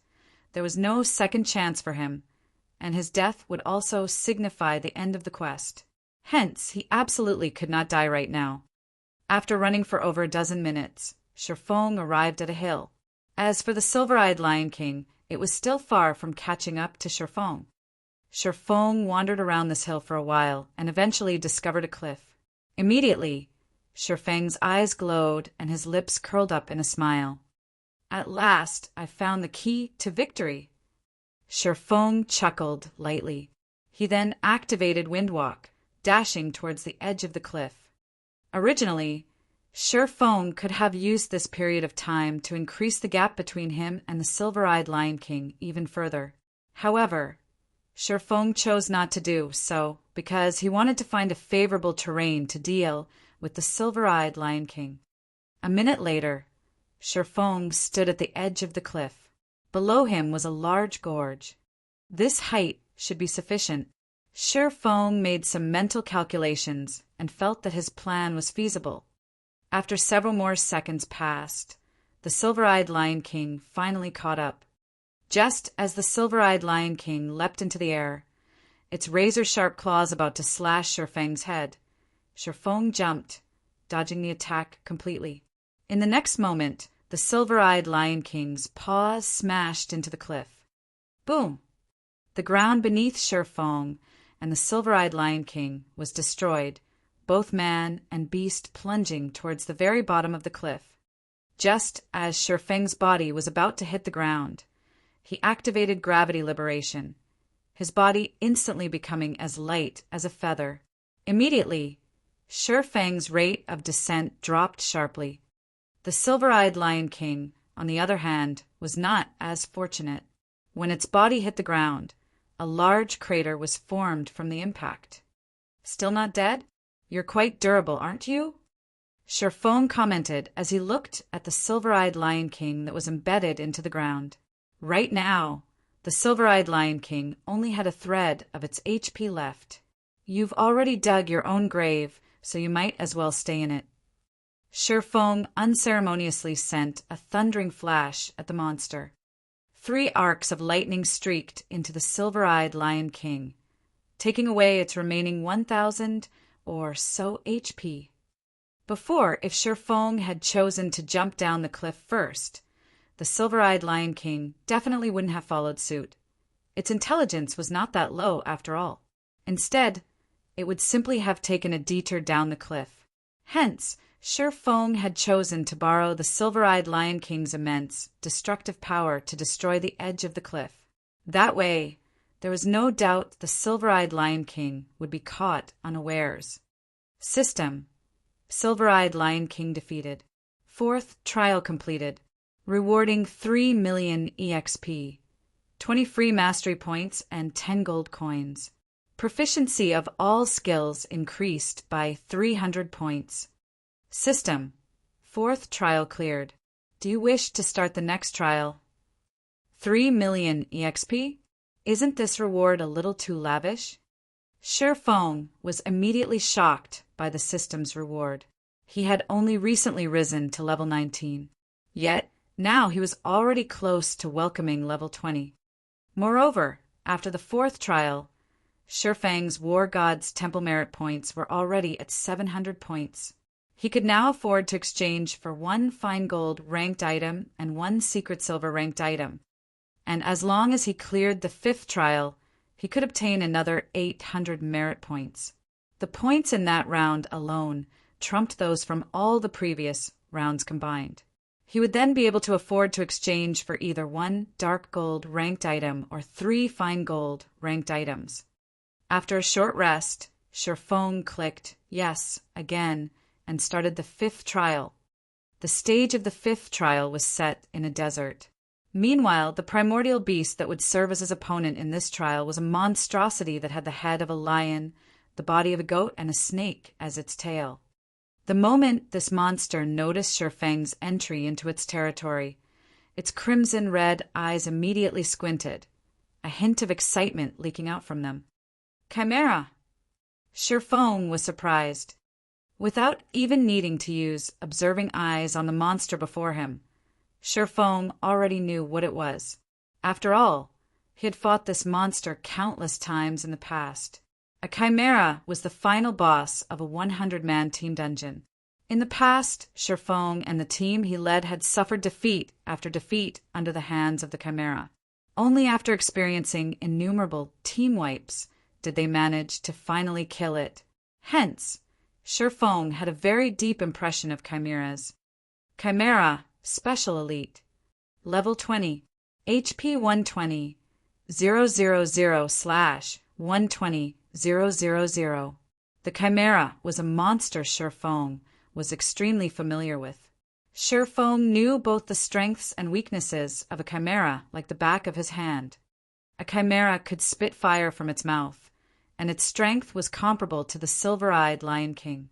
Meanwhile, the snake that acted as the chimera's tail was equivalent to another monster entirely. The snake boasted powerful venom attacks. If players were struck by the chimera's flames after being poisoned by its tail, they would die with 100% certainty. However, the chimera also possessed a fatal weakness, poison. Feng immediately activated Windwalk. Faced with the chimera's sharp claws and venom attacks, Feng chose only to dodge and not retaliate. After the venom spat out by the chimera's tail started spreading and emitting a poisonous gas into the surroundings, Feng finally took action. Without hesitation, Feng charged into the poisonous fog, with the chimera following closely behind him. The moment Feng stepped into the poisonous fog, he was inflicted with a poison debuff, losing 200 HP every second. However, Feng paid no mind to the debuff. After he ran out of the poisonous fog, he spun his body around and threw the blazing meteor. When the blazing needle entered the poisonous fog, the vivid green fog instantly turned into a dark green. Immediately after, an explosion occurred. The explosion promptly sent the chimera, which was still standing inside the poisonous fog, flying. The monster lost over 10,000 HP from the explosion, and it was placed in a momentary, crippled state. Taking advantage of this change, Feng launched a barrage of attacks at the chimera. By the time the chimera had recovered from its crippled state, Feng had already taken an additional 6,000 or so HP away from it. Furious, the chimera charged at Feng, while the latter started evading the chimera's attacks once more, biding his time while he waited for the next poisonous fog to form. After repeating this process several times, the battle finally came to an end. Although Feng had only around 400 HP remaining, the chimera had already fallen at his feet. System chimera defeated. Fifth trial completed. Rewarding 6 million EXP. 20 free mastery points and 10 gold coins. Proficiency of all skills increased by 300 points. System, 5th trial cleared. Do you wish to start the next trial? Immediately, Shi Feng's experience bar rose to 62% of level 20. He was not far away from reaching level 21. Although Shi Feng was slightly stronger now after allocating his free attribute points, he still felt that the next trial would be extremely dangerous. If not for the fact that Shi Feng was familiar with the Chimera's habits, he would have definitely died in the 5th trial. Meanwhile, the monster in the 6th trial would definitely be much stronger than the Chimera. It would be fortunate if the monster that appeared in the 6th trial was something Shi Feng was familiar with. However, what would he do if it was a monster he had never seen before? Most likely, death would be his only ending. Shi Feng would not rely on luck to decide such an important matter for him. Hence, Shi Feng did not immediately start the 6th trial after he was rested this time. Instead, he called out his attribute panel, choosing to use the free mastery points he had reserved all this time. One-handed, sword mastery, intermediate apprentice swordsman, mastery points required, 50. Damage when using a one-handed weapon increased by 15%. Advanced apprentice swordsman, mastery points required, 100. Damage when using a one-handed weapon increased by 20%. Basic swordsman, mastery points required, 150. Damage when using a one-handed weapon increased by 30%. There is a 5% chance for a qualitative change to occur. Intermediate swordsman, mastery points required, 200. Damage when using a one-handed weapon increased by 40%. There is a 10% chance for a qualitative change to occur. Normally, even after players were promoted into a Tier 1 swordsman, their one-handed sword or two-handed sword mastery would only be at the intermediate apprentice swordsman rank. Meanwhile, Shi Feng had received a total of 65 free mastery points from clearing the first 5 trials. In addition to the points he had received from completing quests and the points that were rewarded once every 5 levels, he now had a total of 168 and used free mastery points. After Shi Feng used up all his free mastery points, his one-handed sword mastery had reached the rank of a basic swordsman. However, Shi Feng was still not satisfied with this result, following which he retrieved the level 20 dark gold ranked Purgatory Shadow, which he had previously bought at the Blackwing auction house, from his bag and swapped out the level 15 Demon Bane. Let's start the devouring process, then. Shi Feng looked at the pitch-black abyssal blade in his hand. He then offered the 10 level 15 mysterious iron weapons, which he had prepared at an earlier date, and the level 15 Demon Bane as sacrifices to upgrade the abyssal blade. Although it was unfortunate that he did not possess 10 level 15 secret silver weapons to use as a sacrifice, the legendary quest was of utmost importance.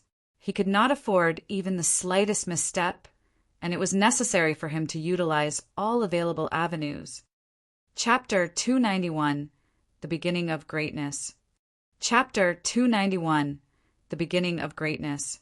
In order to increase the abyssal blade's potential, Shi Feng had intended to gather 10 level 15 fine gold weapons to serve as a sacrifice. Hence, he had deliberately kept the abyssal blade at level 10 all this time. Now, however, he no longer had the leeway to do so. The abyssal blade started exuding a dark fog, which immediately charged at the sacrificial weapons Shi Feng had prepared. Within 3 seconds, even the incomparably hard Demon Bane, a dark gold ranked one-handed sword, had been turned into dark fog and was absorbed by the abyssal blade. After the abyssal blade had finished devouring the sacrificial weapons, the weapon was no longer completely pitch-black in appearance. Golden divine runes appeared on the blade of the sword, giving off a faint golden glow. Meanwhile, the entire blade itself had also become silvery gray. When Shi Feng casually brandished the abyssal blade, slashing it through the air, the feeling he got was like he was cutting a transparent sheet of paper. Sharp! Shi Feng looked at the abyssal blade in his hand, a astonishment filling his eyes. If he combined such sharpness with the basic, destructive power passive skill, even without the ice blue devil flame, he could still easily destroy mysterious iron ranked weapons and equipment. Secret silver ranked items would also last only a while longer. Abyssal Blade, one-handed sword magic weapon. Attack power plus 211. All attributes plus 25. Attack speed plus 8. Ignore levels plus 8.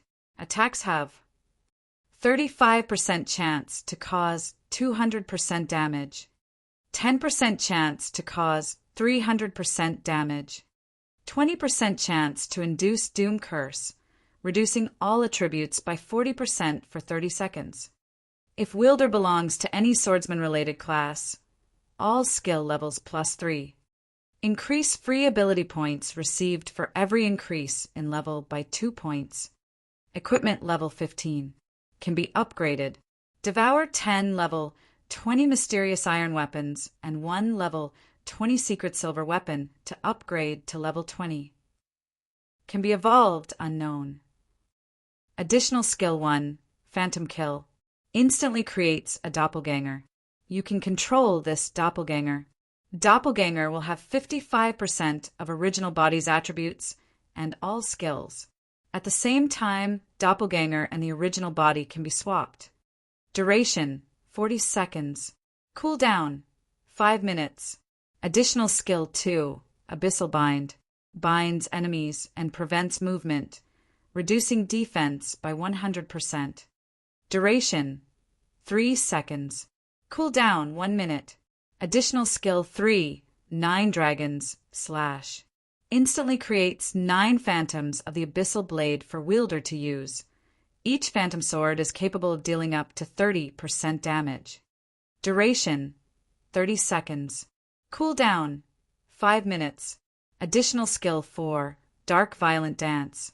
45% of the total damage dealt to the target spreads in a cone-shaped area towards targets within a distance of 12 yards. Duration, 30 seconds. Cooldown, 1 minute. The Abyssal Blade was personally created by Master Smitholises, using the Black Dragon King's fangs as material. It is one of 36 famed swords, and it is ranked 31st. However, this sword has been cursed by the Black Dragon King. Aside from providing the wielder with immense strength, there will be a backlash every period of time. However, after being remodeled by Jack using a star crystal, the strength of the backlash has been greatly reduced. If the wielder is unable to suppress the backlash, the wielder will receive the curse of the Black Dragon King, permanently reducing all attributes by 50%. Unable to be dropped. Unable to be traded. As expected of a magic weapon. Even though only 10 mysterious iron weapons and 1 dark gold weapon were used as its sacrifice, its new attack power is even higher than a dark gold weapon of the same level. This attack power could already rival a dark gold ranked two-handed sword. Sher Fong smiled in satisfaction. The level 15 dark gold ranked Demonbane only had 183 attack power. Meanwhile, the Abyssal Blade had 211 attack power. It was far stronger than the Demonbane. Not to mention, the other attributes and skills of the Abyssal Blade had also received a significant improvement from the upgrade this time around. Unfortunately, the Abyssal Blade was still far from being a match for the Purgatory's Shadow, a level 20 dark gold, ranked one-handed sword. Purgatory's Shadow, one-handed sword, dark gold rank. Level 20 can be upgraded twice. Attack power plus 273. Strength plus 30. Agility plus 25. Endurance plus 22. Attack speed plus 2. Attacks have 20% chance to cause 300% damage. 10% chance to reduce damage dealt by target by 20%. Effect not stackable. Additional skill dash. Purgatory power, when activated, increases attack speed by 100% and damage dealt by 30% for 15 seconds. Cooldown, 2 minutes. However, this could not be helped. Level 20 weapons and equipment were essentially more powerful than level 15 ones. At level 20, players could take the promotion to become a Tier 1 class. Hence, level 20 weapons and equipment would all be significantly stronger. Although the attack power has improved greatly, it won't be enough to get me through the 6th trial. Shifeng knew that a player's combat power could not simply be measured through their attack power alone. An increase in attack power only meant that the damage players dealt would be higher than before. Meanwhile, combat power was the synthesis of various other factors such as strength, agility, endurance, and other basic attributes. Skill level was also a factor to consider. Even if Shifeng multiplied his current attack power by 3 to 4 times, his HP would still be tens of times lower than the monster in the 6th trial. If he could not dodge the monster's attacks, he would still lose his life after taking a few hits. So, an increase in attack power would not bring too great an increase to his overall combat power. A player was just like a wooden bucket that was used to collect water. How strong they were depended not on their strengths, but their weaknesses. Shifeng called out the system interface. As Eucharis had already opened up the exchange system of the War God's Temple's treasury for Shifeng, he could now directly exchange his merit points through the system. Shifeng immediately used 1,500 merit points to exchange for a level 20 dark gold weapon. He then took out another 10 level 20 mysterious iron weapons from his bag. There were plenty of mysterious iron weapons stored inside the guild warehouse. Moreover, during the past few days, while Shifeng, Aqua Rose, and Fire Dance were trapped within the Forgotten Lands, Blackie and the others had kept themselves busy raiding level 20, 5-man party dungeons to level up and obtain materials and equipment. They were making preparations to challenge the level 20, 10-man Great Dungeon. During this process, they had obtained plenty of level 20 mysterious iron ranked weapons and equipment. Currently, Zero Wing possessed the most level 20 weapons and equipment out of all the guilds in White River City. With such a large supply, Shifeng had set aside some of the level 20 mysterious iron ranked weapons and equipment with the weakest performance for future use. However, he had never thought he would get to put them to good use so quickly. Following which, Shifeng chose to upgrade the Abyssal Blade once more. In God's domain, level 20 was considered a large threshold. Just like the time the Abyssal Blade had risen to level 10, it would receive a large improvement when it was upgraded to level 20. Now, whether or not Shifeng could clear the next trial would rely solely on the performance of the level 20 Abyssal Blade.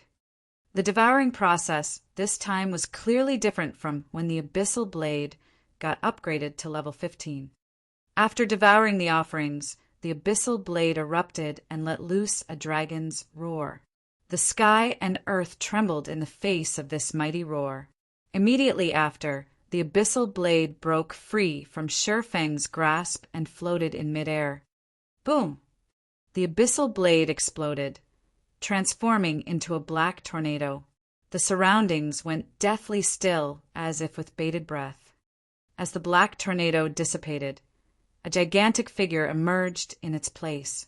This figure was none other than the phantom of the Black Dragon King that Shifeng had previously seen.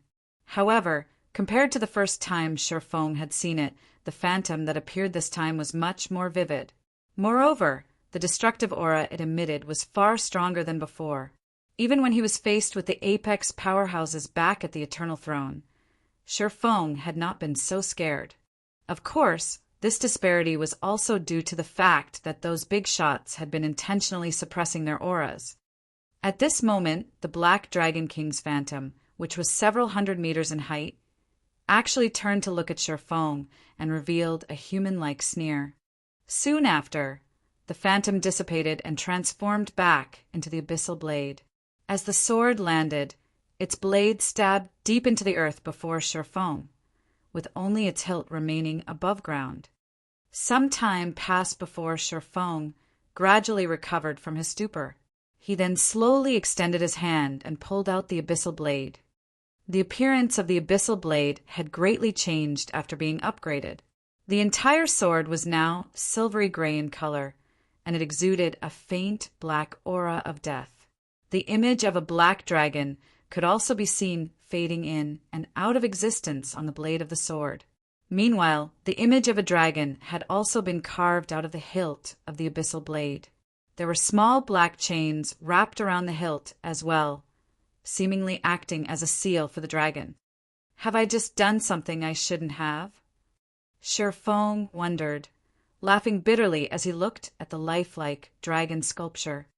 Everything was playing out just as Faust, the legendary character Sherfong had met back at the Star River Valley, had said. A magic weapon was a double-edged sword. As one allowed the magic weapon to grow in strength, the curse contained within it would also grow stronger.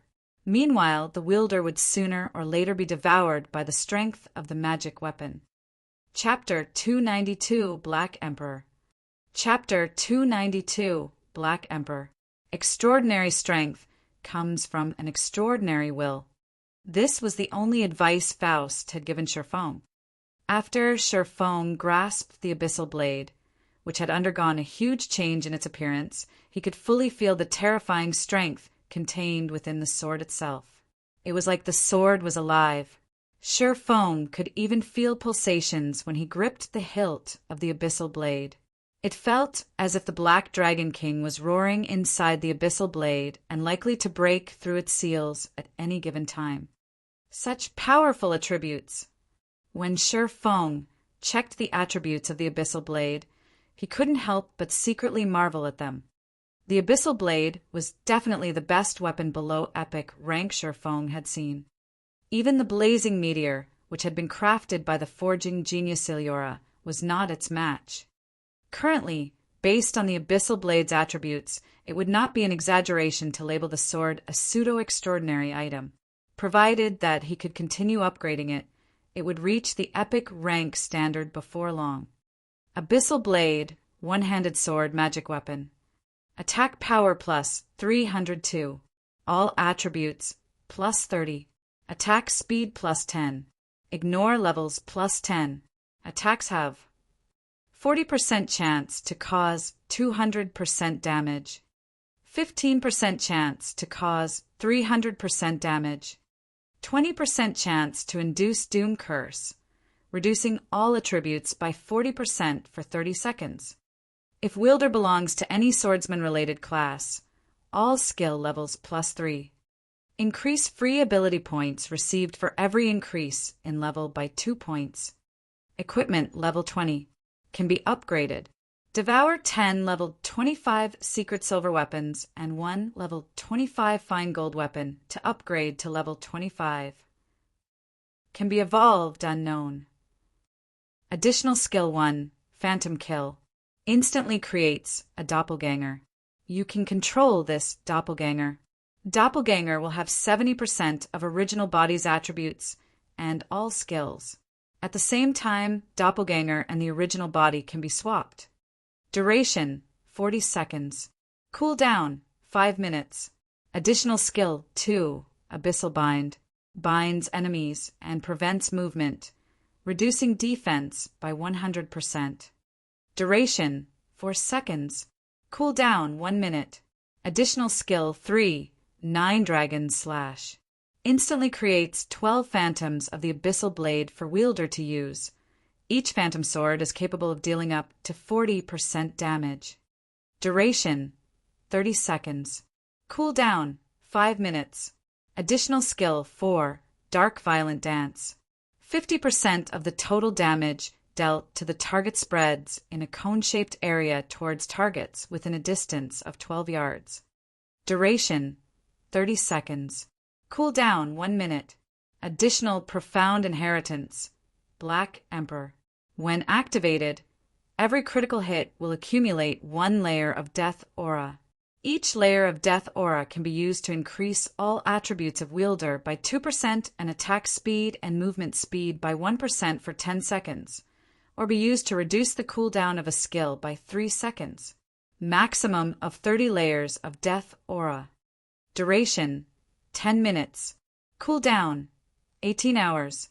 The Abyssal Blade was personally created by Master Smith Ollis's, using the Black Dragon King's fangs as material.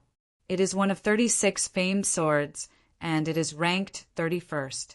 However, this sword has been cursed by the Black Dragon King. Aside from providing the wielder with immense strength, there will be a backlash every period of time. However, after being remodeled by Jack using a star crystal, the strength of the backlash has been greatly reduced. If the wielder is unable to suppress the backlash, the wielder will receive the curse of the Black Dragon King, permanently reducing all attributes by 50%. Unable to be dropped. Unable to be traded. As expected of a magic weapon, it really doesn't disappoint. Even epic weapons rarely have profound inheritances attached to them. Now, before even reaching the standard of an epic weapon, it already possesses a profound inheritance. Sher Foam breathed a sigh of relief after carefully reading through the introduction of the Black Emperor. With it, he should not have any problems facing the sixth trial. Profound inheritances were rarely seen during the early stages of God's domain.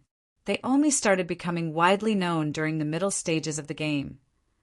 Inheritances and skills were different.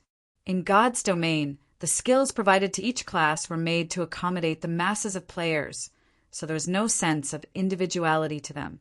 To put it another way, instead of skills being made to cater to the individual player, players were required to adapt themselves to pre-made skills, regardless of the suitability of said skills.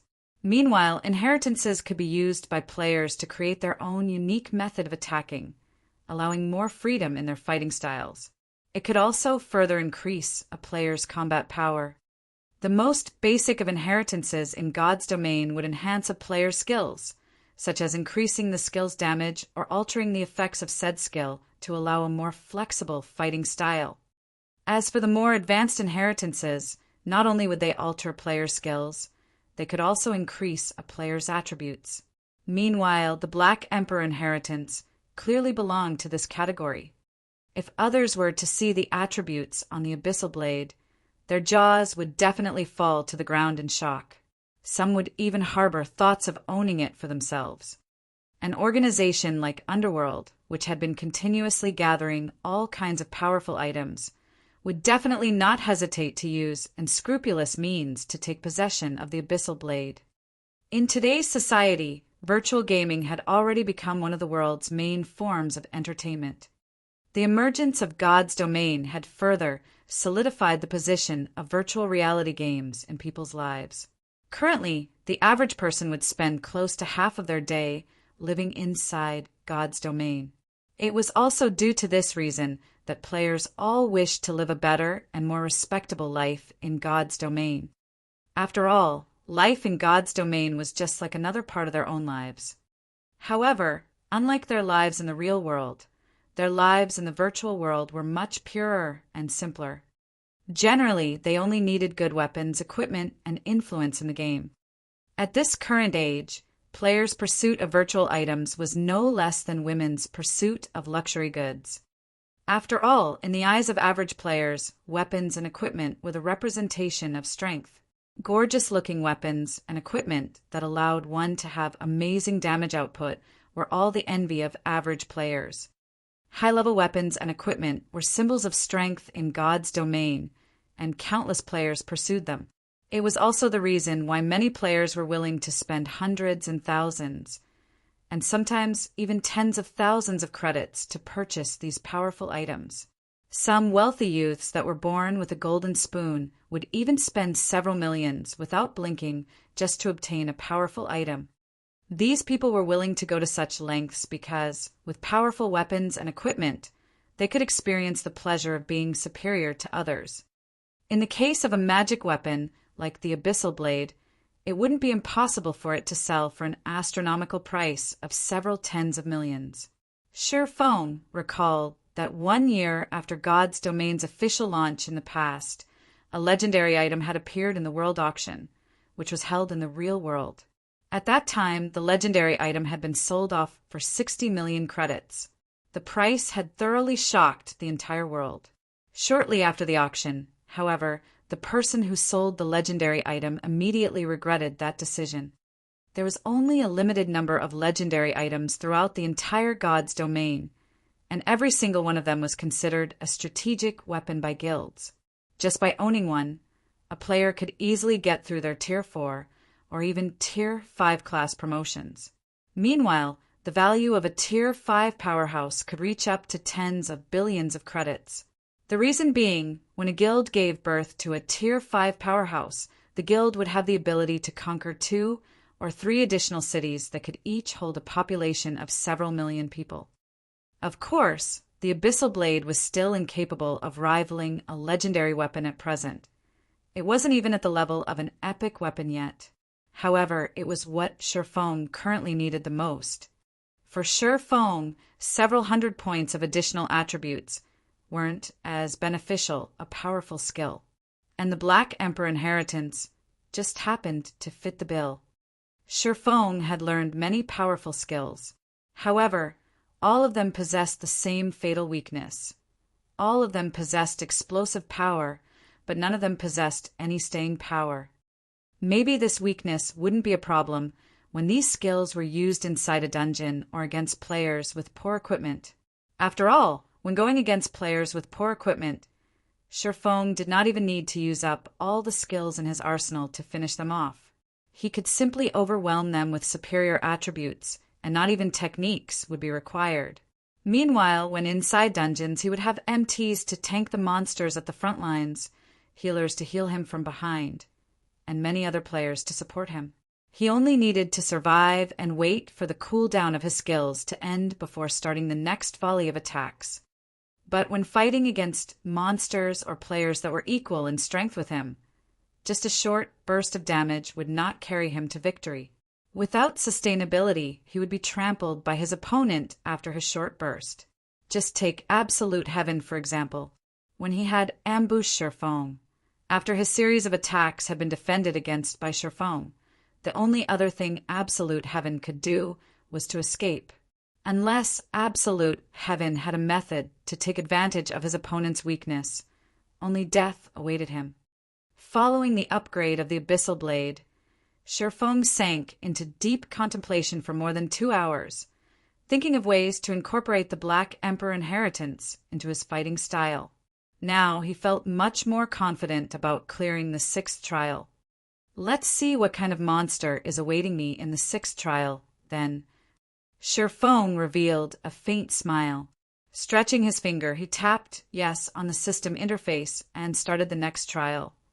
Chapter 293, Balrog Serpent. Chapter 293, Balrog Serpent. Inside the Eternal Throne, the apex powerhouses of the War God's Temple were currently observing the situation inside the 12 trials, and they were all very shocked to discover that Shurfong actually wielded a magic weapon. What an amazing little guy. He isn't even a Tier 1 swordsman, yet he is actually able to master a magic weapon. Moreover, he has even released its power to such a degree. Controller of a magic weapon, dominator of a mysterious flame. Moreover, his control over his own power has obviously crossed that threshold. He sure knows how to surprise us time after time. Yes, it would have been fine if it were just the magic weapon and mysterious flame, but he has even reached such a level of control over his own power already. Many of those who have attained a Tier 3 class can't even achieve such a degree of control. It seems he won't have any problems clearing the 6th trial. With such great potential hidden in him, if he had come to us a little later, he might have been able to clear even the 7th trial. Such a pity. The threshold these NPC big shots were referring to was simply one's ability to display 50% of one's own combat power. However, none of these NPCs knew that in the past, Shurfong had once been a Tier 3 Sword King. Back then, Shurfong was capable of displaying up to 80% of his personal combat power. If not for his weak physique limiting his brain's development potential and also the quality of his own equipment being a problem, Shurfong would have long since been promoted to a Tier 4 Sword Emperor. This can't be helped. Who would have known the endless abyss would break the seal so quickly? There is no point feeling pity over the matter. We old folks should make some preparations for when the trial ends as well. Otherwise, we'll break our backs from overwork later. The lords of the silver thrones unanimously acknowledged Shifeng's potential. However, in regard to Shifeng's managing to clear the 7th trial, they held no hope towards it at all. The reason being, it had been over a millennium since the 7th trial had been cleared. Inside the 12 trials, the stage for the 6th trial was a cave of lava similar to the Flame God's cave. However, the fire-type mana here was far purer than in the Flame God's cave. Shifeng currently stood inside this cave, and the molten hot lava around him was making bubbling sounds as it flowed through the cave. If Shifeng did not possess 20 points in fire resistance, allowing him a certain degree of immunity to heat, he would have long since been cooked by the scalding hot temperatures. Any average player that came here might already be half dead before they even started battling. Before Shifeng could fully observe the terrain inside the cave, a gigantic flame-covered snake over 20 meters long emerged from the molten lava. Balrog Serpent, Special Elite. Level 20. HP 150,000/150,000. Even if Shifeng did not know exactly how powerful this Balrog Serpent was, he had no doubt whatsoever that this serpent had a very high resistance towards fire-type attacks. Let's use you as a test for my new weapons. Shifeng revealed a faint smile as he unsheathed the Abyssal Blade and the Purgatory Shadow. However, he did not directly charge at the Balrog Serpent, as that was something only an idiot would do. Before charging into battle, experts would first try to understand as much as they could about their opponent. Hence, Shifeng simply stood still and calmly observed the Balrog Serpent's every action, familiarizing himself with the giant serpent's movement patterns. The Balrog Serpent was also no idiot itself. It obviously knew that it was much stronger than Shifeng and that its HP was tens of times higher than Shifeng's as well. So, instead of giving Shifeng time to study it, the Balrog Serpent immediately widened its mouth and sent fireballs flying one after another at Shifeng. Shifeng's feet moved, his body instantly reacting and leaving behind an afterimage as he effortlessly dodged these incoming fireballs. Not giving up, the Balrog Serpent continued bombarding Shifeng with a stream of fireballs. If 3 were not enough, then 5. If 5 were not enough, then 10. Soon, the space within the cave was packed with fireballs. By attacking in such a way, not only could the Balrog Serpent damage its enemies, it could also prevent them from closing in on it. Faced with such a method of attack that combined both offense and defense, average players would definitely grow helpless and suffer the bombardment of these dozens of fireballs. Shifeng, however, was no average player. In the face of all these fireballs, instead of retreating, he chose to advance without the slightest shred of hesitation. Yet, contrary to expectations, Shifeng did not end up suffering a tragic end at the hands of the fireballs. Instead, he looked as if he was dancing as he weaved through the rain of fire, his actions seemingly easy and enjoyable. However, when the distance between him and the Balrog Serpent shortened to 20 yards, he could no longer rely solely on evading the fireballs to move forward. I've mostly grasped its attack timing. Now, it's time to have a look at how amazing my new weapons are. Shifeng inwardly smiled as he looked at the Balrog Serpent that was constantly spitting out fireballs. Shifeng activated the ice blue devil flame, and deep blue flames immediately wrapped around his body. He then used silent steps to appear right behind the Balrog Serpent's head. The first thing he did when he arrived was to send a vertical slash down on the Balrog Serpent's head, causing minus 372 damage to the monster. Such strong defense. Shifeng looked at the resulting damage, disbelief filling his eyes. The Abyssal Blade itself already possessed 302 attack power. If Shifeng's strength were taken into account, his total attack power should be well over 700 points. Moreover, the Ice Blue Devil Flame had also increased the damage he dealt by 20%. Yet he had managed to cause only minus 372 damage to the monster. The Balrog Serpent's defense could already rival a Lord-ranked monster of the same level. If Shurfong had not upgraded the Abyssal Blade to level 20, nor equipped the Dark Gold-ranked Purgatory Shadow, Shurfong might not even be able to deal minus 150 damage to the Balrog Serpent right now. At this moment, Shurfong felt fortunate that he had not rushed before to start the 6th trial. Otherwise, his chances of victory would have been lower than 20%. However, although Shurfong had allowed this thought to linger in his mind for a moment, his attacks on the Balrog Serpent never stopped. Immediately after his first sword strike, Shurfong followed up by using Thundering Flash.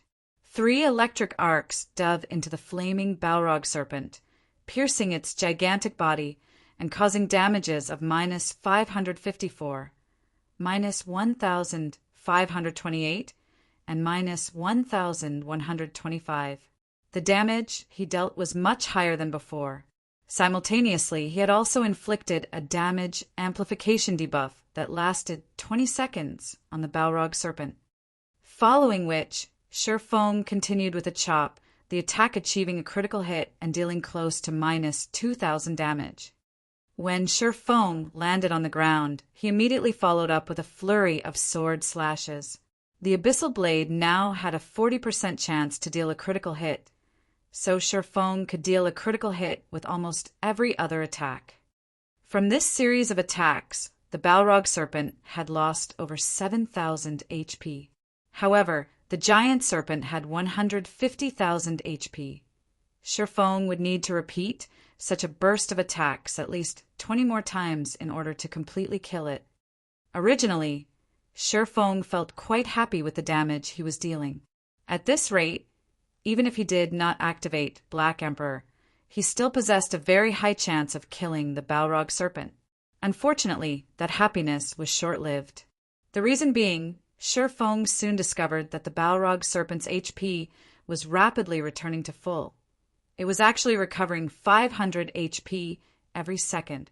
That amount was even higher than a single one of Shurfeng's normal attacks.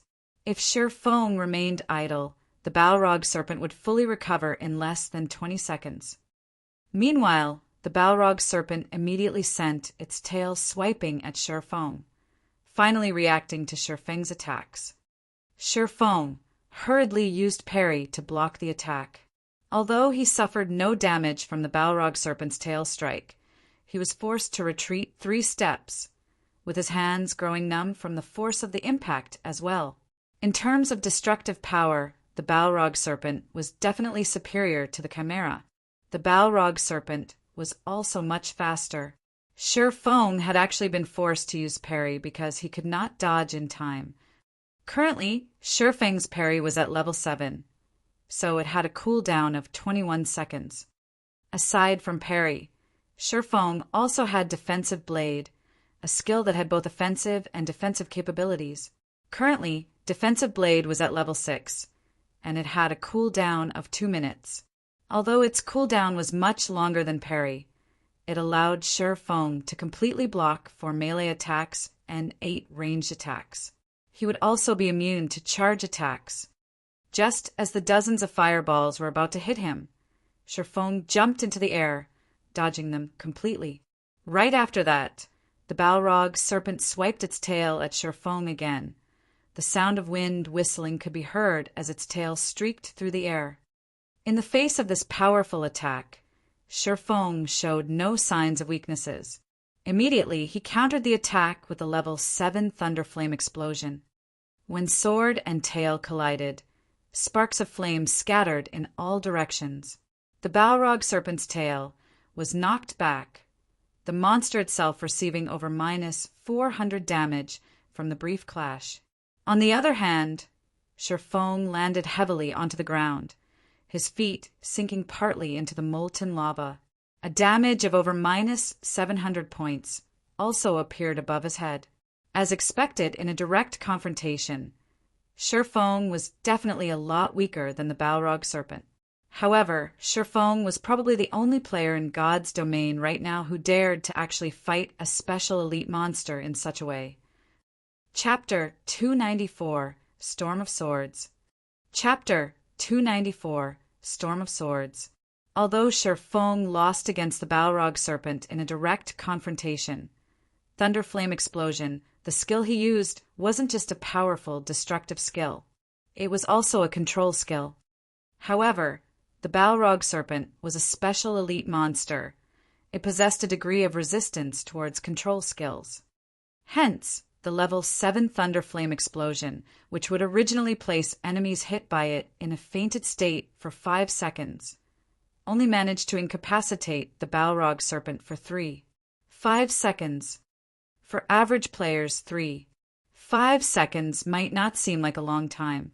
For Feng, however, it was plenty of time. Wind Blade. Feng instantly arrived before the Balrog Serpent. Simultaneously, his attack speed received a 30% increase. However, Feng was still not satisfied with this. He then proceeded to activate the additional skill of the Purgatory's Shadow, Purgatory Power. Purgatory Power, when activated, increases attack speed by 100% and damage dealt by 30% for 15 seconds. Cooldown, 2 minutes. Feng then activated 9 dragons / 12 phantoms of the Abyssal Blade suddenly appeared, floating around Feng. Each phantom was capable of dealing 40% damage for 30 seconds.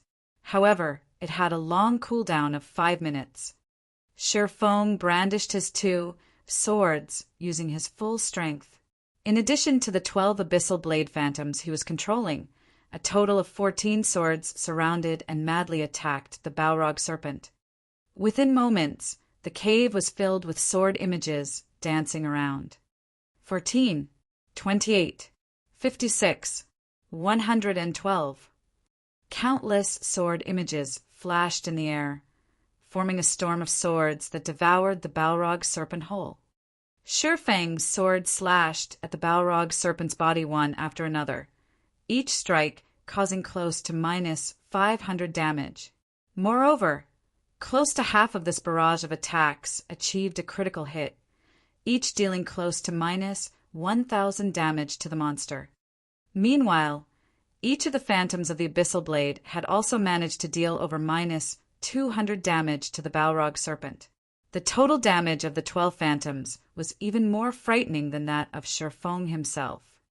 As if the floodgates to the Balrog Serpent's 150,000 HP had been opened, the Balrog Serpent lost HP incessantly. Within a short 5 seconds, the Balrog Serpent's HP had already fallen to 61%. When the Balrog Serpent regained consciousness, it immediately released an enraged roar. At this moment, however, Feng pointed the Abyssal Blade at the Balrog Serpent. Now is still not the time for you to wake up. Feng cast Abyssal Bind on the Balrog Serpent right away.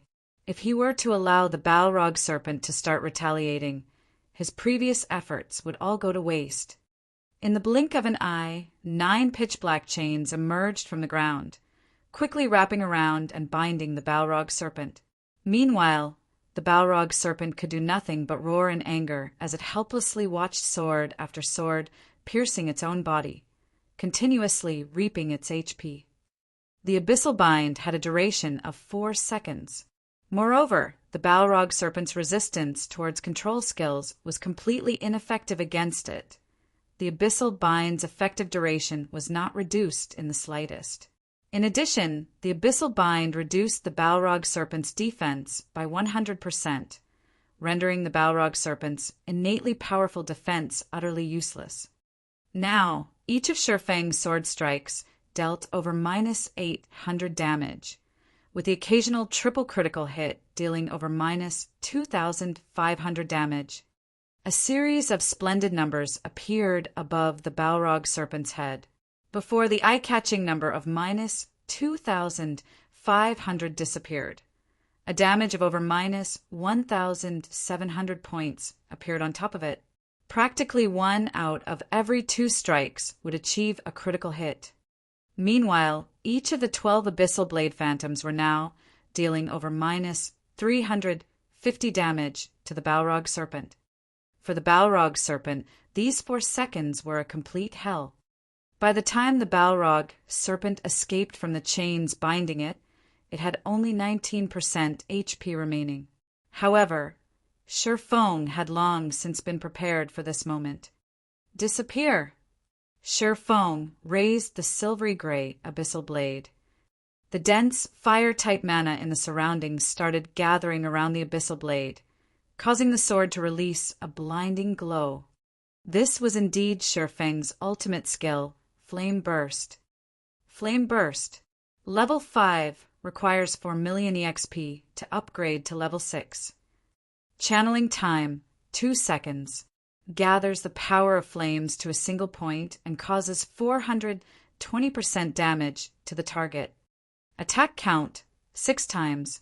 Cooldown, 3 minutes, 30 seconds.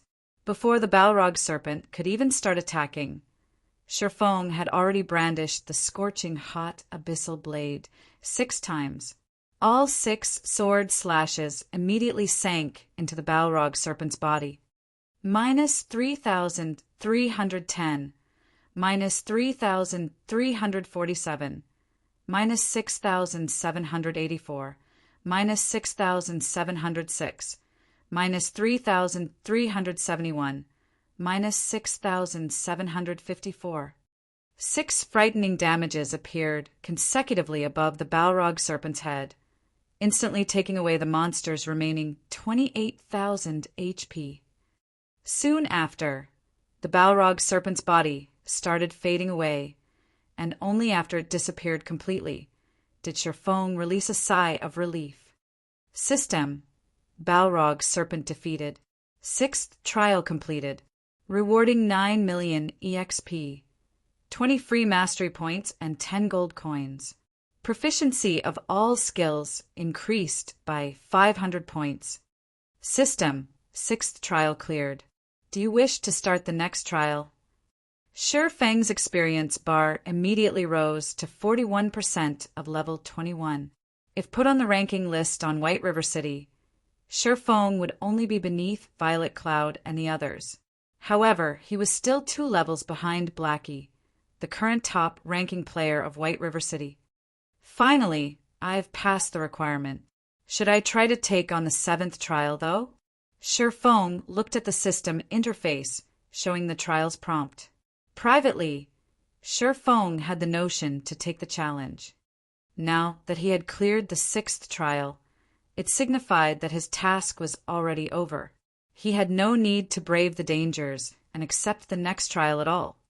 Moreover, if he happened to lose his life in the next trial, he would definitely suffer a heavy penalty. It absolutely wouldn't be limited to just losing a single level. Truth be told, however, Sher Fong felt confident about his chances at clearing the 7th trial. After all, he had not even unveiled the Black Emperor inheritance when he fought the Balrog serpent. He definitely had the necessary strength to challenge the 7th trial. After clearing the 6th trial, Sher Fong obtained an additional 1,600 merit points. If he were to clear the 7th trial, he could obtain another 3,200 merit points, bringing his total to 4,800 merit points. It would be enough points for him to exchange for an epic ranked item. Just the prospect of obtaining an epic ranked item made Sher Fong feel that he should give it a try. Besides, Sher Fong no longer had any burdens to carry, so why not give it a try? However, Sher Fong was unsure of what kind of price he would have to pay if he were to suffer death.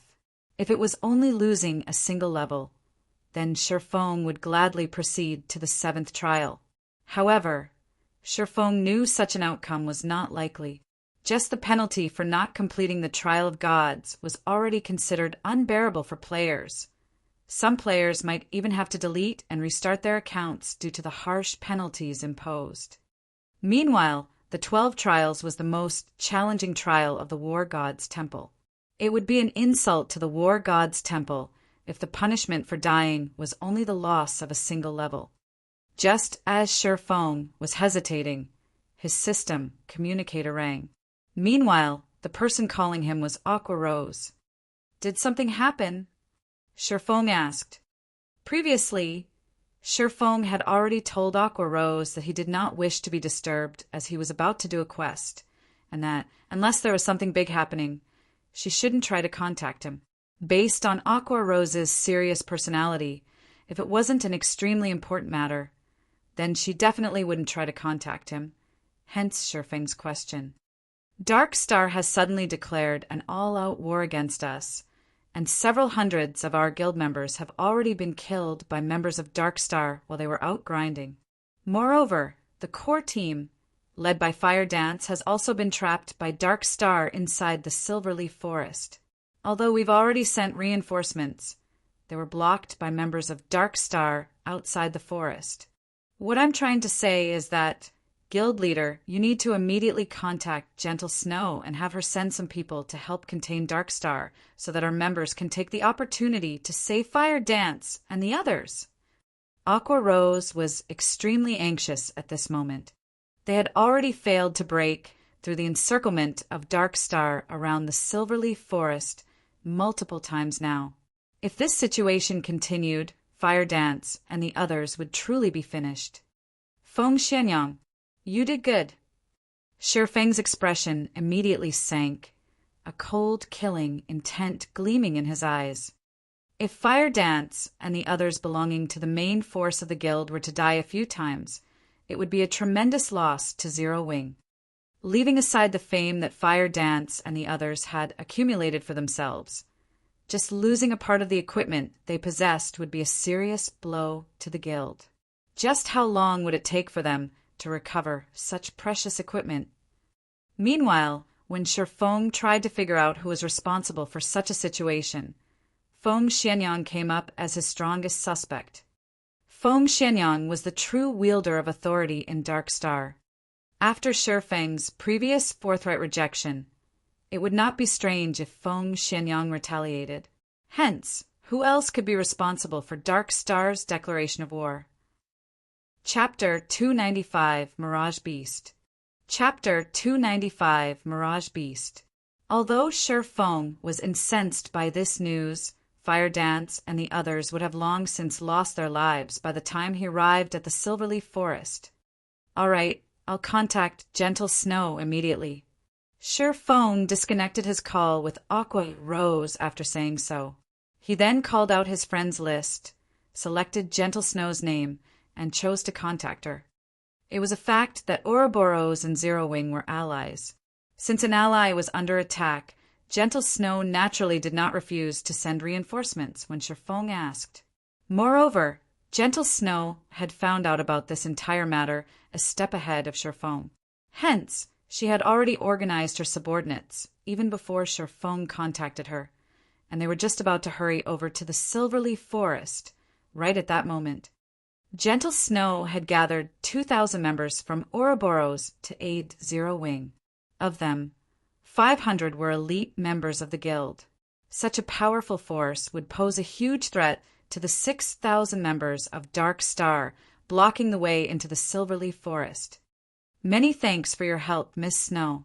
In the future, members of Ouroboros that shop at the Star Streak trading firm can enjoy a 10% discount on all products. Shifeng said in thanks. You said this yourself. I'll gladly accept your offer, then. Gentle Snow revealed a faint smile. Currently, over half of the player population in White River City was patronizing the Star Streak trading firm. After all, not only were the items sold there of good quality, there was also a large selection available. Moreover, the product supply was plentiful. Normally, the various guilds in White River City would always make a trip to the Star Streak trading firm before they went dungeon diving. If Ouroboros could receive a 10% discount when purchasing items there, it would save the guild a lot of money. Really, though, just what is going through the minds of those people in Dark Star? It would be fine if it were just the usual minor skirmish. However, they have actually declared an all-out war on Zero Wing. Isn't Lone Tyrant afraid that his guild might suffer heavy losses and lose the ability to compete for the first clear of the 3 great dungeons? Gentle Snow commented curiously. The competition over the first clear of the 3 great dungeons had already reached its most crucial moment right now.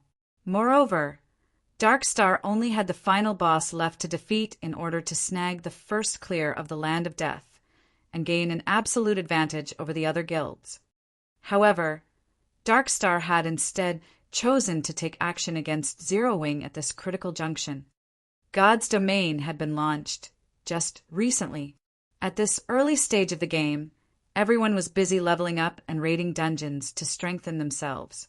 Guilds, in particular, were deeply afraid of falling behind others. Even if conflict arose between guilds, both sides would usually choose to show restraint.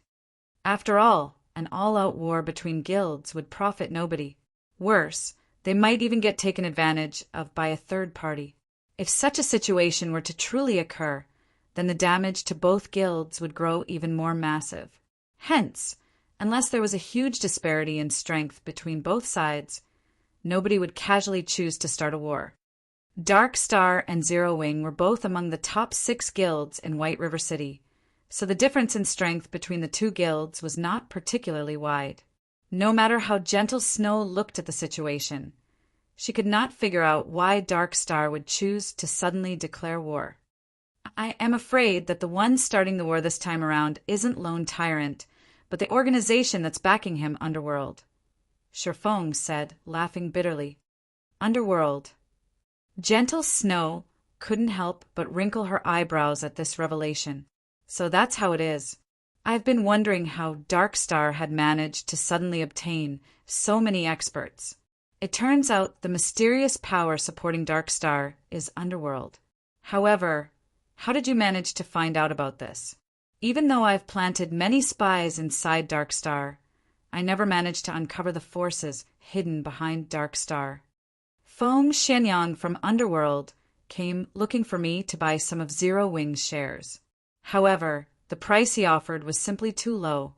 I rejected his offer, so now he is trying to get back at me by destroying Zero Wing. Shifeng revealed the truth. Gentle Snow immediately understood the situation after listening to Shifeng's words. It was no wonder Darkstar was completely unafraid of commencing an all-out war. With Underworld's background, it only needed to field a part of its forces located in the eastern region of Starmoon Kingdom to completely destroy Zero Wing. With such a large disparity in strength, it was natural for Darkstar not to fear a war. So it is Feng Xianyang. He is indeed a person who would take revenge for the slightest of offenses. However, with Underworld's financial power, his offer to buy Zero Wing, which possesses a guild residence, should not have been low. At the very least, he should have offered 500 to 600 million, right? Gentle Snow came to an abrupt realization. However, she also felt curious about this matter, as the Feng Xianyang she knew was not a tight-fisted person. 1 billion credits and several hundred experts. In addition, they would also provide 100 gold coins as support every week, Shifeng said. 1 billion credits and also 100 gold coins per week? Feng Xianyang sure is generous. Even I might feel tempted if given such an offer. Yet you actually complain that it's too little? No wonder he's angry. Gentle Snow chuckled softly. Shifeng simply replied with a faint smile, not bothering to give an explanation on the matter. Aside from a few core guild members knowing about the Purple Sun Mansion being their new guild residence, nobody else knew anything about it. The others only knew that Zero Wing possessed a guild residence. They were not clear where exactly it was located. After all, there were simply too many plots of land available in White River City. Moreover, the Purple Sun Mansion was currently under reconstruction. It would take 2 more days before it can be used and also unveiled to the public. Following which, Shifeng made some small talk with Gentle Snow before ending the call. He then proceeded to start the 7th trial. If nothing unexpected happened, the 2,000 players, led by Gentle Snow, could definitely break apart Darkstar's encirclement around the Silverleaf Forest. Hence, What Shifeng needed to do now was to increase his own strength by obtaining even better tools and equipment, slowly and gradually enhancing their guild's foundation. In regard to the battle at the Silverleaf Forest, Shifeng could only play the role of an observer. Even if he were to rush over there right this instant, everything would have long since been over by the time he arrived. However, Shifeng would definitely remember this debt of hatred. Sooner or later, he would repay this debt to Dark Star and Underworld 10 times over. The stage for the 7th trial was an ancient coliseum. The moment Shifeng laid eyes on his opponent, he was immediately shocked by what he saw. Why is it myself? Shifeng looked at the familiar figure gradually appearing at a corner of the coliseum, feeling very surprised. However, when he used observing eyes on this twin of his, he immediately came to an understanding. Mirage Beast, Rare Special Elite. Level 20. HP 200, 000/200, 000. This Mirage Beast was capable of replicating the appearance and skills of an enemy. However, unlike players, it had a frightening amount of HP. In a one-on-one situation, players would find it extremely difficult to kill the Mirage Beast. In God's domain, the only advantage players had over monsters was the diversity of skills they possessed. Meanwhile, players could use these skills in various combinations to exert even stronger power. Yet, if the Mirage Beast possessed the same skills that players did, then players would lose even that little advantage they had. When comparing the power of skills, the Mirage Beast skills might even be more powerful than the players. Good timing. I was just thinking of trying out a few things. Shifeng advanced, immediately directing a chop at the Mirage Beast. Meanwhile, the Mirage Beast had similarly charged at Shifeng, and it, too, had sent a chop at Shifeng. The moment the two swords clashed, sparks flew all around. However, when all was said and done, Shifeng was still a player. In terms of strength, he was still far inferior to the Mirage Beast. Hence, Shifeng was easily repelled, forced by the Mirage Beast to retreat step by step. Meanwhile, the Mirage Beast was also superior in terms of attack speed. Although the ensuing damage from a collision of weapons was small, after clashing for tens or even hundreds of times, Shifeng would eventually lose his life. After all, the Mirage Beast possessed 200,000 HP, while Shifeng's HP was just slightly over 2,600 after reaching level 21. Moreover, Shifeng was receiving more damage than the Mirage Beast from their exchanges. Not to mention, both sides were also executing various skills. When Shifeng used Thundering Flash, the Mirage Beast would activate Windwalk to dodge the attack. It would then counter with a Thundering Flash of its own. Knowing that he could not receive the attack directly, Shifeng, too, activated Windwalk to dodge. However, the Mirage Beast activated Wind Blade to immediately appear before Shifeng. It then followed up with a chop, sending an extremely quick vertical slash down towards its prey. Shifeng hastily used parry to block the Mirage Beast's chop. He countered with a Thunderflame explosion right away. In the end, however, the Mirage Beast used parry to fend off the powerful attack. Shifeng then followed up with a Flame Burst, which was promptly countered with a defensive blade by the Mirage Beast. The exchange between both sides was extremely intense. After a dozen seconds or so, Shifeng's HP had fallen to 60%. On the other hand, the Mirage Beast had lost only a negligible amount of HP. Just the Mirage Beast's battle recovery negated most of the damage Shifeng had caused. As expected of the 7th trial, even the monster's normal attacks and skills are used with such viciousness. However, instead of feeling afraid, a sense of excitement was bubbling within Shifeng at the moment. However, do you know this move? Shifeng looked at the Mirage Beast, a faint smile appearing on his face. He then proceeded to activate the Black Emperor Inheritance. Dark fog immediately started emerging from the Abyssal Blade and then entered Shifeng's body. Chapter 296, Perfect Combination. Chapter 296. Perfect Combination. Although the Mirage Beast was capable of duplicating a player's every skill, Shifeng had already obtained a clear understanding of the Mirage Beast during this short period of time. Shifeng had previously activated the Ice Blue Devil Flame after starting the battle, yet the Mirage Beast had not done so. The Ice Blue Devil Flame was not a skill Shifeng had learned. Instead, it was an additional effect provided by the item known as the Ice Blue Devil Flame. Hence, Shifeng could say with certainty that the Mirage Beast was incapable of duplicating the additional skills of a player's equipment. The moment the dark fog which emanated from the Abyssal Blade started permeating Shifeng's body, a faint silvery gray aura of death emerged on the surface of his body. Immediately, he charged at the Mirage Beast, while simultaneously activating 9 Dragon Slash. The 12 Abyssal Blade Phantoms promptly started attacking the Mirage Beast the moment they came into existence. When the Mirage Beast saw the 12 Phantoms striking at it, it cleverly chose not to block them. Instead, it bombarded Shifeng with a Thunder Flame explosion. As long as Shifeng died, the 12 Abyssal Blade Phantoms would naturally disappear along with him. Seeing the Mirage Beast's actions, Shifeng simply revealed a calm smile. Rather than dodge the attack, however, Shifeng chose to activate Defensive Blade and proceeded to assault the Mirage Beast's vital point. Defensive Blade provided Shifeng with complete immunity to 4 melee attacks. He could simply allow the Mirage Beast's attack to connect without needing to defend using his sword at all. Meanwhile, Shifeng's twin swords had also landed on the Mirage Beast's body. Previously, in order to block Shifeng's Thunder Flame explosion, the Mirage Beast had used up its own defensive blade. Hence, it had no choice but to endure Shifeng's attacks right now. Shifeng took this chance to make 7 consecutive slashes on the Mirage Beast's body.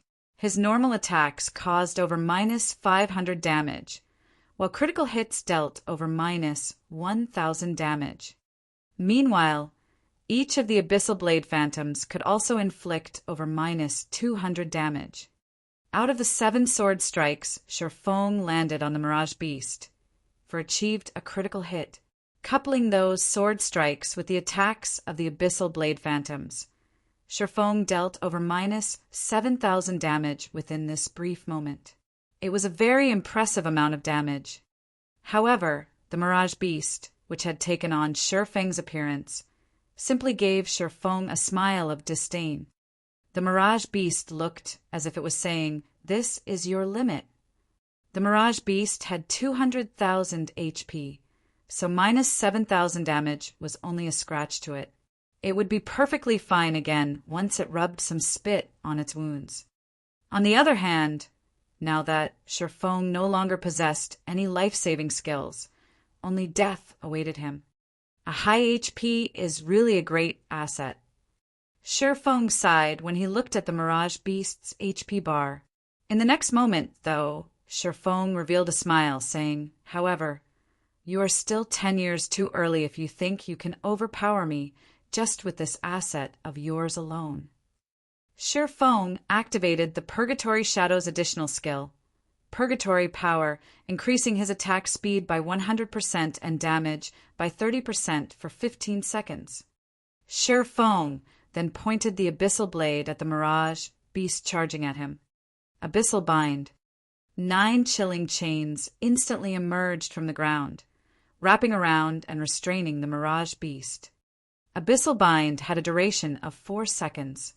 Despite being sealed, however, the Mirage Beast showed no signs of panic at all.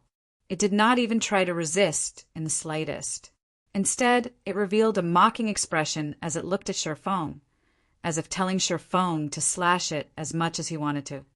Previously, Shifeng had only managed to take away around 7,000 of its HP after attacking it for slightly over a second. Even if the Mirage Beast allowed Shifeng free rein for 4 full seconds, the most it would lose was around 30,000 HP. That was not even a quarter of its total HP. Moreover, After Shifeng exhausted all his skills, he would also lose his means of dealing bursts of damage.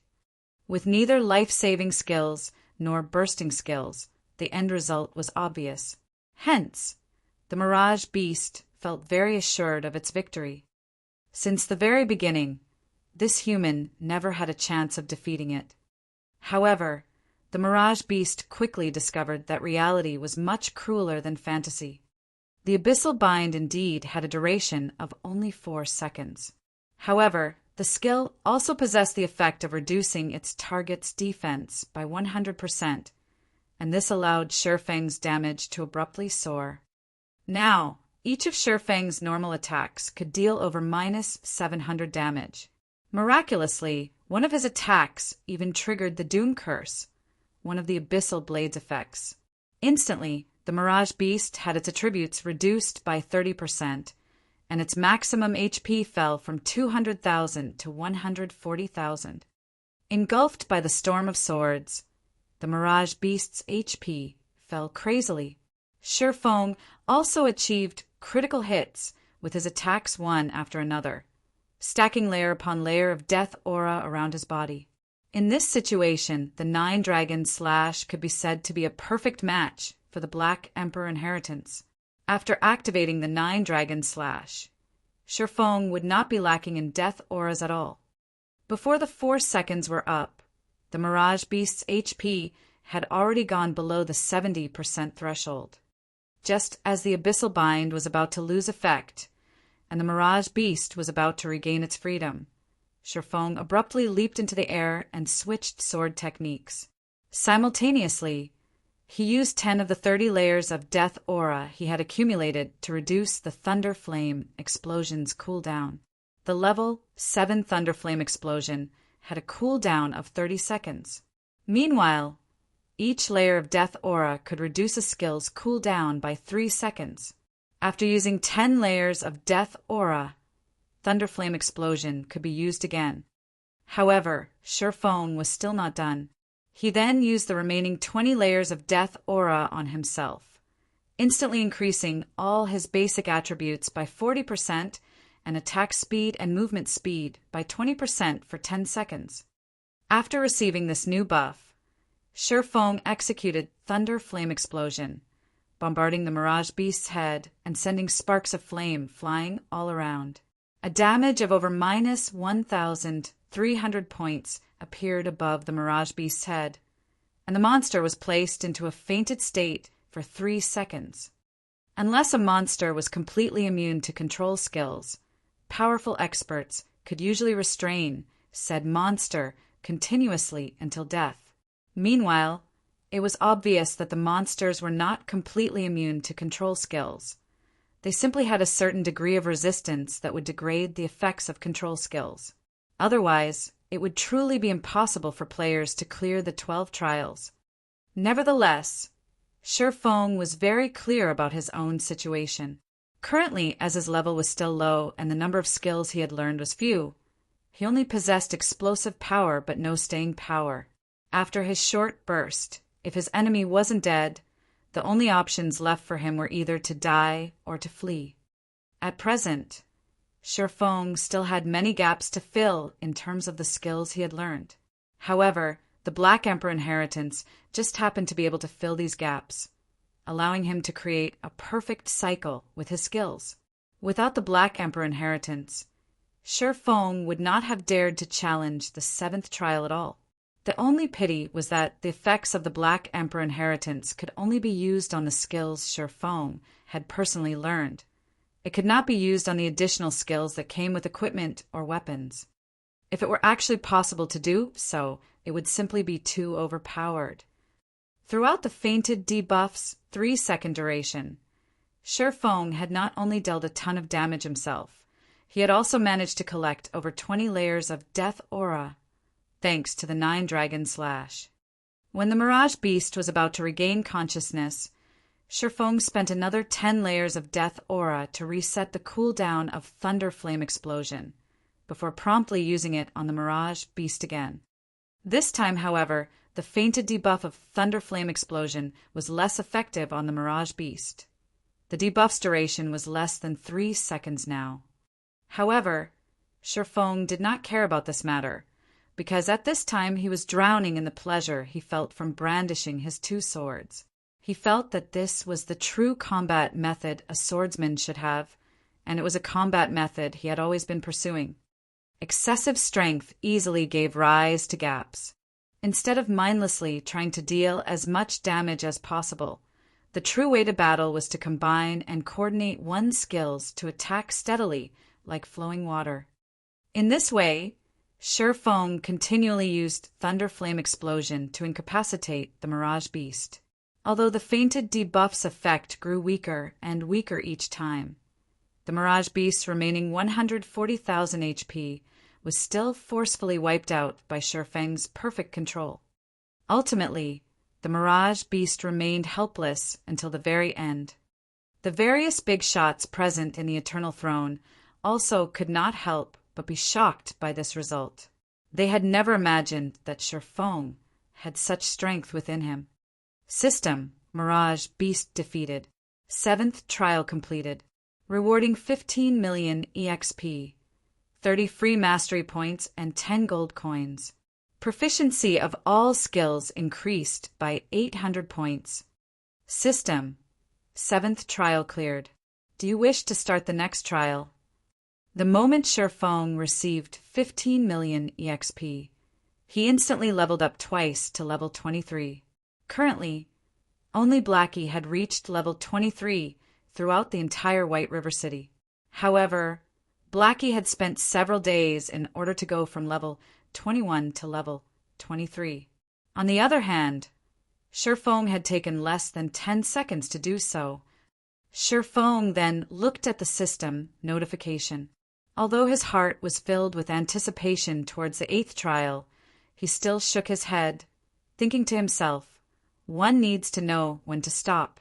With the points I've earned, I can already exchange for an epic ranked item. If I were to choose to continue, I would no longer be an expert, but a gambler. The 12 trials was the toughest trial of the War God's Temple. The difficulty of the trials would definitely multiply several-fold the further he went. In Shifeng's estimation, the monster of the 8th trial would not be just a special elite monster. Instead, it was highly possible for it to be a chieftain-ranked monster. A chieftain was much more powerful than a mere special elite. Aside from having even more HP, it would also possess a much greater resistance to control skills. Chieftain-ranked monsters also possess team-wipe skills, and a single mistake would mean the end for Shifeng. Moreover, Shifeng did not possess the slightest idea what kind of monster he would be facing in the 8th trial. If it was a chieftain-ranked monster that he was completely unfamiliar with, then he practically had no chance of successfully killing it. The ability to make calm analyses was also a prerequisite to becoming an expert in God's domain. As a first-rate expert, Shifeng naturally knew when to decisively give up, following which Shifeng selected No in reply to the system's prompt. He was then teleported out of the 12 trials. Chapter 297 Stigmata. Chapter 297 Stigmata. Interesting. Truly interesting. Sitting on a silver throne, Eucharis voiced his praise as he looked at Shifeng. Your performance has completely surpassed our expectations. It is also for this reason that we have decided to reward you with an additional 2,000 merit points. It was also a fact that the last time someone managed to clear the 7th trial was over a millennium ago.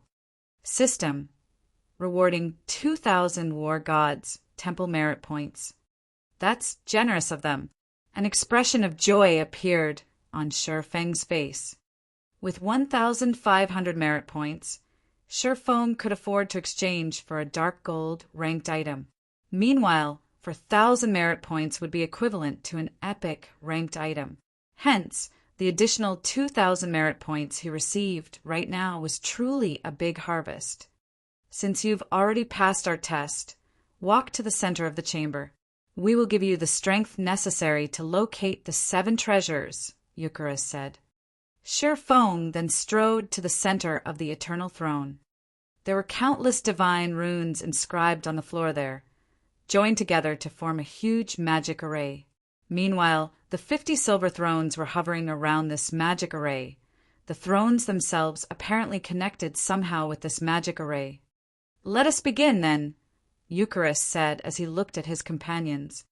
The lords of the silver thrones nodded their heads and promptly stood up. Immediately after, the mana inside the eternal throne started churning. The mana density here was no less than at the god's grave. Meanwhile, this thick mana clustered around the magic array, forming 50 dense-looking fluid balls. Each one of these fluid balls was the size of a basin. These balls of liquid mana were definitely the densest mana Sherfong had ever seen in all his years of playing God's domain. At this time, Eucharis had also turned his head to look at one of the lords of the golden thrones. "My lord, the preparations are completed," Eucharis said respectfully. "It is still not enough," the phantom sitting in a golden throne said in a low tone. Eucharis was confused by these words. The liquid mana they had formed was several hundred times more precious than even 7 luminaries crystals, and each and every drop had taken the 50 of them great efforts to form, not to mention 50 basin-sized liquid mana. Such an amount of liquid mana was more than enough to cast a silver stigmata. It is rare to find good talent. Let us lend a hand as well, the phantom sitting in a golden throne said to his 8 other companions. Very well, then. A person capable of passing the 7th trial is indeed worthy of the 9 of us taking action. The other 8 lords of the golden thrones nodded their heads in reply to their companion's suggestion. They then stood from their seats, floating in midair as they started to condense mana as well. In the blink of an eye, 9 house-sized balls of liquid mana appeared in the air above the thrones in the eternal throne. Eucharis and the others were shocked by this sight. Never would they have imagined that these 9 lords would actually take action and work together to cast a stigmata for a minor existence like Sherfong. This was the first time since the appearance of that absolute genius thousands of years ago. As for Sherfong at this moment, he could no longer keep his mouth closed. In regard to liquid mana, Sherfong had seen this item before in the past. Mages considered it a priceless treasure. Even when offered epic ranked items in trade, mage players would not be willing to part with the liquid mana they possessed. Just the basin-sized balls of liquid mana that each of the lords of the silver thrones had formed had already given Sherfong a great shock. Now, the 9 peerless existences floating in front of the golden thrones had actually managed to each form a house-sized ball of liquid mana. Judging based on sizes, the total liquid mana summoned by the 50 people from before did not amount to even 1/10 of a single house. In the next moment, all of the liquid mana summoned was injected into the magic array. The divine runes engraved into the chamber started lighting up one after another, and within moments, every single divine rune inside the grand chamber was giving off a golden glow. In the center of the eternal throne, a golden divine pattern took form. This divine pattern then melded with Sherfeng's body. Sherfong immediately felt his body being filled up with an infinite amount of power, his mind clear as day, as if he knew everything there was to know in the world. However, this feeling only lasted for a few short seconds before it completely dissipated. Meanwhile, Sherfeng's pupils, which were originally pitch black in color, had also turned golden for a brief moment.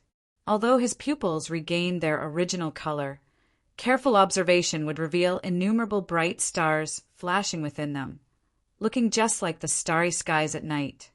System, congratulations. Player has obtained golden stigmata.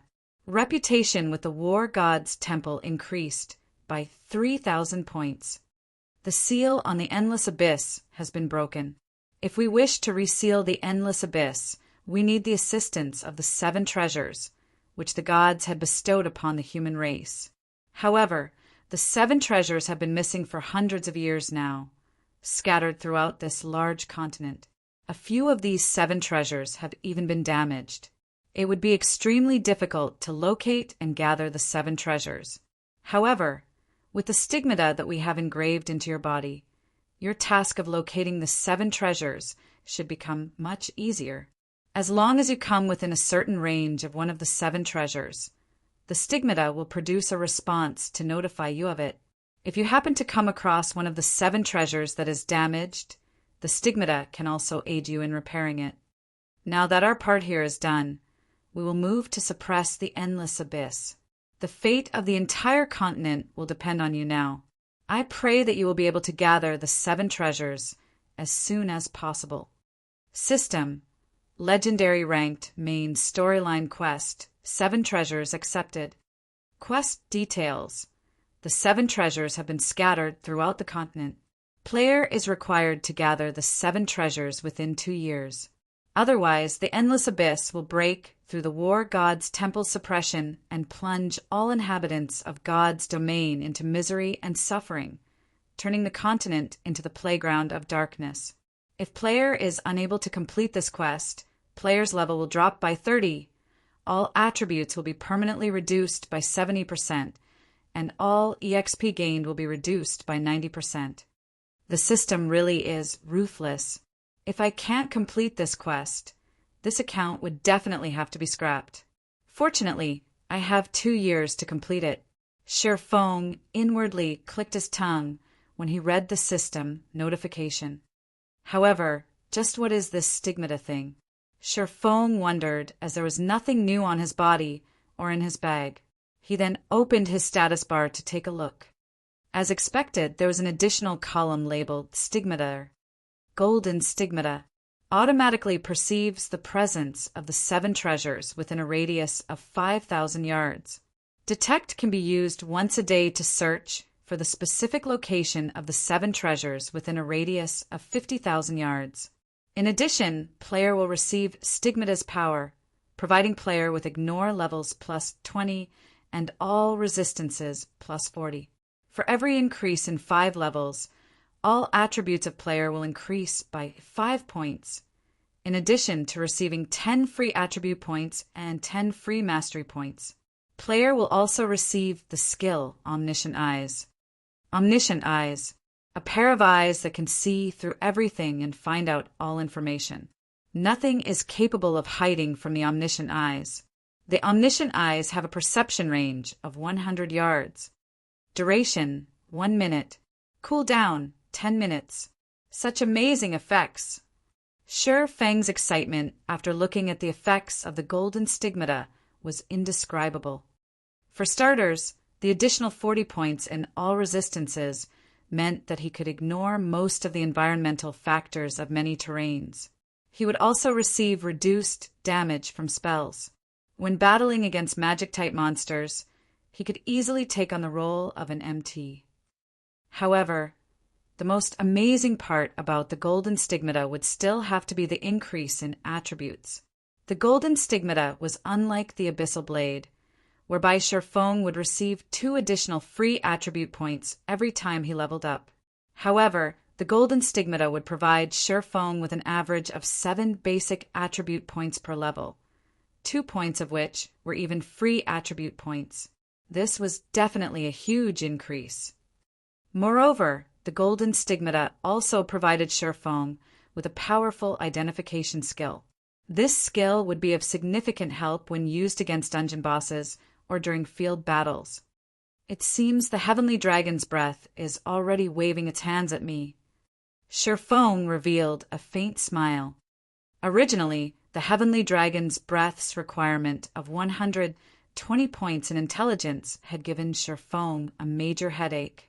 Now, however, with the bonuses provided by the golden stigmata and his magic weapon, as long as he received his promotion to a Tier 1 swordsman, he could definitely equip the Heavenly Dragon's breath before he reached level 30. He would actually get to equip a fragmented legendary item before reaching level 30. If it were in the past, Sherfong would not even have dared to dream about it. Following which, Sherfong called out the exchange interface of the War God's Temple and began to carefully look through the treasures there. Chapter 298, Deep Pockets. Chapter 298, Deep Pockets.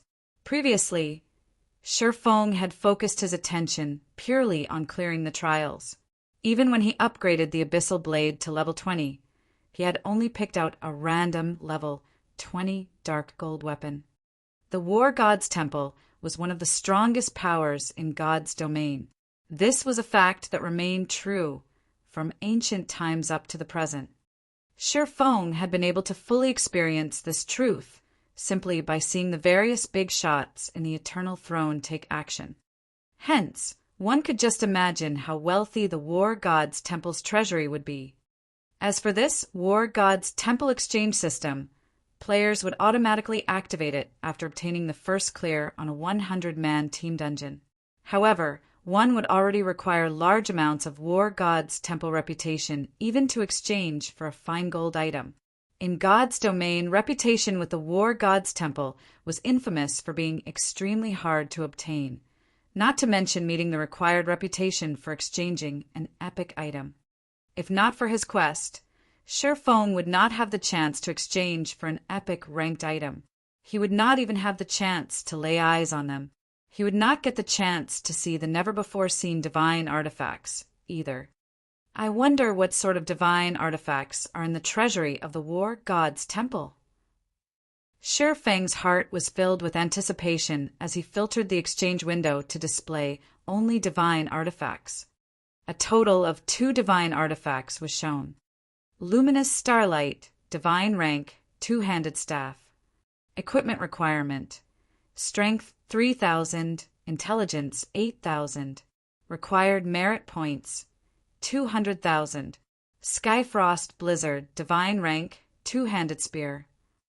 Equipment requirement: Strength 10,000, Intelligence 4,000. Required merit points 250,000. Although he could not see the exact attributes of these 2 items, just the merit points demanded and the equipment requirements of these 2 divine artifacts left Feng utterly speechless. Can a person really equip these divine artifacts? Feng had his doubts.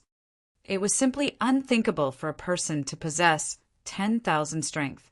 Even during his prime, Feng had not even been close to meeting such a requirement. After having his fill of looking at the divine artifacts, Feng filtered the window to display only epic ranked items. Immediately, an endless list of items appeared before him. A simple glance told Feng that there were more than 10,000 items listed, and he could not help but wish he could take them all to enrich his own guild warehouse. If Zero Wing's guild warehouse had so many epic ranked items stored within it, then dominating the entire Starmoon Kingdom would not be a problem, let alone conquering White River City. However, this was only a passing thought. Feng currently had 6,800 merit points, and he could exchange for only a single epic ranked item at most. However, it was also not a simple task to choose a suitable item for himself out of these tens of thousands of items. For starters, let's forget about weapons. Armor should be a good place to start from, Feng thought. Presently, he already possessed a magic weapon, the Abyssal Blade. The dark gold, ranked Purgatory shadow he now wielded was also sufficient for his current self. If he wished to further increase his strength, then he needed to replace some of the mysterious iron and secret silver ranked equipment he was still using. Yet, when Feng looked at the long list of equipment, his mind was racked with indecision. However, Feng still managed to pick out a few good breastplates that caught his fancy. Not only did these breastplates offer large amounts of strength and agility, some even provided additional intelligence, an attribute that Feng was currently in need of. Meanwhile, the usage levels for these breastplates ranged between level 20 to level 80, and they all were epic equipment that could level up to level 100. One of these breastplates was called the Purple Fire Battle Armor, and it required 5,000 merit points. It was a breastplate that mainly focused on the strength attribute in addition to providing a certain amount of intelligence. The other one was called Merciless and required 5,300 merit points. It was similarly a breastplate that mainly focused on the strength attribute and likewise it provided a certain amount of intelligence. The final breastplate that caught Shifeng's fancy was a breastplate called the Carnage Chest Protector. It required 6,000 merit points to exchange for, and it provided a balanced amount of strength, agility, and intelligence. The design of the breastplate was also very good, and it was also Shifeng's favorite out of the 3 breastplates. However, if he were to exchange for the Carnage Chest Protector, he would not be able to do much with his remaining merit points. Let's take a look at some other items for now. After some contemplation, Shifeng filtered the exchange window to display ornaments that had a minimum equipment requirement of level 20. The merit points of the War God's Temple were extremely precious, so he needed to be extra careful when spending them. After browsing through the list for some time, Shifeng suddenly discovered an item he was extremely familiar with. Space Ring. However, instead of being of mysterious iron rank, this space ring was of epic rank. It was capable of storing up to 2,000 slots of items and cost 4,500 merit points. However, it would simply be a luxury to spend 4,500 merit points on this item, and Shifeng was definitely not willing to waste his precious merit points to purchase it. Isn't this the ring mentioned in the legends? Why is it categorized under epic ranked items? Shifeng noticed another ring he was familiar with. 7 Luminaries Ring. Shifeng had done his fair share of research on the history of God's domain during his past life. The 7 Luminaries Ring was a ring crafted by one of the ancient gods, the Twilight Goddess. 7 formidable powers were sealed inside this ring, and each one of these 7 powers could match the power of a god. Meanwhile, the 7 Luminaries Ring allowed the simultaneous use of these 7 powers. Even a mere mortal would have the power to destroy heaven and earth when equipped with this ring. Rumor had it that the legendary god Slayer possessed the 7 Luminaries Ring, and it was precisely because of this ring that he had the power to kill gods. Is it a replica? Shifeng did not believe that the War God's Temple possessed the real 7 Luminaries Ring. The reason being, an epic ranked item would not be powerful enough to decimate heaven and earth. Even a divine artifact did not have that strength. According to Shifeng's understanding, the 7 Luminaries Ring was a true godly relic. However, even a replica was an extremely rare find. To put it bluntly, replicas were weaker copies of the real deal. Although the replica 7 Luminaries Ring would not possess the power to decimate heaven and earth, at the very least, it could still be used to beat some tigers and kill some wolves. It should still have the original features, albeit greatly watered-down versions of them. Shifeng then looked at the merit points required, discovering that the ring actually cost 8,000 merit points. It was worth almost half of a fragmented legendary item. Are you kidding me? Is this the brand effect? Shifeng couldn't help but inwardly curse the War God's Temple. It was simply a replica. The other epic ranked rings only cost 6,000 points at most. So on what basis would a replica be worth 8,000 points? 8,000 merit points. It seems I won't be able to exchange for it, Shifeng sighed. Although he coveted the 7 Luminaries Ring greatly, he had only 6,800 merit points. Following which, after taking his time looking through the myriad items, he still did not find anything that he fancied. Ultimately, he ended up choosing the Carnage Chest Protector. As for the 7 Luminaries Ring, he could only slowly accumulate merit points and exchange for it in the future. System: 6,000 merit points are required to exchange for the Carnage Chest Protector. Current merit points in possession: 6,800. Do you wish to exchange? Shifeng immediately clicked yes. System: player's reputation with the War God's Temple has reached 3,000 points. Player is allowed to pay 20% of the required merit points using gold coins. Do you wish to pay using gold coins? It can't be, right? I can also pay using gold coins? Shifeng grew ecstatic. He had hope of obtaining the 7 luminaries ring now. Currently, he needed to pay 1,800 gold coins for 1,200 merit points. This meant that each merit point was equivalent to 1 gold, 50 silvers. Such a price was much more expensive than just simply buying epic ranked items on the market, where one epic ranked item was worth only around 1,000 gold.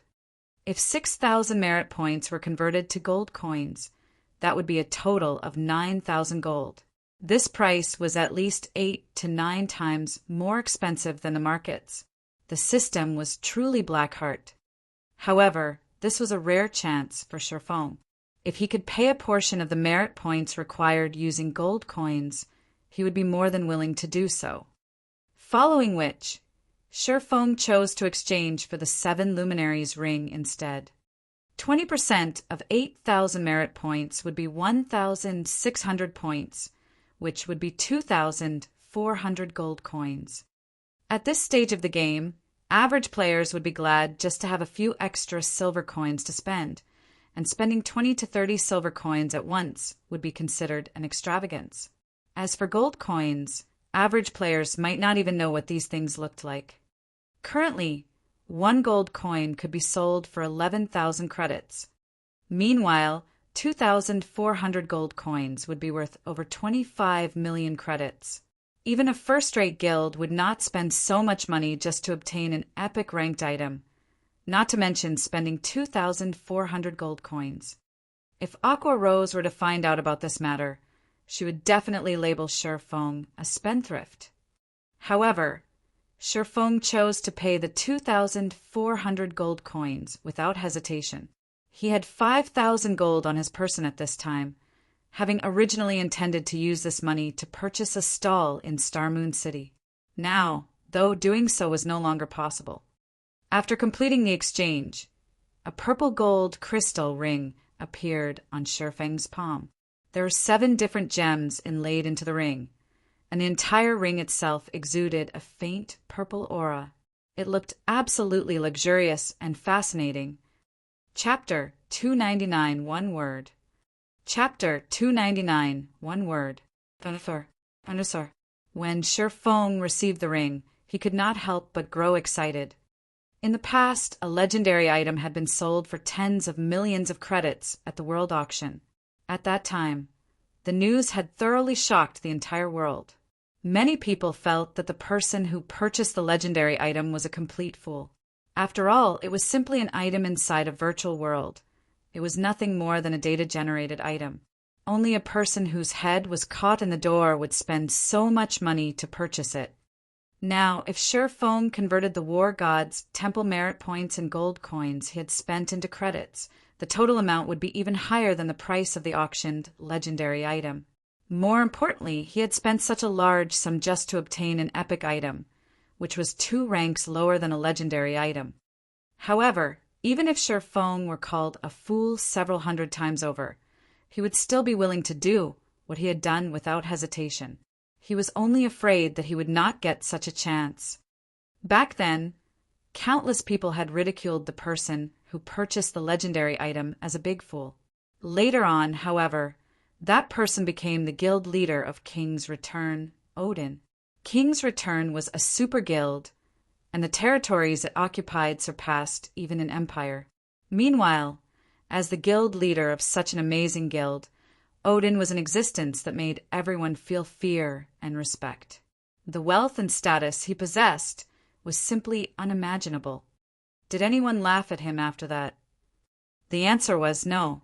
Instead, the target of people's ridicule shifted to the fool who had sold the legendary item in the first place.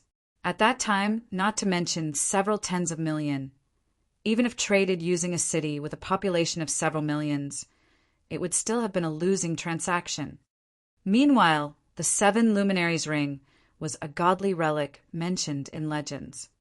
Although the one Sherfong had was only a replica, replicas could still be divided into different categories.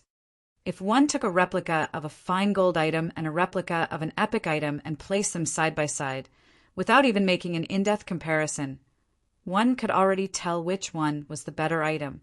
After all, there was already a huge gap between the calibers of the two items.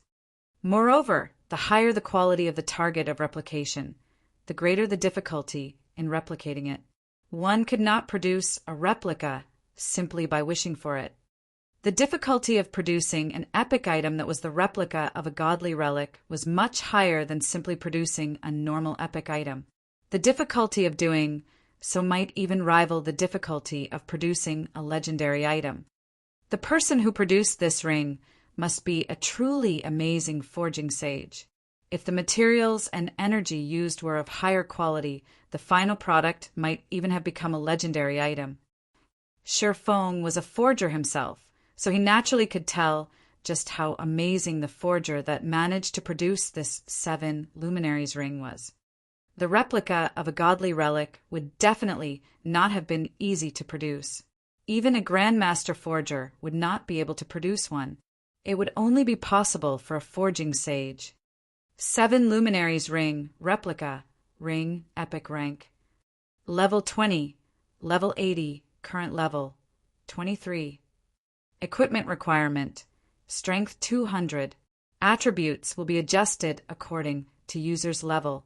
Strength plus 45, agility plus 35, intelligence plus 35, endurance plus 30, vitality plus 30, damage plus 10%, maximum HP plus 15%, ignore levels plus 10, all skills plus 2 levels, all items level requirement reduced by 5 levels, additional skill dash, 7 luminaries aura. There are 7 different auras: earth, water, wind, fire, time, illusion, and space. Only one aura can be used each time, and there will be a cooldown of 1 minute when changing between auras.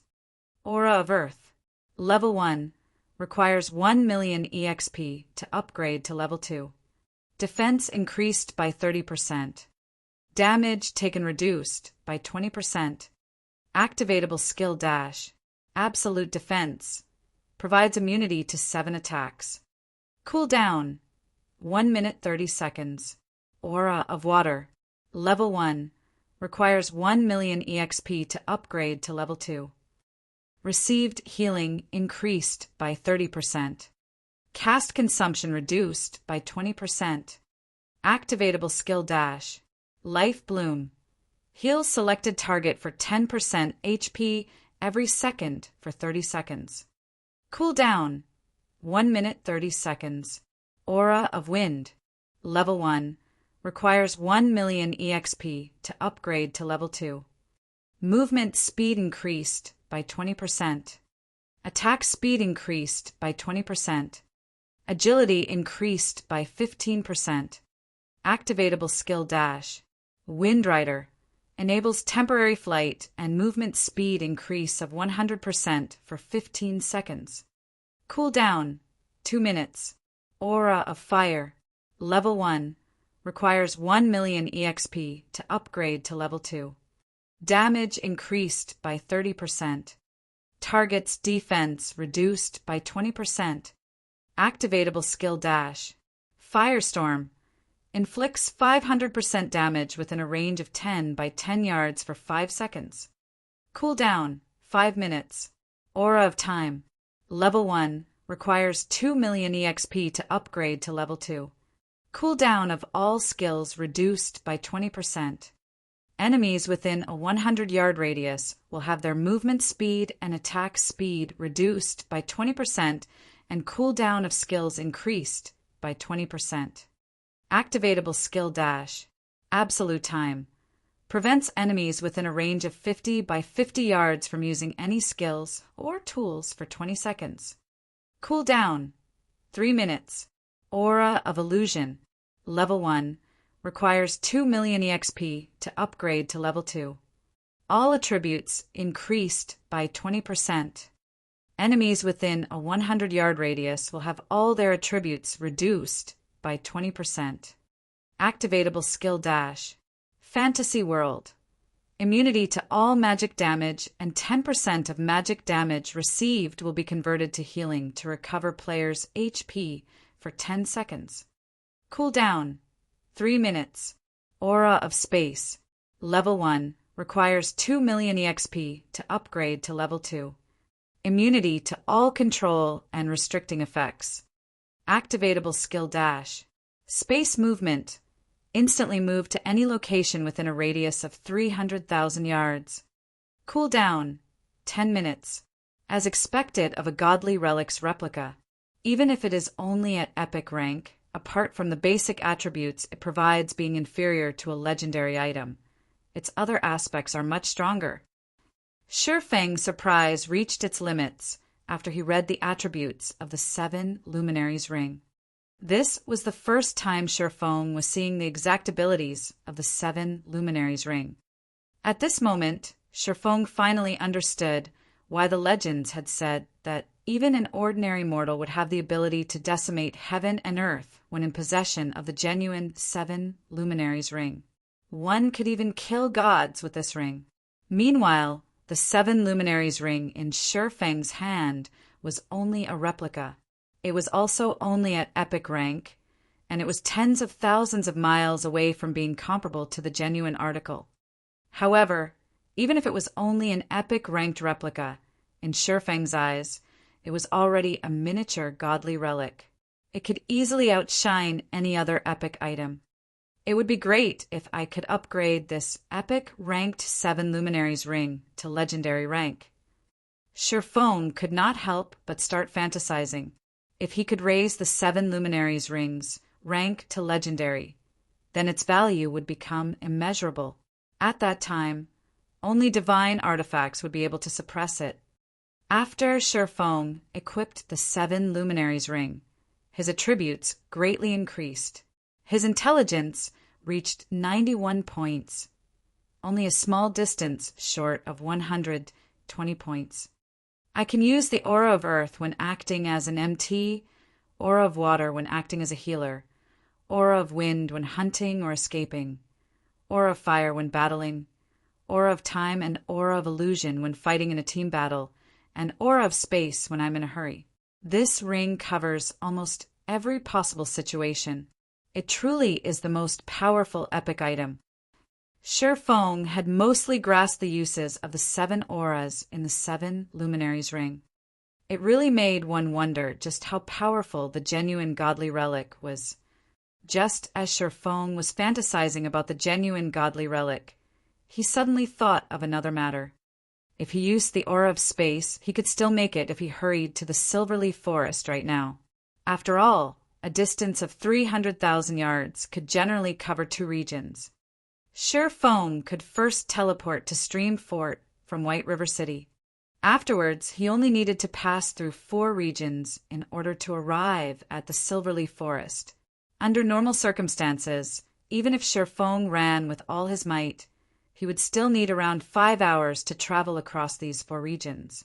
However, now that Shifeng could instantly travel across 2 regions, he might even arrive at the Silverleaf Forest before gentle snows reinforcements did. Thinking so, Shifeng immediately departed from the War God's Temple and headed towards the teleportation hall of Star Moon City. Chapter 300 Midway Interception. Chapter 300 Midway Interception. The Silverleaf Forest, also called the Silver Forest by players, was a place filled with monsters ranging from level 18 to level 25. It was a rich land. As to why it was called rich, it was because the monsters here were a great source for high-quality leather. These leathers were important materials used in the production of bags and leather armor. Moreover, the monsters here also dropped high-quality meat. Most importantly, however, there were a total of 14 field bosses present in this Silverleaf Forest. Field bosses were one of the main sources of income for guilds. Also, unlike team dungeons, which would reset only once every 3 days, field bosses respawned daily. The improvement these field bosses could bring to a guild's equipment was quite significant. It was also the reason why Fire Dance had led Zero Wing's core team here to kill field bosses. Now, however, the Silverleaf Forest swarmed with members of Dark Star. These players were grouped into smaller teams of a dozen or so players and larger teams with as many as 100 or so players. Meanwhile, each and every one of these players was currently out searching for members of Zero Wing.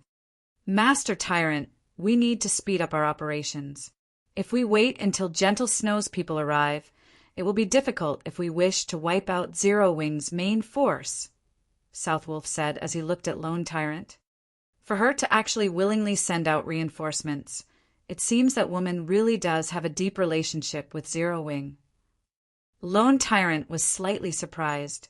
His lips then curled into a sneer as he said, "Even so, she is too late. We've already searched through the majority of this Silverleaf Forest. We've also tightly blockaded the 3 exits for this place. In addition, we've also placed a guild war order to seal off the entire Silverleaf Forest, so the bastards won't be able to simply return to the city using a return scroll. It won't be long before we will find them and get rid of them. However, even if they did use a return scroll and return to the city, their red names would get them killed by the guards the moment they arrived. They would also get locked up and lose their freedom for a long period of time.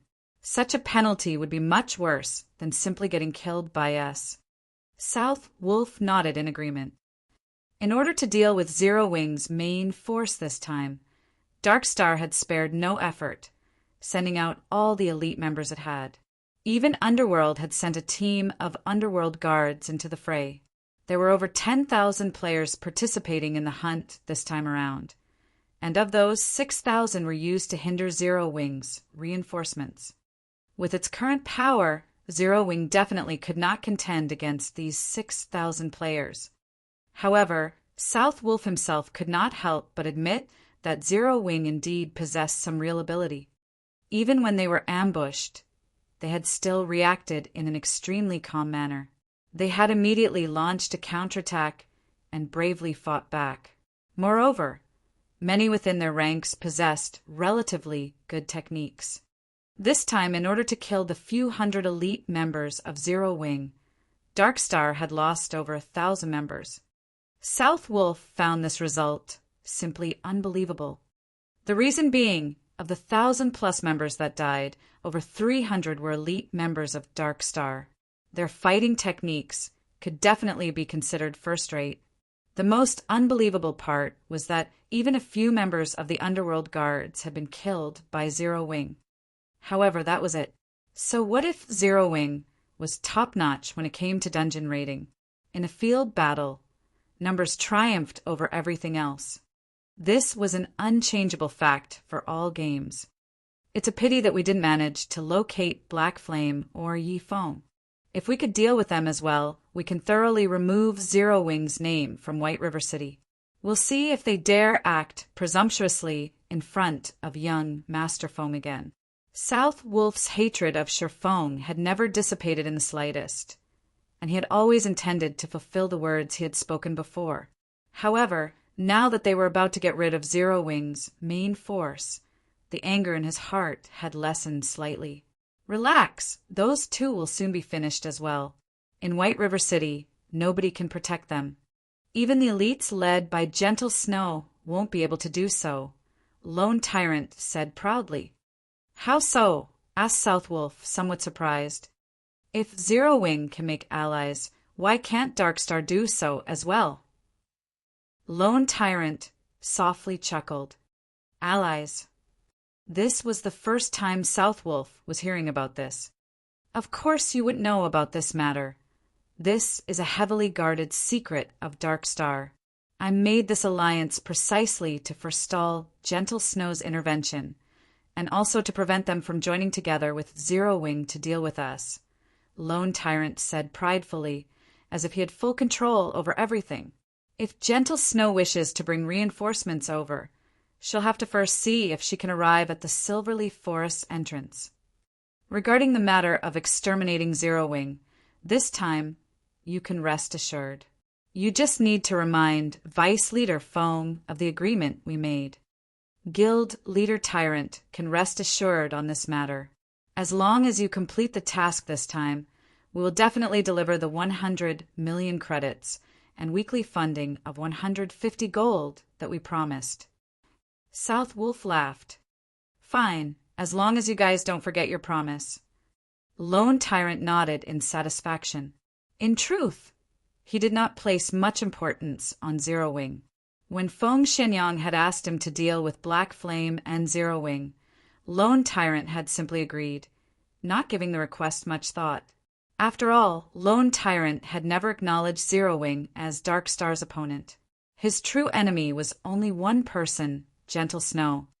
However, the capital injection offered by Feng Shenyang this time around was quite attractive, so Lone Tyrant naturally yielded to his request.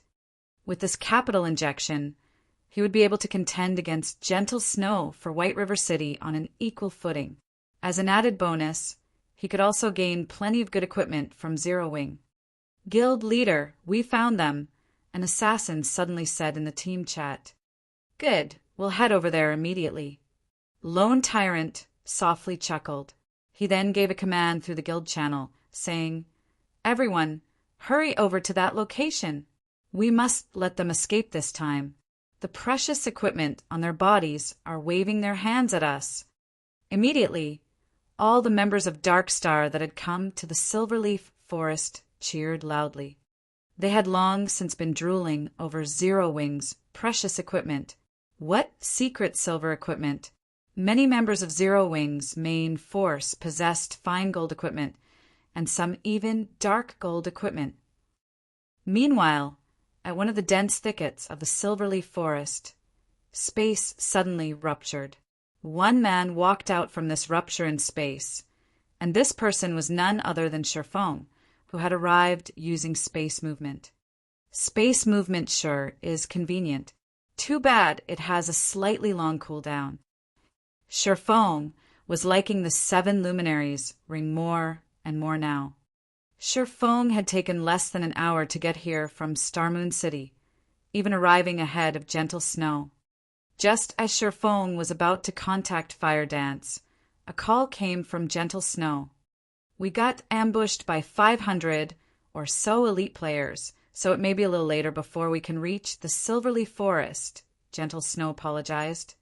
Ambushed. Shifeng was surprised.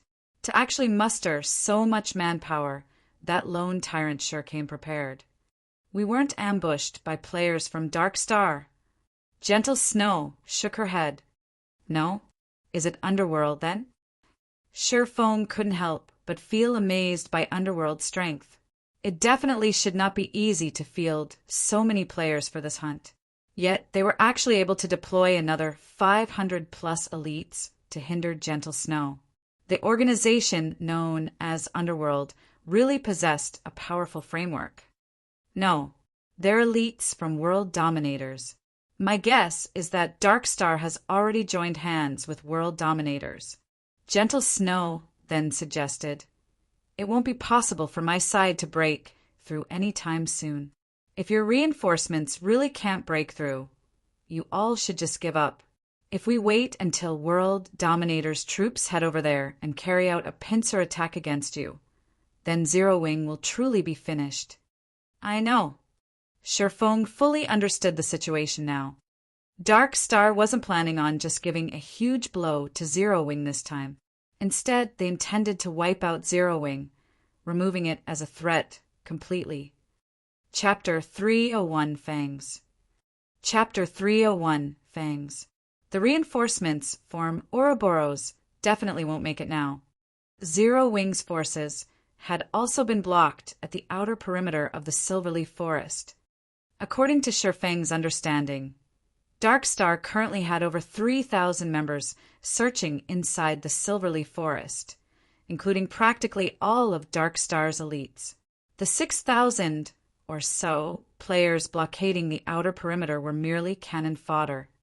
If this stalemate continued, World Dominators might succeed in carrying out a pincer attack with Dark Star, annihilating Zero Wing's forces. Aqua, would it be possible to break through on your side? Shifeng contacted Aqua Rose and asked, With the current numbers we have at hand, definitely not. However, I've already mentioned this matter in the guild channel and have sent for more members to hurry over. We should be able to gather another 3,000 members in half an hour. The level and quality of equipment of our guild members are much higher than Dark Star's, so as long as we can join with these 3,000 members, we can break through their blockade. Aqua Rose said confidently. She had faith in their guild's combat prowess. Although Zero Wing had far fewer members than Dark Star, with Dark Star having well over 30,000 members, there wasn't much of a difference in the number of elite players each guild possessed. Of Dark Star's 30,000 members, more than 10,000 were newbies around level 10. Meanwhile, the elites that managed to reach level 16 only numbered around 6,000. On the other hand, despite recruiting only a small amount of players, their member count only hovering slightly above 5,000, there were actually over 4,000 elites in Zero Wing who were over level 16. If other guilds discovered this fact, they would be shocked. This was also why Aqua Rose had maintained an optimistic view of Zero Wing's future. As long as Zero Wing could assemble these remaining 3,000 members, they could easily deal with Dark Star's 6,000 extras. However, it would be impossible for them to engage in an all-out war against Dark Star. After all, there was still a big gap in the total number of elites each guild possessed. On top of that, Dark Star still had over 10,000 extras. Even if their combat prowess was weak, they could still overwhelm and kill Zero Wing's elites using the advantage of numbers. I understand. World Dominators is currently hindering Gentle Snow's group. You should stop trying to break through into the Silverleaf Forest from your side. Instead, turn around and begin a pincer attack on World Dominators. Let's take this chance to kick them out of White River City. Shifeng issued his commands after some thought. However, Shifeng's words had shocked Aqua Rose into a daze. Guild leader, we're here to save people. Wouldn't it be a bad idea to start a war with World Dominators right now? Aqua Rose asked worriedly. World Dominators was a first-rate guild. Although the main force of World Dominators was not based in White River City, they still should not be taken lightly. Just like Ouroboros, even though their main force was based outside of White River City, they were still the top guild in White River City. Moreover, wasn't World Dominators similarly one of the top 6 guilds in White River City? If Zero Wing headed over and attacked the members of World Dominators right now, it would be a declaration of war. Dealing with Dark Star was already a huge headache. If they had to face another one of the top 6 guilds in White River City, how could Zero Wing continue mingling in White River City? It'll be all right, just go. Remember, the moment you arrive, immediately use a guild war order to seal the location. Don't allow anyone from World Dominators to use a return scroll to leave that area, and make sure you kill every single one of those bastards. Teach them that there is a price to pay if they wish to take advantage of Zero Wing. Shifeng growled murderously. Although Shifeng advocated a low-profile and secretive development, that did not mean that he would receive enemies with a smile, even when said enemy banged on their front door. Whether it was Dark Star or World Dominators, if they really thought Zero Wing was a sickly animal that they could easily bully, they should get ready to pay a heavy price. But what do we do about Fire Dance and the others? There's still more than 50 players with them, and they are all the cream of the crop of our guild. Now that they are all red names, if they die, our guild will suffer tremendous losses. Although Aqua Rose could discern Shifeng's rage and killing intent from the tone of his voice, she still tried to dissuade him. I'll save Fire Dance and the others. Shifeng answered with absolute confidence. Aqua Rose sighed at Shifeng's answer. However, she no longer chose to pursue the matter, and instead she said, Fine, but as the guild leader of Zero Wing, don't you think you should say a few words to your fellow guild members as well? You haven't expressed your intentions since Dark Star declared war against us. Although nobody in the guild has said anything about it, considering the weight of this incident and the declaration of war against World Dominators, how can you stay silent? After the war with Dark Star began, both murderous intentions and excitement swept through everyone in Zero Wing. Many in the guild had expressed their eagerness for vengeance, speaking in the guild channel about how they were going to teach the bastards from Darkstar a lesson and show Darkstar know how amazing Zero Wing was. However, as the intensity of the battle between both guilds grew, and the number of deaths increased, the atmosphere in Zero Wing became heavy. Even though they had fought for so long, they still hadn't managed to break past Darkstar's blockade around the Silverleaf Forest. The number of dead Zero Wing elites inside the Silverleaf Forest also grew as time passed. Hence, it was inevitable that Zero Wing's momentum would falter. At this point, most of the Zero Wing members had already lost their motivation to continue fighting, not to mention carrying out a pincer attack on world dominators. Shifeng, of course, was aware of Aqua Rose's concerns. However, compared to just speaking through the guild channel, Shifeng had taken more decisive action and directly uploaded a post to the official forums. Darkstar, today you've dared to send tens of thousands of players to hunt the hundreds of players of Zero Wing. My Zero Wing guild will return this slight 100-fold. Even if we're down to our very last breath, we will massacre your 30,000 members as payback. The name of Black Flame, the chief forger of Star Moon Kingdom, had long since spread throughout the Star Moon Kingdom. Moreover, Zero Wing was also the first guild to own a guild residence. The moment this post uploaded, it immediately garnered the attention of the residents of Star Moon Kingdom. Crap, are they starting an all-out war? I show my support for Zero Wing. Zero Wing is as amazing as expected, even though there are only several hundred. Darkstar actually had to send tens of thousands of players to hunt them. Does anybody know the final result? I heard that Zero Wing had lost over 300 members to Darkstar already, and there are still a few dozen being hunted down. On the other hand, Darkstar has already lost over 1,000 members. Right now, every player in White River City is discussing this matter. Amazing! With just several hundred players on their side, even when faced with more than 10,000 players, they can still kill over 1,000 players. Dozens are still alive, too. I also want to join Zero Wing and become an expert. I despise Darkstar. If they can, they should duel Zero Wing fairly. What's so great about using numbers to bully someone?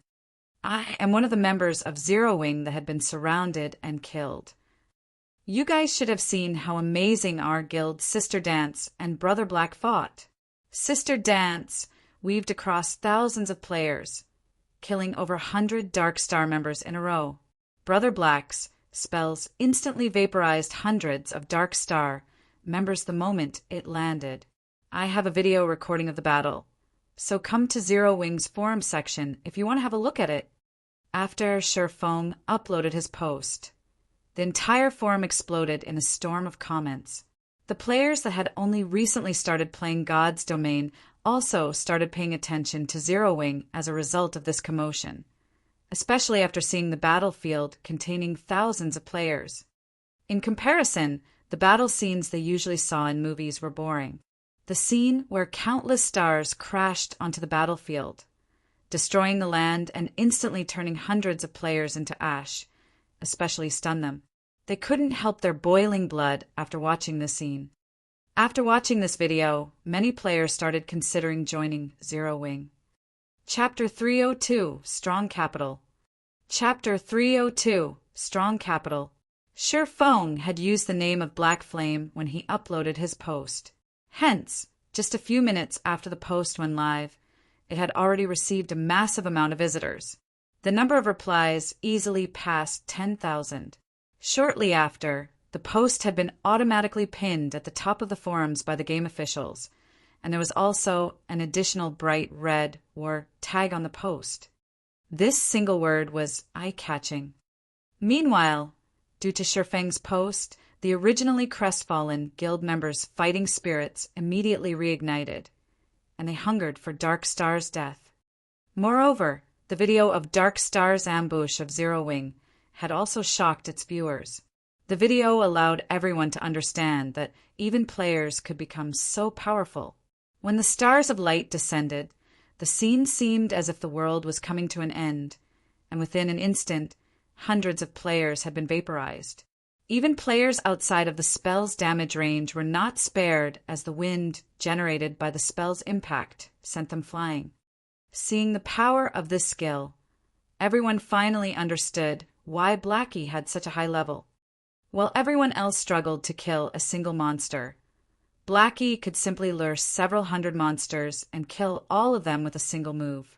How could anybody hope to compare to such a leveling speed? After watching this video, countless players started dreaming of the day that they, too, could possess such power. Such a skill was far more useful than any piece of quality equipment. Dark Star, just you wait. I will kill everyone who tries to block our way. That's right. Brother Black and Sister Dance are waiting for us right now.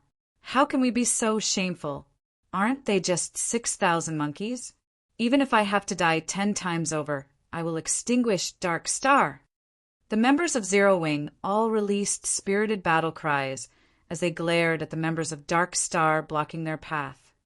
As long as Aqua Rose gave the command, they would charge and take action.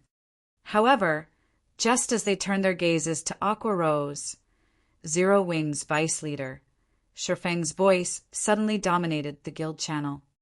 I'm sure everyone is clear about what has happened today. Dark Star has declared all-out war against us, and they wish to wipe our names from White River City. Although we, Zero Wing, have just started our journey, and the member count of our guild cannot compare to the other guilds in White River City, Dark Star has actually started a war with us, thinking that we are easy to bully. What do you all think we should do about this? Kill them all. That's right. Why should we fear fighting back? Now, let's show those bastards that if they wish to swallow us whole, they should prepare to lose a few teeth. Since everyone is going to try their best, as the guild leader, I cannot be stingy. Before the battle, I sent for someone to retrieve some battle tools stored inside the guild warehouse. Everyone should now look for Vice Leader Aqua Rose for your share. Also, for those who participate in today's battle, you will gain 10 guild points for each enemy you kill. Those who manage to accumulate 10 kills will be rewarded 1 piece of secret silver equipment, while those who kill 50 will get a piece of fine gold equipment. If you manage to kill 100, you will even receive a private room in the guild residence. Even if you die in battle, you will still receive 10 guild points as compensation. The moment Shifeng finished his monologue, everyone's hearts beat fervently, and their eyes glowed with excitement. Zero Wing's administration was very thorough, and one could only use guild points to exchange for items from the guild warehouse. However, it was extremely difficult for members to earn guild points. If converted to coins, each guild point was worth around 30 copper. Meanwhile, trading them for a level 10 bronze equipment required 30 guild points, which would be 9 silver coins. Currently, level 10 bronze equipment only sold for around 7 to 8 silver coins on the market. To put it simply, it was not a worthwhile exchange. It was also for this reason that another batch of players had withdrawn from the guild. In fact, this was something Shifeng and Aqua Rose had already taken into consideration. If the guild sold equipment cheaper than market price, then many members would try to take advantage of this fact to trade for guild equipment to resell elsewhere. They could then use the money to buy guild points again. Hence, the high prices were set to prevent an outflow of guild equipment and items. However, after the emergence of the guild residence and the additional benefit of renting private rooms, everyone in the guild no longer had a disfavorable opinion of the guild's administration. On the contrary, they all felt that the administration was extremely fair. Private rooms were something ordinary players dared not even dream of obtaining in other guilds. After all, the land in White River City and each guild residence could only contain a limited number of private rooms. Meanwhile, the higher-ups of the guild would surely occupy these rooms. Ordinary members would never be able to enjoy this benefit. Yet, Zero Wing had defied all expectations and actually opened up a few private rooms for ordinary members. Ordinary members of Zero Wing could actually rent these private rooms for a low cost of only 2 guild points per day. Although the price was slightly higher than staying a night at a hotel, unlike hotels, one could accumulate double EXP buffs from private rooms. With this feature, it was definitely worth spending a few extra copper coins. The members present in this battle also heard of the benefits provided by other guilds. Although other guilds also provided rewards and compensation to its members for killing and dying in battle, the amount offered was far worse than Shurfang's. 10 guild points equaled 3 silver coins. There were 3,000 members participating in this battle. If each one of them managed to kill one enemy, the total guild points awarded would be the equivalent of 9,000 silver coins or 90 gold.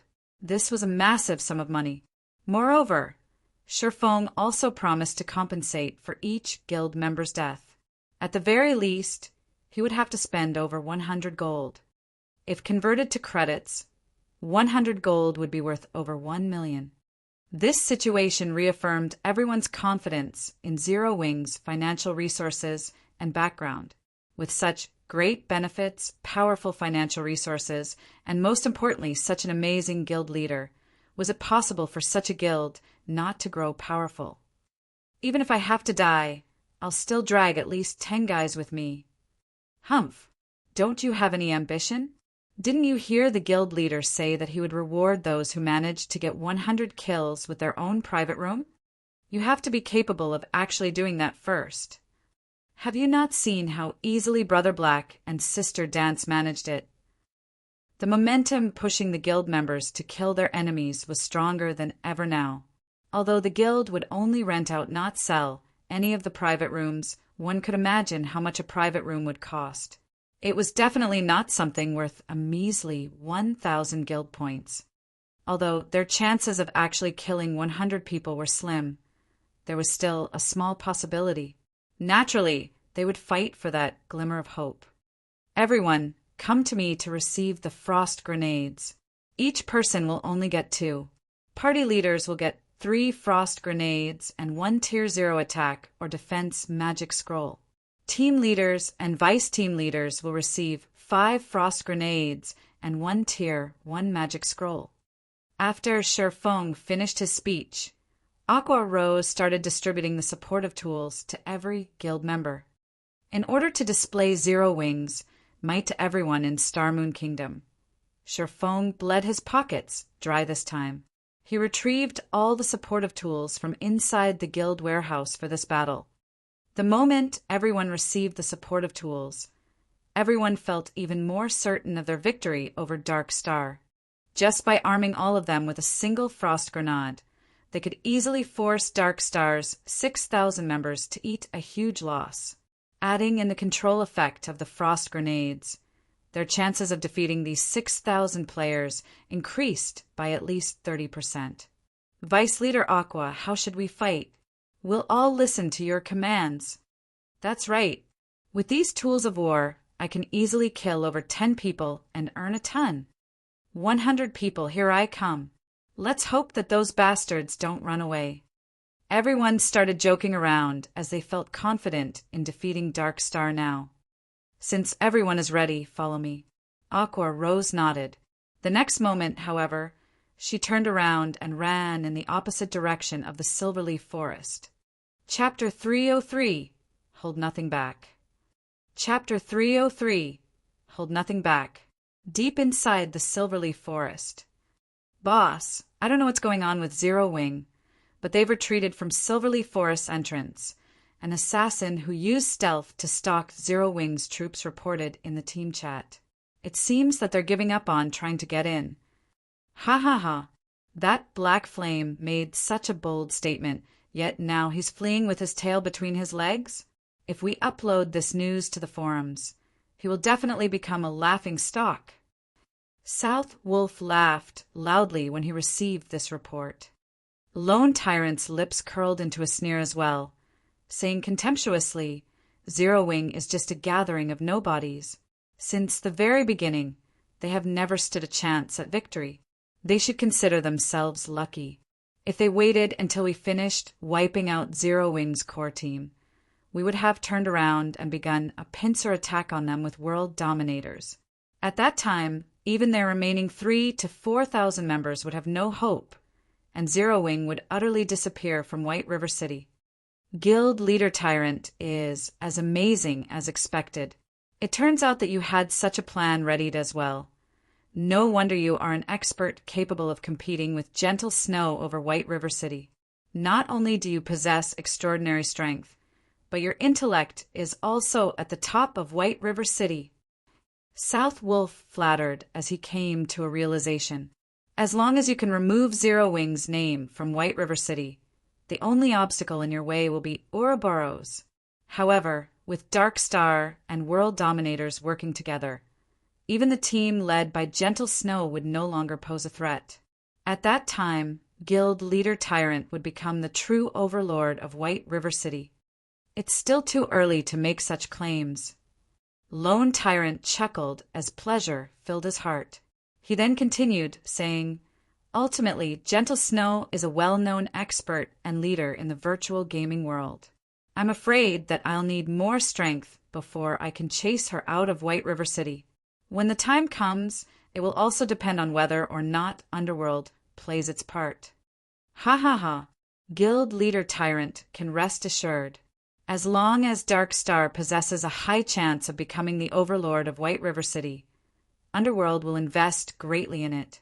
When the time comes, Underworld will send even more experts to help Dark Star solidify its position as overlord. South Wolf laughed, answering with certainty. "With your word, South Wolf, I can rest assured." Lone Tyrant laughed with South Wolf. Currently, confidence regarding Dark Star's future filled Lone Tyrant. Now that Zero Wing has given up on saving Fire Dance and the core members, although I pity them slightly, we should still quickly end their lives. When South Wolf thought of Fire Dance's sexy body, a lecherous smile unconsciously appeared on his face. Elsewhere, Fire Dance and her group were currently in a very precarious situation. Players from Dark Star had them surrounded, and although they had constantly carved out a path of bodies, they could not use return scrolls to escape. Dark Star had the Silverleaf Forest under siege, and all exits were blocked. If this situation continued, they would, sooner or later, lose their lives. However, they could not afford to die. At this moment, there were only 30-plus players remaining in their team, and they all were red names. As for herself and Blackie, their names were already close to turning black now. If they died, losing 3 or 4 levels would only be a small matter. The most crucial point was that they could not afford the loss of their equipment. "Sister Fire Dance, what are we going to do now? The bastards from Dark Star have discovered our location again," Lonely Snow asked. At this moment, he appeared to be in quite a sorry state. After being surrounded and attacked over a dozen times, his willpower had started to falter as well. Unfortunately, no matter what they did, they could not find a way to escape from Dark Star. "Let's retreat first, then talk." Aqua Rose and the others are currently breaking through the entrance now. Moreover, they also have a large stock of supportive tools, so they can definitely break past Dark Star's blockade. We just need to hold on for a little while longer before we're rescued. Fire Dance had also racked her mind, trying to think of a way to escape. However, Dark Star simply had too many players. No matter how they tried to run, another group of players always waited for them. If not for the fact that their equipment and techniques were so impressive, they would have long since died. Just as everyone was desperately running for their lives, Sherfong contacted Fire Dance and suddenly joined the team. Guild Leader, you're finally here." A glimmer of hope immediately flared in Blackie's heart when he noticed Sherfong join the team. Blackie's opinion of Sherfong had reached blind worship long ago, and he believed that there was nothing that Sherfong could not accomplish. In fact, Blackie wasn't alone in having such an opinion. Everyone in the core team thought so as well. Meanwhile, the originally gloomy atmosphere instantly dispersed upon Sherfeng's arrival. "Guild Leader, you're even more amazing than the Fountain of Life. By simply joining the team, You have caused everyone's spirits to recover instantly. Their fighting powers have doubled. Fire Dance joked. Ha ha ha. I never knew I had such an effect. Feng laughed. They all could not help but laugh with him. Instantly, the atmosphere relaxed. How are things on your side? Feng asked. Dark Star has us forced into a corner, and it's practically impossible for barge through any of the exits. At most, I think we have another half an hour before we'll have to make a final stand against them. Fire Dance gave Feng a brief explanation of their current position. Meanwhile, as a veteran of the battlefield, Feng quickly grasped the general situation. If Fire Dance and her group faced Dark Star's 3,000 players in direct combat, the conclusion would be obvious. Even if they had Feng with them, the result would be the same. After a long moment of silence, I understand. Head to these coordinates. I'll meet you guys there, Feng said. Now that Fire Dance's group had been forced to such a corner, even Feng could not turn the tides. Dark Star had 3,000 players fighting for them, not just 1 or 200. At this stage of the game, most players should have already learned quite a few skills, and of them, there would definitely be a few life-saving skills. Furthermore, their fighting techniques would have improved greatly. It was no longer possible for Feng to slaughter them by the hundreds, as he had with Martial Union. Fortunately, Feng was very familiar with the Silverleaf Forest. After giving it some thought, he concluded that there was only one location Fire Dance, and the others could head to survive. The chances for survival was less than 30%. However, a 30% chance of survival was far better than none at all. After all, if they faced Dark Star's 3,000-strong army, they would die 10 out of 10 times. Hopefully, Aqua Rose can take action quickly. Otherwise, we really will suffer a total defeat. Following which, Feng disconnected his call with Fire Dance. He then activated the 7 Luminaries Rings space movement once more, teleporting to the meeting location that he gave Fire Dance's group. Although Guild War orders could seal off the usage of teleportation scrolls, they were completely useless against the power of the 7 Luminaries Ring. On the gravel road leading to the Silverleaf Forest, the players from World Dominators had already started battling the players from Ouroboros. Throughout their battle, both sides had constantly sent for more reinforcements, involving more and more players in the fray. Both sides were first-rate guilds with extraordinary backgrounds. To hinder Gentle Snow's advance, World Dominators had sent over 10,000 players to this fight. Meanwhile, Gentle Snow had even more players on her side. Currently, her army had increased to over 14,000 players. The intensity of the battle between these two guilds far outstripped the battle between Dark Star and Zero Wing. This massive encounter had shocked many players in White River City. Just what was happening in White River City? Why were 4 of the top 6 guilds in White River City battling it out against each other? Moreover, it wasn't just a minor skirmish between guilds. These 4 guilds had actually started a full-fledged war against each other, where only one side would rest when the other was obliterated. Such a situation was simply unimaginable in other cities. Players were still in the initial stages of God's Domain, and currently every guild in God's Domain fully occupied themselves with raiding dungeons and development. Yet, these 4 guilds in White River City actually dared to start a full-fledged war. Regardless of which side won or lost, they would all be losers in God's Domain. Snow, this war is getting out of hand.